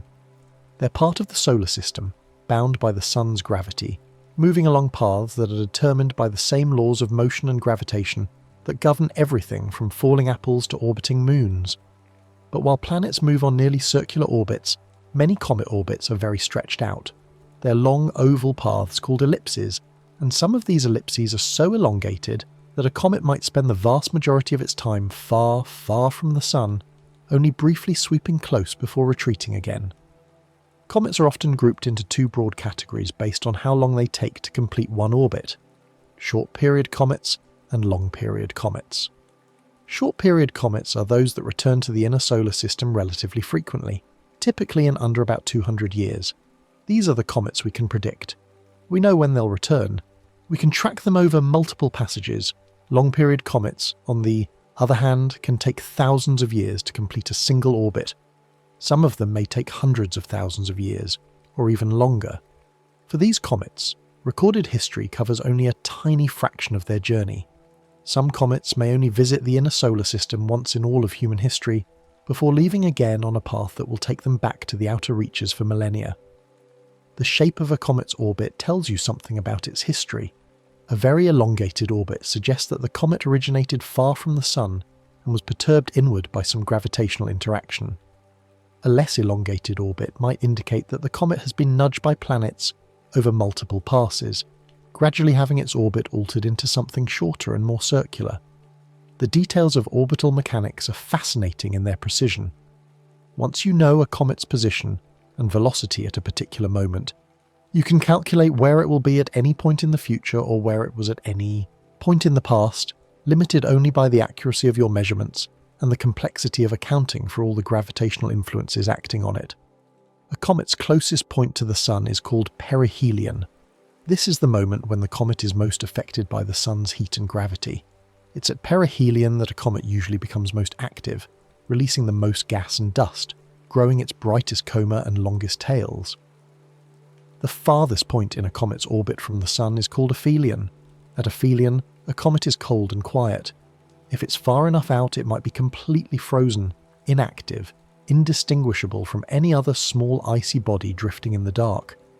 Near perihelion, a comet is usually at its brightest because the increased heating makes the sublimation process much more vigorous.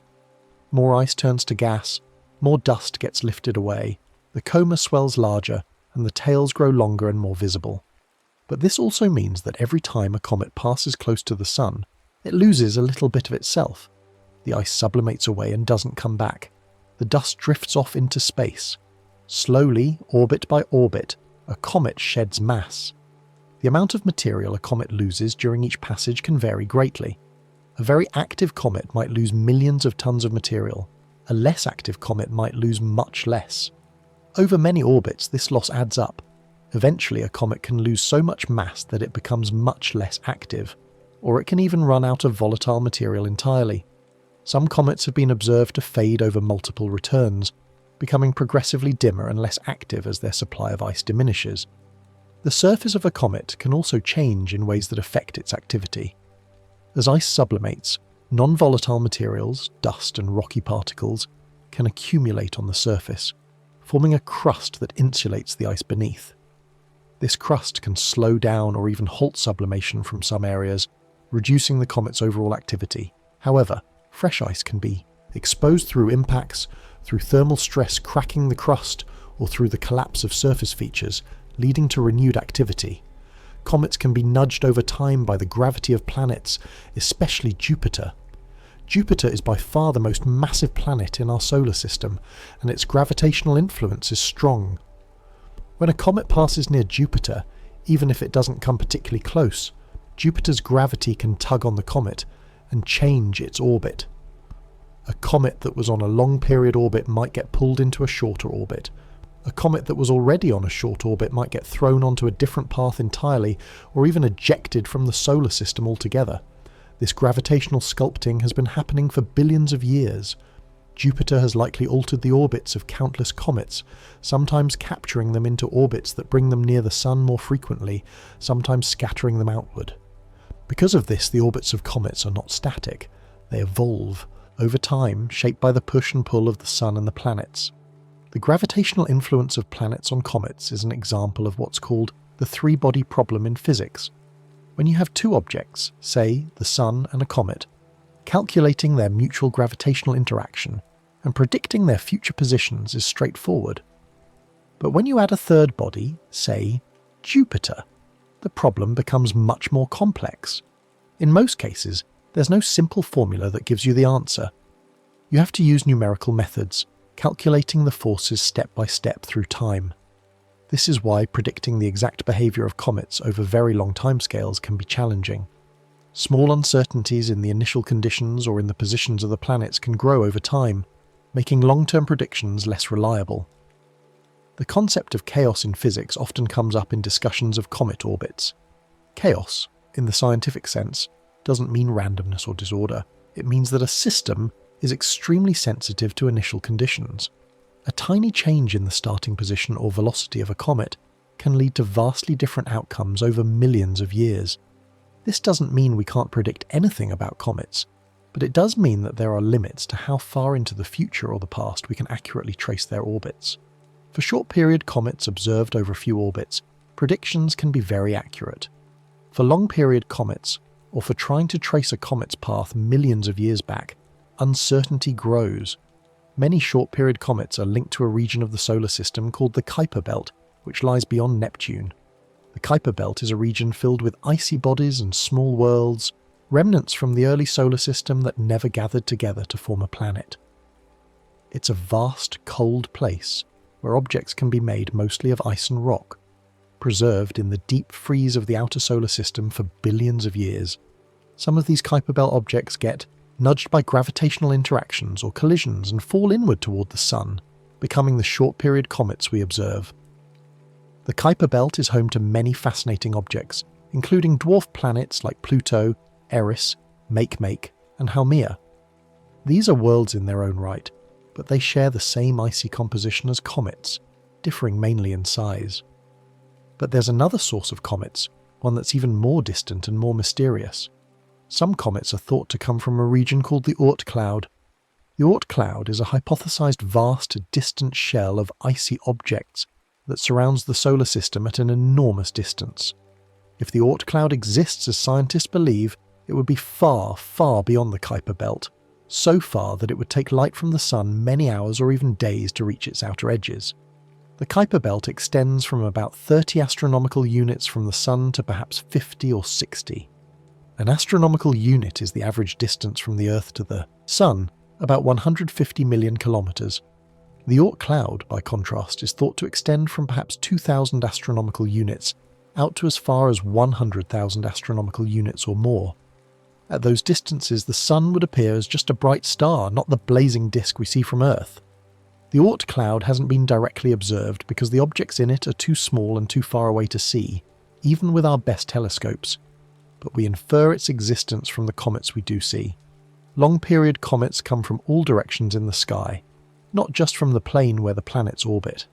This suggests that there's a roughly spherical cloud of icy objects surrounding the Sun at a great distance, and occasionally something disturbs one of those objects and sends it falling inward. What could disturb an object that far out? Passing stars, for one. Even though space is vast and mostly empty, stars do pass relatively close to the Sun from time to time over millions of years. A star passing within a few light years of our solar system could gravitationally nudge objects in the Oort cloud, changing their orbits just enough to send them drifting inward. The gentle pull of the galaxy itself, the tidal forces from the combined mass of all the stars in the Milky Way, can also disturb faraway icy bodies over very long timescales. The idea of the Oort cloud came from the work of Dutch astronomer Jan Oort in the 1950s. He studied the orbits of long-period comets and noticed that many of them seemed to have their aphelia, their farthest points from the Sun, at similar, very large distances. This suggested that there was a reservoir of comets at that distance, and that comets entering the inner solar system for the first time were being perturbed from this reservoir. The Oort cloud is thought to contain billions or even trillions of icy objects, though most of them are quite small. The total mass of the Oort cloud is uncertain, but might be only a few times the mass of Earth, spread out over an enormous volume of space. So a comet, in a sense, can be like a message from the solar system's outermost edges. It spent billions of years in the cold and dark untouched, and then some subtle gravitational nudge set it on a path that would eventually bring it close to the Sun and into view of observers on Earth. Comets may preserve very old material from the early solar system. When the solar system was forming, about 4.5 billion years ago, there was a disk of gas and dust surrounding the young Sun. Planets formed from this disk, growing larger and larger as they swept up material. But not everything got incorporated into planets. In the outer parts of the solar system, where it was cold enough for water and other compounds to freeze, there were countless small icy bodies. Some of these became moons, some clustered in the Kuiper belt, and some were flung outward to form the Oort cloud. Because these objects formed so far from the Sun and have remained cold ever since, they haven't been significantly altered by heat or chemical reactions. They're like time capsules. Studying comets helps scientists learn what the solar system was like long ago, what materials were present in the early disk, what chemical processes were happening, and how planets like Earth eventually came to have water and organic molecules. The early solar system was a chaotic place. The disk of gas and dust that surrounded the young Sun was turbulent, with materials spiralling inward, colliding, sticking together, and sometimes being thrown outward. Temperature varied with distance from the Sun. Close to the Sun, it was hot enough that only rocky and metallic materials could condense into solid particles. Farther out, beyond what's called the frost line or snow line, it was cold enough for water ice to form. This is why the inner planets, Mercury, Venus, Earth, and Mars, are rocky, while the outer planets, Jupiter, Saturn, Uranus, and Neptune, are gas and ice giants. The frost line was a crucial boundary in the forming solar system, and comets originated beyond it, in the cold regions where ice was stable.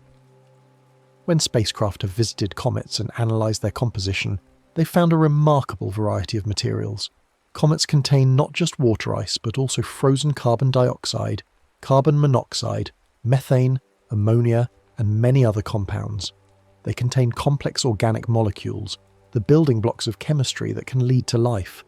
None of this means comets themselves are alive or that life came from comets in some direct way, but it does mean that comets carried raw ingredients that might have been delivered to the early Earth through impacts, contributing to the mix of chemicals that eventually led to the emergence of life. It's a humbling thought. The water in Earth's oceans, the carbon in your body, might have ridden through space on countless small comets and icy asteroids that crashed into our planet billions of years ago. Earth's water is something of a mystery. Our planet is rocky and formed relatively close to the Sun, yet it has vast oceans. Where did all that water come from? One possibility is that it was delivered by comets and asteroids after Earth had mostly formed. During a period called the Late Heavy Bombardment, roughly 4 billion years ago, the inner solar system experienced an intense period of impacts. Comets and asteroids from the outer solar system rained down on the inner planets. Some of these impacts would have brought water and organic molecules to Earth. How much of Earth's water came from comets versus asteroids is still debated.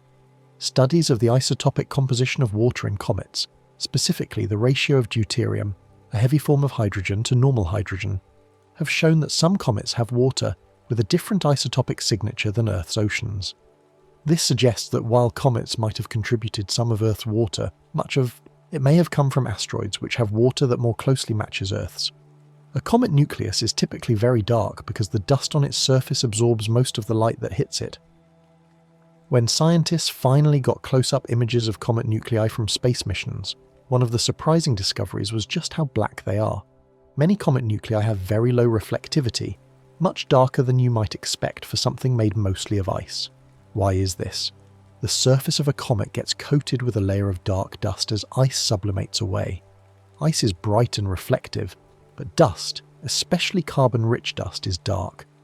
Over time, as a comet makes repeated passes near the Sun, the surface ice sublimates and escapes, but the dust is often too heavy to be lifted away by the gentle flow of gas. It accumulates, forming a crust. This crust can insulate the ice beneath, making the sublimation process more complex. Gas has to work its way up through cracks and vents in the crust. This is why comets can have jets, streams of gas and dust escaping from active spots where the crust is thinner or broken.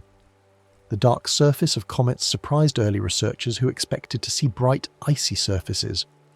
The reflectivity, or albedo, of many comet nuclei is only a few percent, meaning they reflect only a tiny fraction of the sunlight that hits them. This is comparable to the reflectivity of asphalt or charcoal. The darkness comes from organic compounds, carbon-rich materials that formed in the early solar system, mixed with silicate dust. These materials have been processed by radiation over billions of years, further darkening them. The dark surface also means that comets can heat up more than you might expect when they're near the sun, because dark materials absorb heat more efficiently than bright ones. Jets can make a comet's brightness flicker and shift over the course of hours or days. As a comet rotates, different areas of its surface are exposed to sunlight at different times. An area that was in shadow and inactive might rotate into sunlight and suddenly begin releasing gas and dust, creating a new jet. An area that was active might rotate into shadow and go quiet. This rotation, combined with the irregular shape of many comet nuclei, means that the activity of a comet is rarely uniform or steady. It pulses and shifts in a complex dance of light, shadow, rotation, and sublimation. Some comet nuclei are very irregular and lumpy rather than round. They can look like potatoes or dumbbells or jagged rocks. Some comets are actually two or more pieces loosely bound together by their own faint gravity, tumbling through space as a fragile pair or cluster. Comet 67P Churyumov-Gerasimenko, visited by the Rosetta spacecraft, has a distinctive two-lobed shape that makes it look like a rubber duck.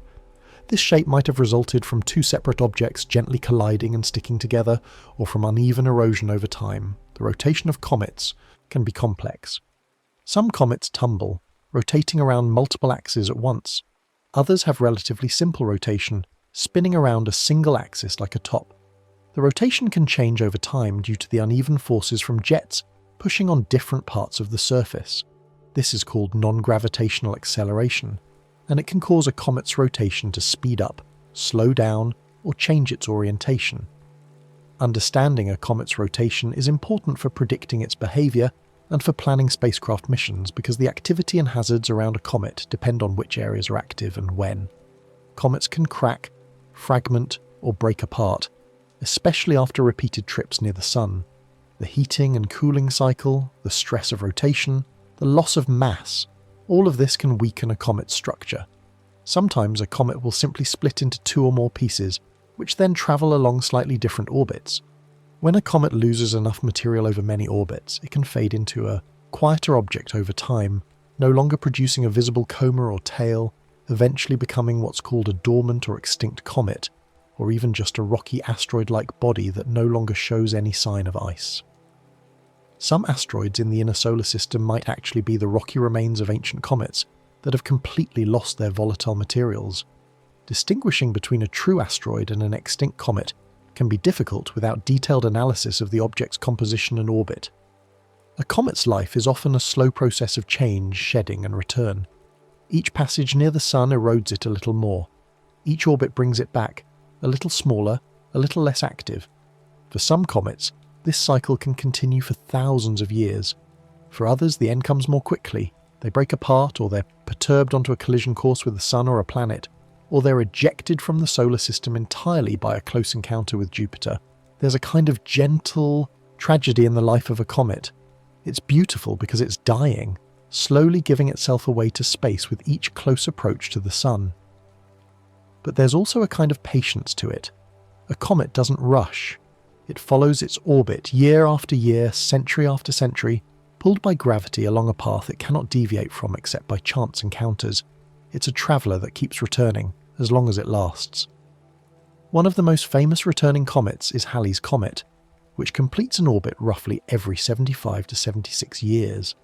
This means that Halley's Comet appears in the inner solar system about once per human lifetime, making it possible for someone to see it twice if they live long enough and are lucky with timing.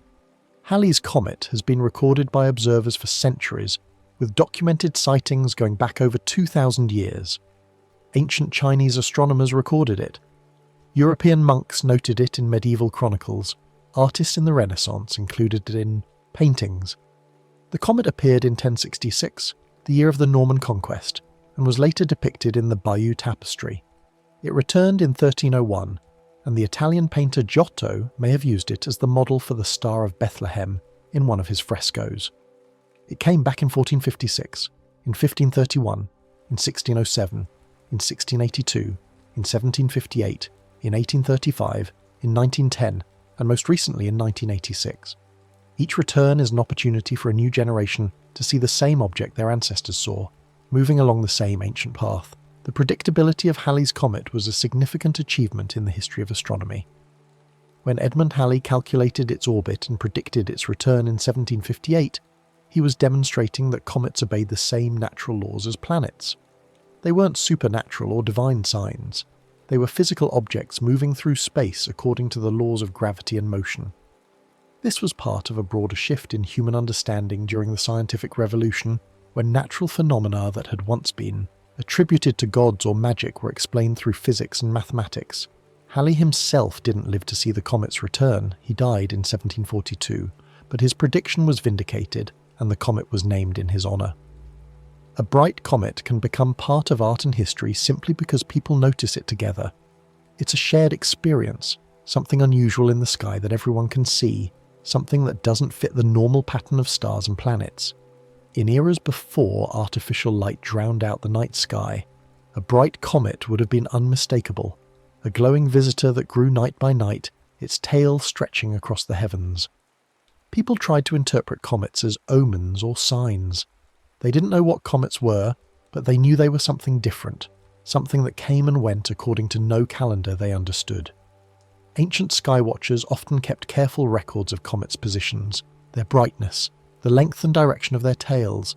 These records, preserved in old manuscripts and inscribed on stone, are valuable to modern astronomers.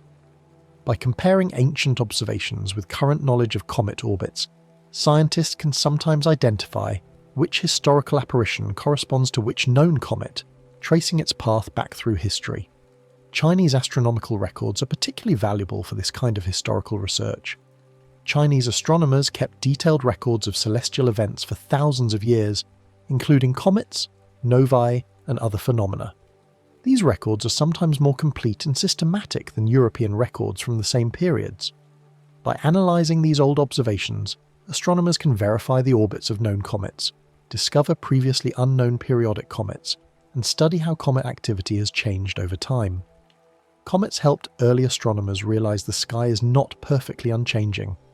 For a long time, influenced by ancient Greek philosophy, many scholars believed the heavens were eternal and immutable, that only the Earth experienced change and decay.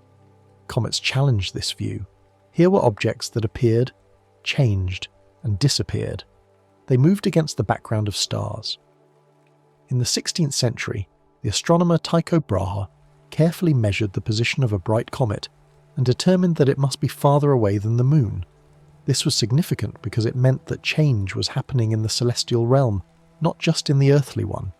Later, Edmund Halley used Isaac Newton's newly developed laws of motion and gravitation to calculate the orbits of comets recorded in historical records, and realised that the comets of 1531, 1607, and 1682 were actually the same object returning on a roughly 76-year cycle.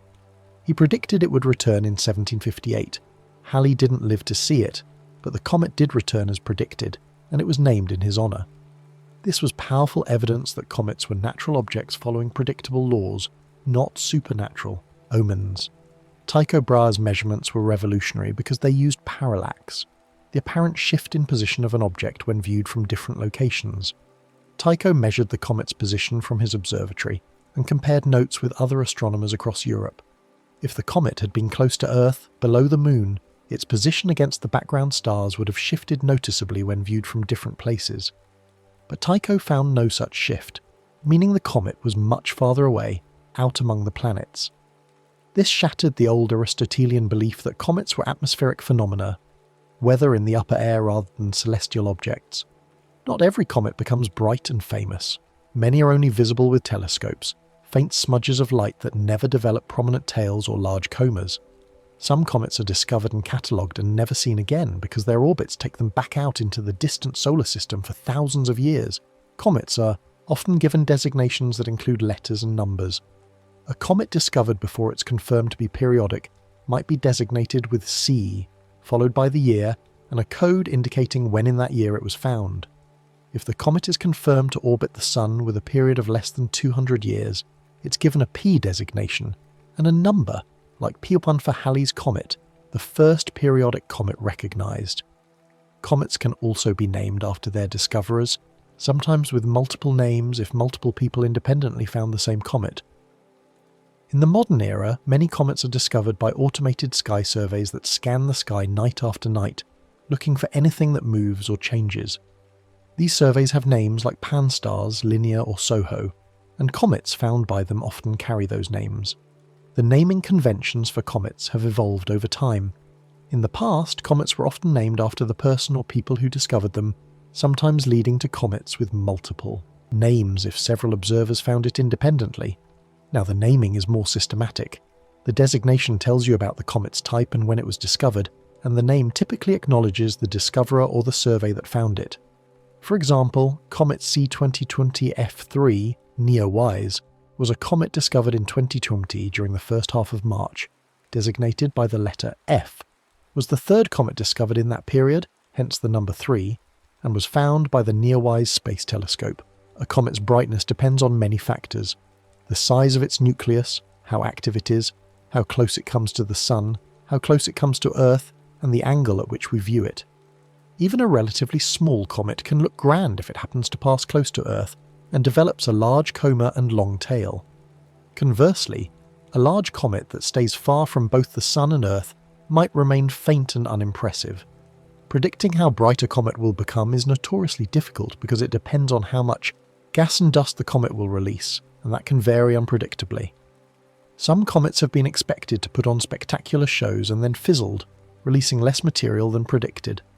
Others have surprised astronomers by becoming brighter than expected. Comets are individuals.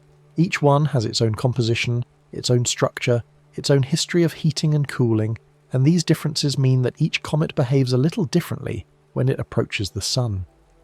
Comet Eson in 2013 was a good example of a comet that didn't live up to expectations.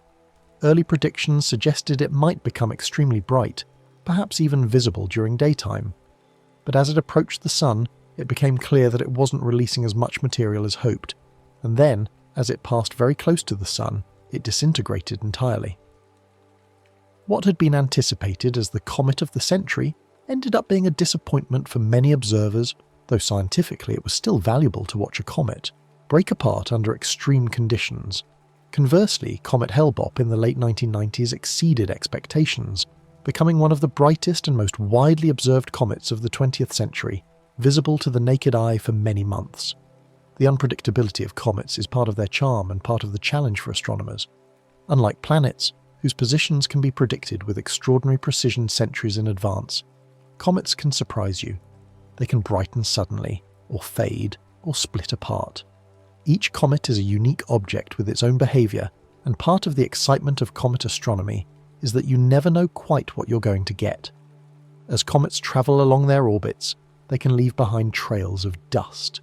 This dust doesn't disappear. It continues to orbit the Sun along a path similar to the comet's orbit, spreading out over time into a long stream that follows the comet's path like a river of invisible particles.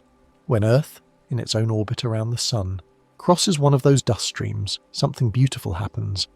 We get a meteor shower. A meteor is what you see when a tiny grain of dust or a small pebble enters Earth's atmosphere at high speed and burns up due to friction with the air. The grain itself is often smaller than a grain of sand, but it's moving so fast, tens of kilometers per second, that when it hits the atmosphere, it heats the air around it to thousands of degrees. The air glows, and we see a brief streak of light across the sky. A shooting star, though it's not a star at all, just a bit of comet dust meeting its end in a brilliant flash. The speed at which meteor particles hit Earth's atmosphere depends on several factors, including the relative velocity of Earth and the dust stream. Earth orbits the Sun at about 30 kilometers per second.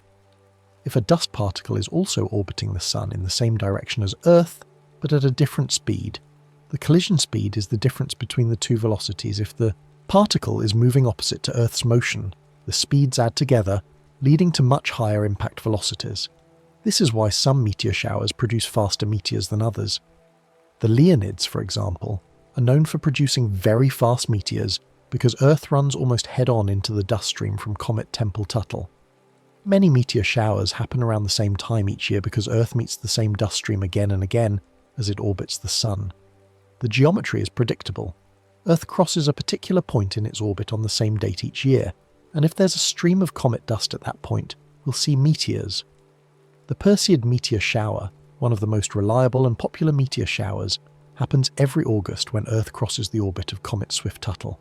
The dust left behind by Swift-Tuttle over many orbits creates a stream, and when Earth ploughs through that stream, we see dozens of meteors per hour radiating from the constellation Perseus. The Leonid meteor shower in November is linked to comet Tempel-Tuttle. The Geminids in December are linked to an object called 3200 Phaethon, which might be an extinct comet or a rock-comet hybrid. Each shower is a gentle reminder that space is not empty. It contains small drifting particles, the remnants of comets that passed by long ago. The Geminids are particularly interesting because their source, 3200 Phaethon, doesn't behave quite like a typical comet. It's classified as an asteroid, but it has an orbit that brings it very close to the Sun, and it shows some faint activity that might be the release of the dust. Some researchers think Phaethon might be a rock comet, an object that once had ice but has lost most or all of it, leaving behind a rocky remnant that still releases a little dust when heated. This blurs the line between asteroids and comets, suggesting that these categories aren't as distinct as we once thought. Most comet dust grains are very small, often the size of sand or smaller. A grain of rice would be considered large. Yet these tiny particles moving at cosmic speeds create visible streaks of light when they encounter our atmosphere. The bright streak you see is mostly the air itself glowing from heat, not the grain on fire. The dust grain heats the air in front of it, compressing and ionizing it, and that hot glowing air is what you see as the meteor trail. Often the dust grain itself vaporizes completely in a fraction of a second, never reaching the ground. Only larger pieces, small rocks or bits of metal can survive the journey through the atmosphere and land as meteorites. The vast majority of meteors from comet dust streams burn up entirely, adding a tiny bit of vaporized material to Earth's upper atmosphere. Over the course of a year, Earth sweeps up thousands of tons of cosmic dust, most of it from comets. It settles slowly through the atmosphere, eventually making its way to the ground as fine particles mixed into the air and soil. You've probably breathed in a few atoms that were once part of a comet. This constant influx of cosmic dust is one of the ways Earth continues to gain mass, even billions of years after it formed. The amount is tiny compared to Earth's total mass, but it's a steady drizzle of material from space. Scientists collect cosmic dust from high-altitude aircraft, from ice cores in Antarctica, and from the deep ocean floor. Studying this dust gives insights into the composition of comets and asteroids, and into the history of the solar system. A meteor shower is like Earth passing through a quiet, invisible sprinkle of comet dust. The meteors seem to radiate from a single point in the sky, called the radiant, but this is an effect of perspective. The dust grains are all travelling along parallel paths, but because of the way we view them from Earth's surface, they appear to diverge from a point, much the way parallel railroad tracks seem to converge at a distant point. If you were to trace back the paths of all the meteors in a shower, they'd point back to the same spot in the sky. That spot is named after the constellation it's in, which is why we have the Perseids from Perseus, the Leonids from Leo, the Geminids from Gemini, and so on. Watching a meteor shower is a peaceful experience. You lie on your back, look up at the sky, and wait. Every few minutes, a streak of light flashes across your field of view. Each streak is a fragment of a comet, a tiny traveller ending its journey. It's a connection across time and space. You're seeing the last moment of something that might have been orbiting the Sun for thousands or millions of years. The best meteor showers can produce dozens or even over 100 meteors per hour under ideal conditions, though you need dark skies away from city lights to see the fainter ones. The experience of watching a meteor shower is different from looking at planets or stars through a telescope. There's no instrument between you and the sky. You're just there, under the stars, part of the turning Earth as it moves through space, and the meteors are a direct, visceral reminder that you're on a planet moving through a solar system that's full of debris from ancient comets. Spacecraft have flown past comets to take close images and measurements, and each mission has revealed new details about these ancient objects. The Giotto mission, launched by the European Space Agency, visited Halley's Comet in 1986 during its most recent return. Giotto flew within about 600 kilometers of the nucleus, close enough to take detailed images and measurements, even as it was battered by dust particles. The images from Giotto showed that Halley's nucleus was shaped like a lumpy peanut, dark and cratered, with bright jets of gas and dust erupting from specific areas on the sunlit side. It was the first time humanity had seen the nucleus of a comet up close, and it was both familiar and alien, a small, battered rock in space, yet also the source of the beautiful coma and tail that had been observed for millennia. Giotto's encounter with Halley's comet was hazardous. The spacecraft was travelling at about 70 kilometers per second relative to the comet, and at that speed, even a tiny dust grain hits with enormous energy. Giotto's camera was damaged by a dust impact during closest approach, causing the images to go dark for a moment before the spacecraft recovered. Despite this, Giotto survived and was later retargeted to fly by another comet, Griggs-Yellerup, in 1992. The fact that spacecraft can survive close encounters with comets at all is a testament to careful engineering and some good fortune. NASA's Stardust mission, launched in 1999, flew by Comet Wild 2 in 2004. Stardust had a special purpose. It carried a collector filled with aerogel, a lightweight, porous material that could capture dust particles without destroying them. As Stardust flew through the coma of Wild 2, tiny dust grains embedded themselves in the aerogel. The spacecraft then returned to Earth in 2006, bringing back the first samples of comet material ever collected and returned. Scientists studying those samples found a surprising mix of materials. Some of the dust grains were made of minerals that form at high temperatures, suggesting they had been forged near the Sun and then somehow transported out to the cold regions where comets form. This hinted at a solar system that was much more dynamic and mixed in its early days than previously thought. Comets, it seemed, were not just pristine lumps of outer solar system ice, but rather mixtures of materials from all over the early solar nebula. Aerogel is a remarkable material, sometimes called frozen smoke, because it's mostly air but solid. It's the best substance known for gently catching fast-moving particles without vaporizing them. When a dust grain hits aerogel at high speed, it burrows into the material, creating a carrot-shaped track. Scientists can then carefully extract the grain from the end of the track and analyze it with powerful microscopes and spectrometers. The Stardust samples revealed organic molecules, tiny crystals of various minerals, and complex structures that showed these dust grains had been through a variety of processes. The Deep Impact mission, launched in 2005, took a more dramatic approach. It sent a small impactor crashing into Comet Tempel 1 at high speed while a nearby spacecraft observed. The idea was to excavate material from below the surface crust and see what was inside. The impact created a bright flash and threw up a plume of dust and gas. Observing the composition of that plume gave scientists insights into the interior of the comet, which turned out to be very fine, fluffy material, almost powder-like rather than solid ice. This suggested that comet nuclei are not dense, hard objects, but rather loosely packed aggregates of ice and dust, more fragile than expected. The impact on Tempel 1 was carefully planned and observed by telescopes on Earth and in space, as well as by the Deep Impact spacecraft itself. The bright flash and plume were visible to ground-based observatories, and data from multiple instruments gave a detailed picture of what was thrown out. The material was rich in fine dust and water vapor, and the comet's interior appeared to be much less dense than solid ice, suggesting a porous, fragile structure. Some scientists describe comet nuclei as more like icy dirt piles than solid rocks. The European Space Agency's Rosetta mission, launched in 2004, was perhaps the most ambitious comet mission to date. Rosetta didn't just fly past a comet, it orbited one. In 2014, after a 10-year journey through the solar system, Rosetta arrived at Comet 67P Churyumov-Gerasimenko, a comet with a strange two-lobed shape that made it look like a rubber duck. Rosetta spent over 2 years orbiting 67P, watching it transform as it approached the Sun, observing jets turn on and off, mapping its surface in detail and analysing the gases in its coma. Rosetta also deployed a small lander called Philae, which attempted to land on the surface of the comet. The landing was only partially successful.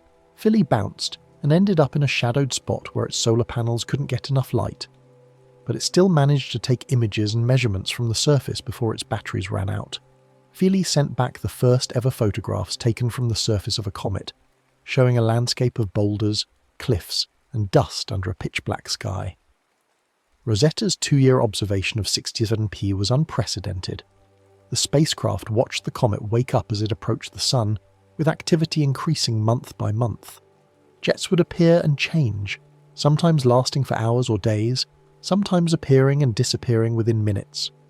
Rosetta mapped the entire surface of the comet in high resolution, identifying different terrain types, smooth plains, rough rocky areas, pits and cliffs. The data from Rosetta filled in countless details about how comets work, how their surfaces evolve, how ice and dust interact, and how the solar wind affects the coma and tail. Philae's landing was a dramatic moment. The lander was released from Rosetta and descended slowly toward the surface, but the harpoons designed to anchor it didn't fire properly, and Philae bounced. It touched down, bounced, touched down again, bounced higher, and finally settled in a location that wasn't the planned landing site. The spot was shadowed, so Philae's solar panels didn't get enough sunlight to keep it powered after its primary batteries ran out. But during the hours it was active, Philae sent back images and data, including measurements of the surface material, which turned out to be much harder than expected, almost like ice covered by a layer of dust. Visiting comets helps scientists study their chemistry and structure directly.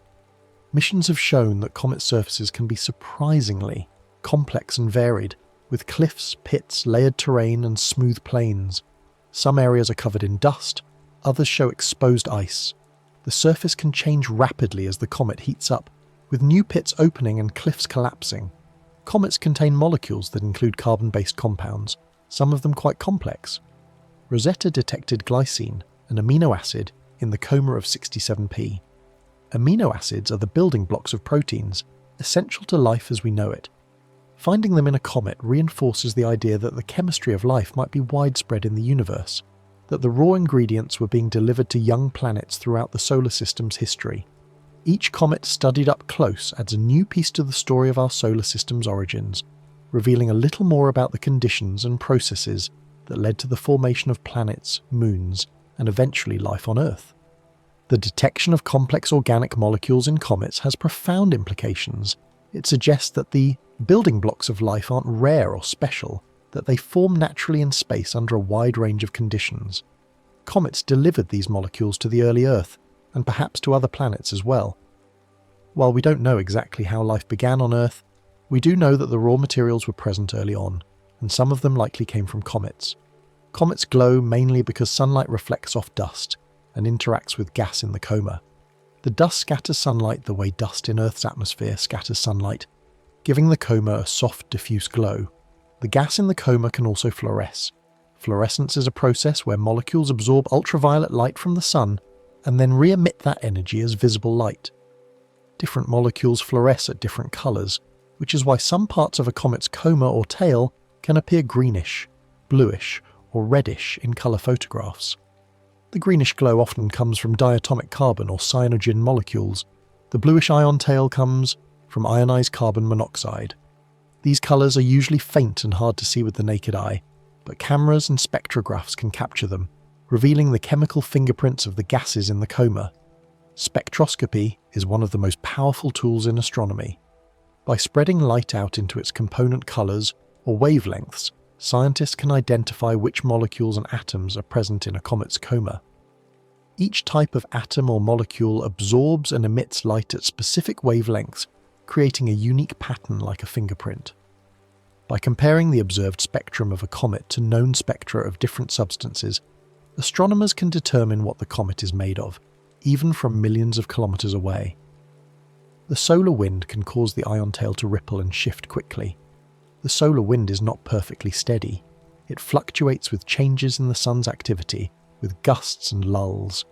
When a gust of solar wind hits a comet, the ion tail can respond almost immediately, bending or even disconnecting.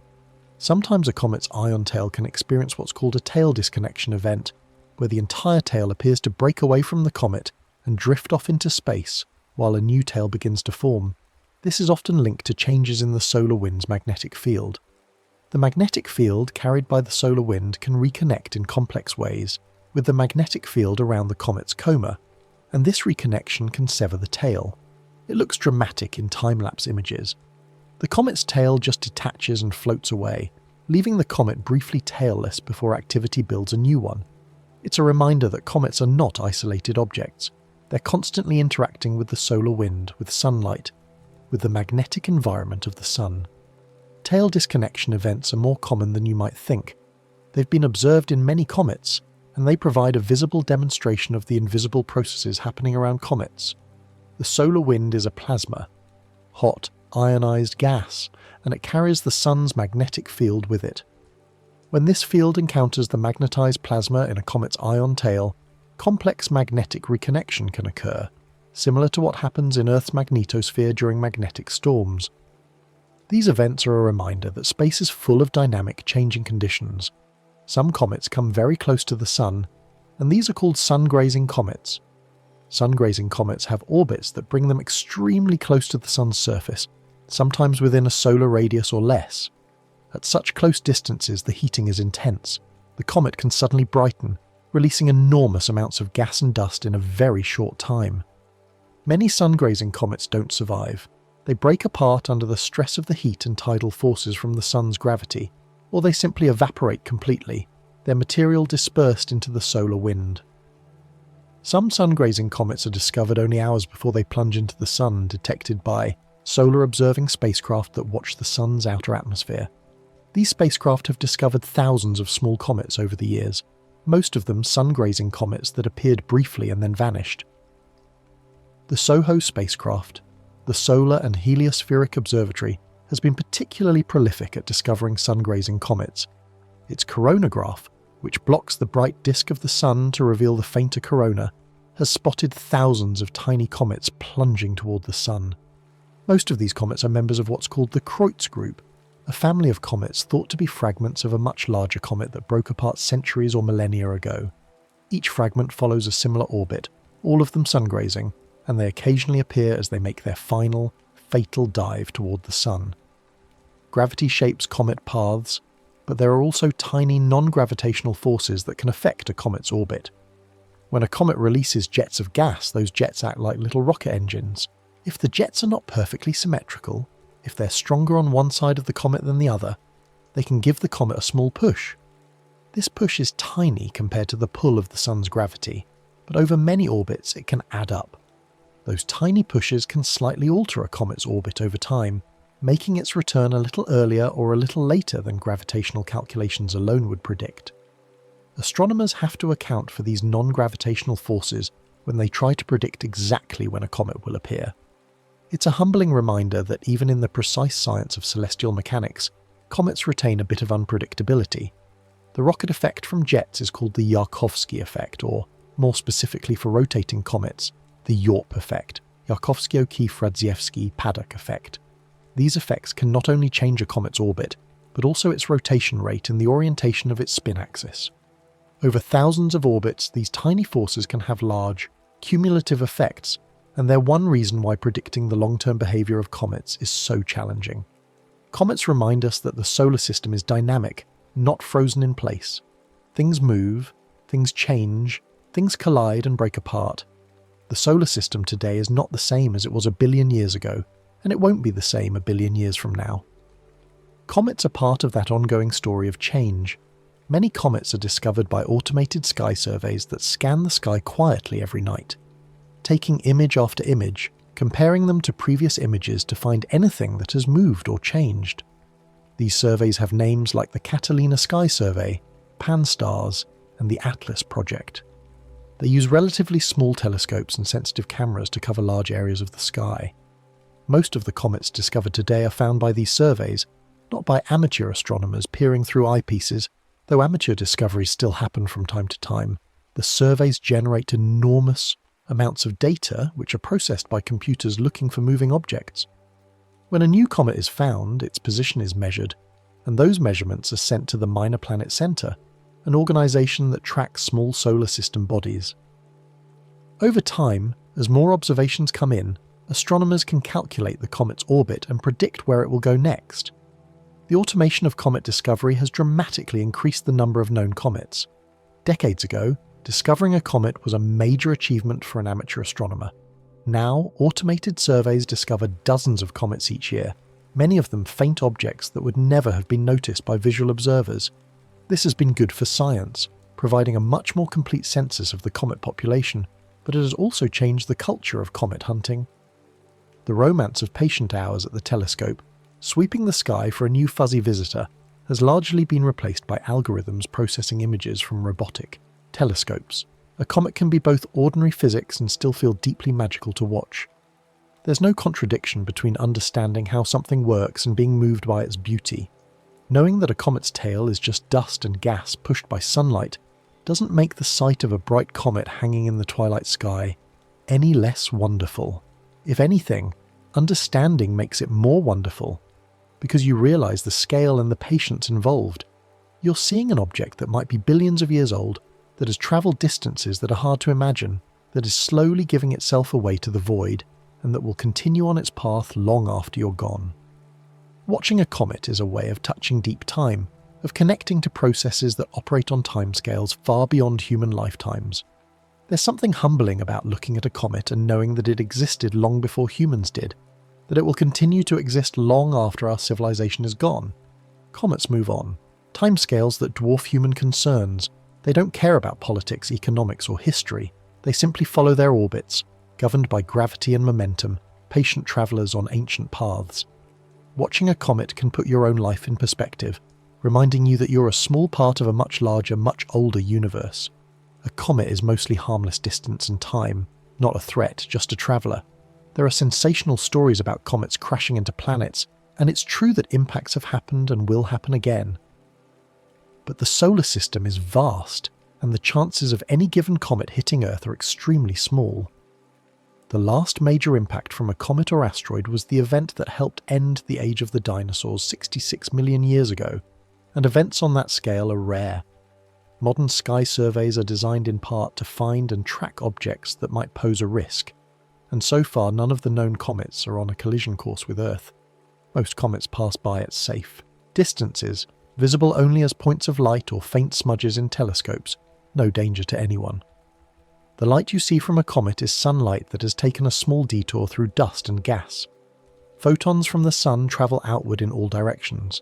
Some of them strike a comet, bounce off a dust grain, and travel in a new direction, toward Earth. By the time that photon reaches your eye, it might have travelled for 8 minutes from the sun to the comet, and then however long from the comet to Earth. The journey is straightforward, governed by the physics of light and matter, but the result is something beautiful. Seeing a comet is like witnessing the solar system's outer storage briefly drift past our neighbourhood. Most of the icy material in the solar system is stored far away, in the Kuiper belt and the Oort cloud, cold and invisible. Every so often, a piece of that distant storage comes close enough to warm up and become visible, offering a glimpse of what's out there in the dark.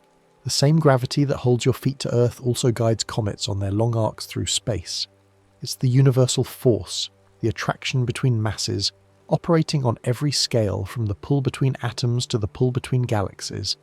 A comet orbiting the sun is following the same fundamental law that makes an apple fall from a tree or the moon orbit Earth. The equation is simple.